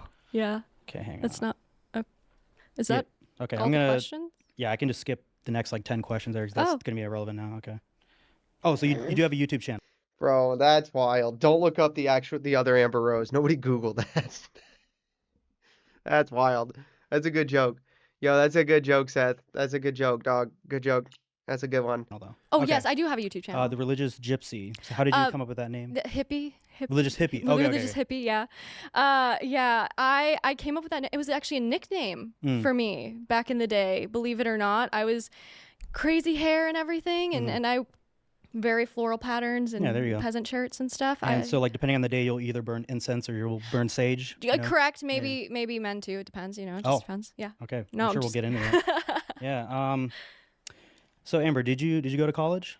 Yes, I was in college for about 10 years, but I dropped 10 out. years. But Wow. I dropped out, so I have nothing to show for it. Wow. Yeah. Okay. What did you do after you dropped out? What happened? 10 I got years married. is wild. Oh, okay. Like, yeah. Did he go to college? Well, he's going for his PhD. Oh. He's very smart. So you're still being, very feminine by being supported by men, just not your husband. It's all the simps supporting you. Simp? Yo, that's wild. No, Max is a good guy. We love Max, dude. Oh shit, I kind of cut that from the video. Simps? Do you know what a simp is? Oh no, wait, I can do that. Joe Heschmeyer, he was on Joe Heschmeyer's channel. Do you think the church needs to have a ministry for simps though? Because they're kind of an untouched, untapped potential there. Untouched? Dog, don't. No.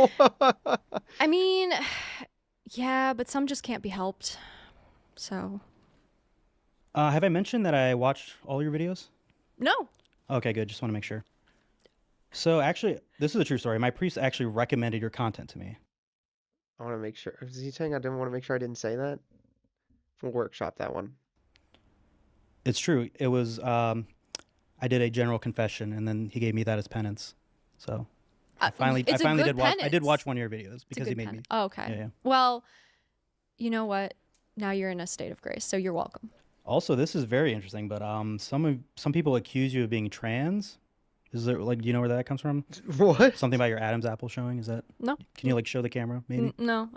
You can dispel the rumor right now. Yes, I am in fact a woman. What is a woman? Me. Some people have accused you of being an industry plant by Lila Rose. True or false? False. Okay. Obviously. Some people say you look like her. Not I don't me. see it. I mean, some people say it. I don't see it. Okay. Actually, I'm kind of offended. She's not an industry. You don't like Lila Rose? No, I love her, but low key offended that people think we're clones because we're totally different. Obviously, we're different people. The only thing similar about us is we have brown hair, brown eyes. We're the same height. We basically have the same name. Basically nothing in common. Yeah. Yeah. How big is her Adam's apple? Is it same size. Yo, what? How big is? Yo, Seth's here. Seth, what is up with the Sims are untouched line, dude? Did you do that on purpose? Please tell me that was you did that line on purpose. Tell me that line was on purpose. It was unintentional? Dude, untouched. Untouched, I was like, dog, I can't believe he said that one. Dude, that's so funny. Okay. Is there a cut? Is there a double cut there? Okay. I don't know if you no, it's changed this just recently, a but I've YouTube seen on some glitch. of your platforms your handle is Religious Hippie NFP. That's natural family planning or Non-for-profit. Not-for-profit, okay. Yeah. Are you supportive of NFP? Do you? Oh yeah. You are, okay. 100%. As long as it's in the right, as long as people are using it for the right reasons and not Gotcha. abusing it. For sure. Fun fact, I'm gonna say a not fun Friday thing. 90% of couples in the United States are not using it. Catholic couples in the United States who use it are probably not using it for a great reason. Sure. So you're a fan. Do you know if your parents conceived you using NFP? No, I don't. You don't know? No. You haven't asked them? No. Wow. Okay. That's Another crazy. thing you've been That's very wild. outspoken about That one is. You criticize men for playing too many video games, right? Especially men who are like who want to get married. Like they decide that. So what would you say hypothetically about like a guy who plays a lot of video games, but he does it like for his job? So it's like 8 hours a day. He streams. He has like 1 million viewers. He supports his family with it. Mhm. He's also like well adjusted to society. He likes to travel and he does like interviews with people and engages in the social. Travel, dude. I'm gonna lose my mind on travel culture. I lost my mind on travel culture on Jason and Kristalina's show. Travel culture is evil, bro. I hate travel culture.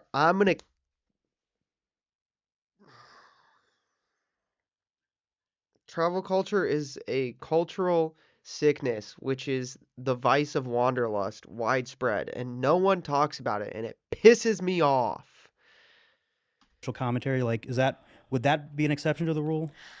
I guess. Yeah. I guess so. Yeah, like, I mean, barely. I'm thinking someone like Destiny. Like, he's probably a good. No. I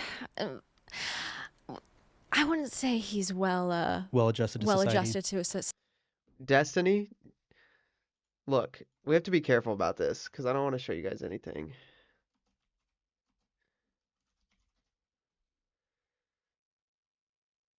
Destiny blocked his own kid on Twitter.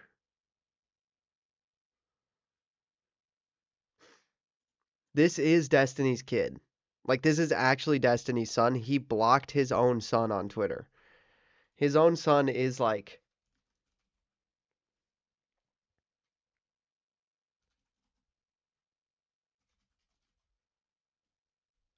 His own son is... His Destiny's son is just... Oh, he got... he got fully banned. He was posting some stuff, alright? He was posting some stuff. He was posting some crazy stuff. But yeah, Destiny's son... Destiny blocked his own kid on Twitter. Society. You described yourself as basically 2 trad for the libs and 2 lib for the trads, right? Yeah. So is it safe to say your channel is just like summarized as being a disappointment to everyone? No.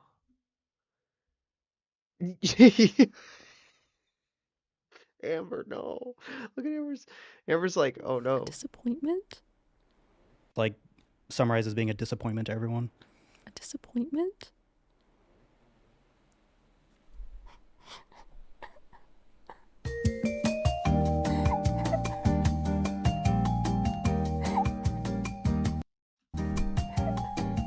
Yo, you should have just kept asking questions. It would have been way funnier if you just kept asking questions. And she just cried. That would have been really funny. Been really funny.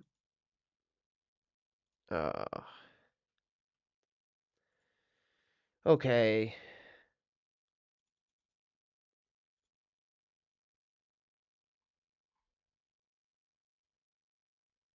Hug? No.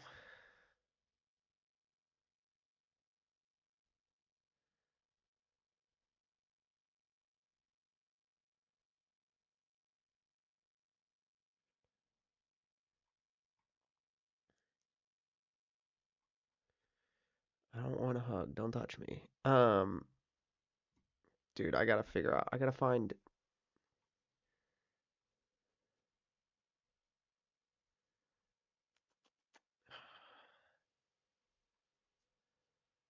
Oh, should we find it? Should we do JD Vance? Let's do a JD Vance Theo Vaughn thing. You have a question on travel culture? What's your question on travel culture?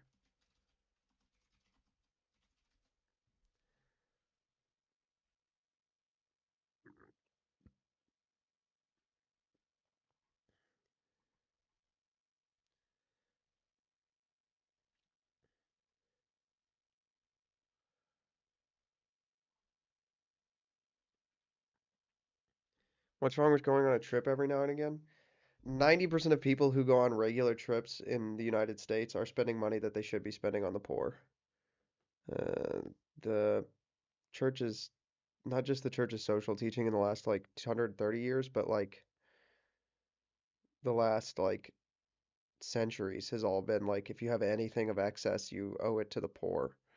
I think Gregory the Great even said like if you have excess, it belongs to the poor, or you've stolen it from the poor. If you have two coats, you've stolen one from the poor. Two cloaks, you've stolen one from the poor. Like I think the only acceptable forms of travel are work, pilgrimage, vocation. Work, pilgrimage, and vocation, I think, are the only acceptable reasons to travel. Yeah. And people who just travel to like experience things or just like or like going out of the country regularly and all that stuff, like it's just you're just engaging in wanderlust.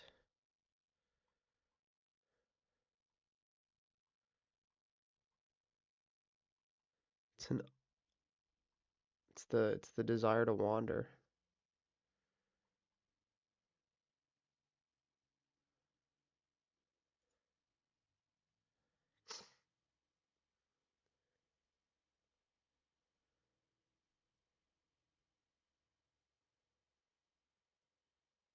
Okay, I'm gonna watch this real quick and I will be reacting so it's not just stealing, but I haven't seen this yet.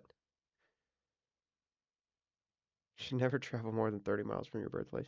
That's a joke, but that's closer to being right than being wrong. I haven't seen this yet. I want to watch it real James quick. White wants to debate you, somebody says. Yeah, this. I am One day honored. ago, it I'm was like honored. a long. I mean, He said James White said that James so White. long ago. I love Matt. I love Matt. James White said that like weeks ago, I think, and it's just so funny how offline Matt is. I love him. It's so funny. It's never not gonna amuse me how offline he is and how good he is at being offline. Has been debating for decades, and he's a formidable debater. Come on. I mean, he's not. He's not. And so apparently, I'm not on X. I post on X, but I post from a kind of third-party platform. Just so you know, we have moved on from cappuccino to black coffee. So we don't know what's going to happen by the time I hit the bottom of this mug, but it will be magical. Or it will be frantic. I don't know. What? Yeah, so I was honored. Dude, I mean, obviously, I've you... watched a lot of debates between James White and Jimmy Aiken, James Matt, White dude, and Trent you're so Horn funny. and Patrick Madrid. And so will I debate James White? No, I won't, because I'm not good at debates. I don't know why more people won't just admit this about themselves. Have I engaged in debates before? Yes, I did like 2 or 3 debates with Cameron Bertuzzi on his channel back when he was Protestant. I've done a debate on an English radio show called Unbelievable about pornography.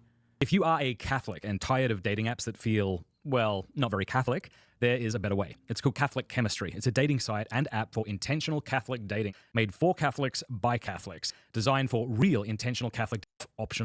I was on Ben Shapiro's show to kind of debate whether lust was possible in marriage, but that was more of a conversation than a debate. But I'm not good at them. Dude, I remember that. It was so crazy. I remember that. So yeah, dude, I remember doing that. And they asked us so last minute, you know, and it was just because they wanted to get on the new. It wasn't like last minute, like they waited. It was just like they got on the thing as soon as it happened, which didn't give us a ton of time to prepare for it. It was just crazy. I had to get up like way earlier than I normally did, and I had to like rearrange and prep the studio for like a single shot. And uh, you know, people have kind of seen the studio space now more since Matt left and we did that walkthrough video, but like it was tiny. It was just not set up for that. That's why I wouldn't debate James White, but I would highly encourage James White to continue debating Catholics, because the comments I'm seeing under these videos and that I'm hearing about more and more is that James White is one of the best Catholic apologists out there, in that he is leading many people into the Catholic Church. But I wouldn't debate James White because I'm not good at it. That's the answer. That's so hard to say. Why don't more people say that? Thanks very much for watching that clip. So You can click. funny. You're funny, Matt. He's not a formidable debater. You don't have to be nice about it, Matt. You can just say he's stupid. Oh, You can just tell him he's dumb, Matt.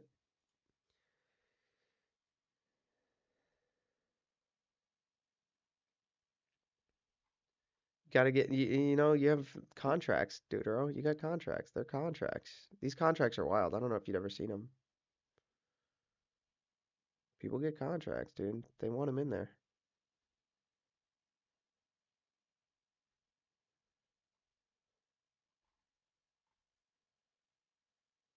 What did I just find? Advent calendar day 6 featuring Alex O'Connor. What is this? Wise men say only fools. Okay, well that's definitely gonna get copyright struck, but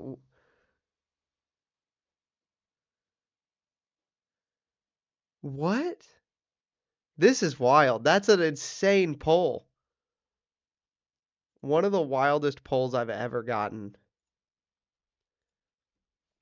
Crazy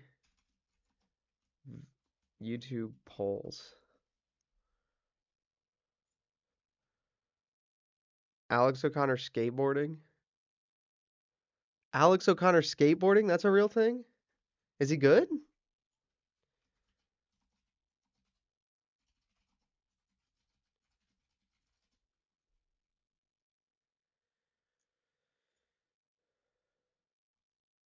Dude, what?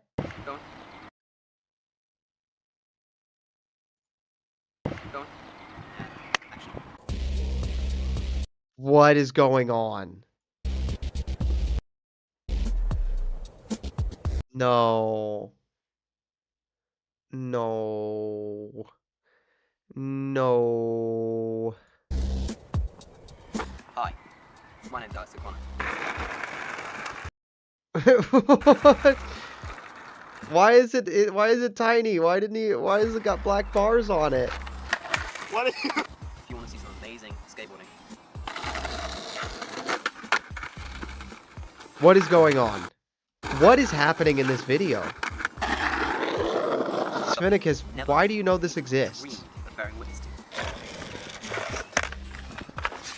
Alright, that was decent. It got worse. Alright, pop shove it. The best thing you'll ever witness in your entire life. Better than all those fake-ass celebrities you see. Paul Rodriguez, Ryan Sheckler, PJ Ladd. Forget. You stick around here. It's the best stuff you've ever seen in your entire life.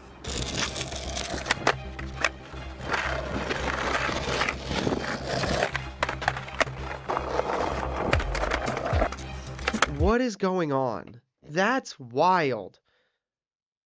That's a crazy poll, but I didn't pull it. Spinnicus pulled it. You ever see? Yeah, of course I've watched Rodney Mullen skateboard.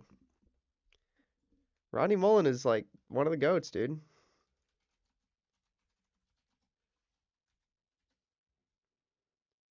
You ever see? Dude, who's the guy I'm thinking of right now?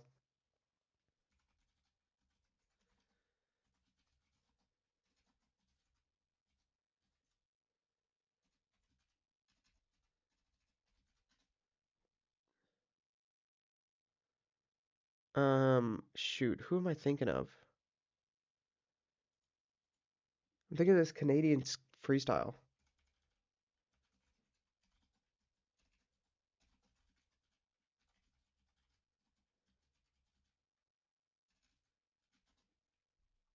Andy Anderson. Have you ever seen Andy Anderson? This is the craziest thing I've ever seen on a skateboard. The Scientologist skateboarder? Yeah, I used to watch that channel all the time, dude.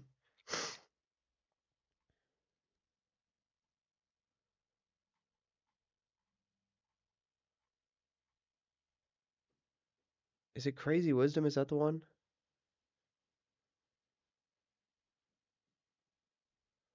Crazy Wisdom. Yeah, Crazy Wisdom is this one. I don't want to... You guys ever seen this?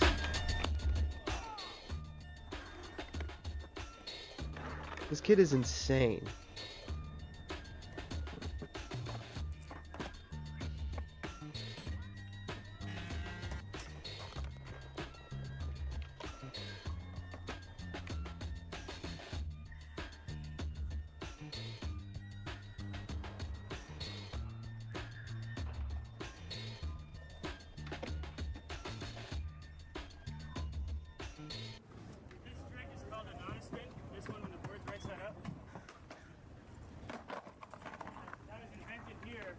Years ago. Oh. So I'm trying to do the Satan spin, which is not as backwards, not as lives in Santa Monica. Right. And that's the upside down version. But the flipping out is really hard, and the flipping in is really dangerous. Got it.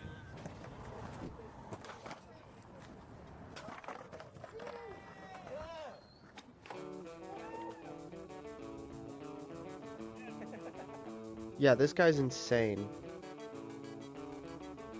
He can do one-wheel manuals. Hold on. Find the one-wheel manual.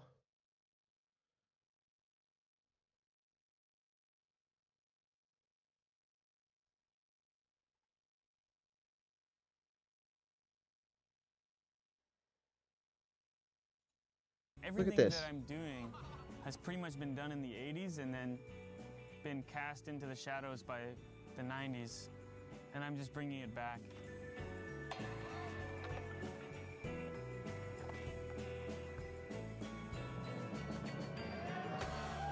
Dude, he's so good. It's so fun.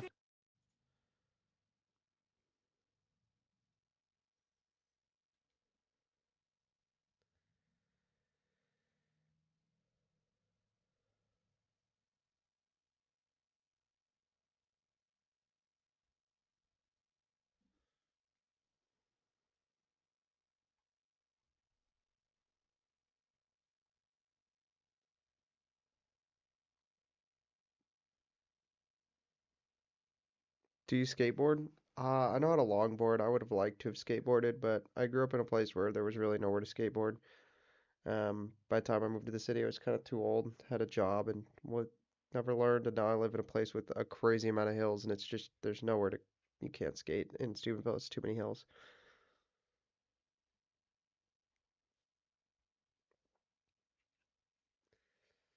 Okay, well,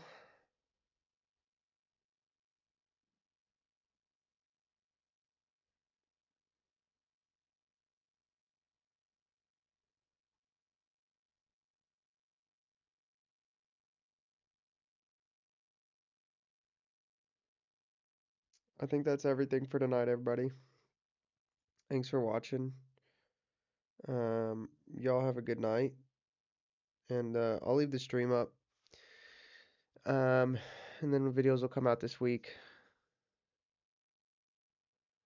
I don't know if I'll publish that Fun Friday one unless Deutero tells me he's good with it. I just had to do it because I didn't know he was here. I didn't want to text him at midnight, 1 a.m. So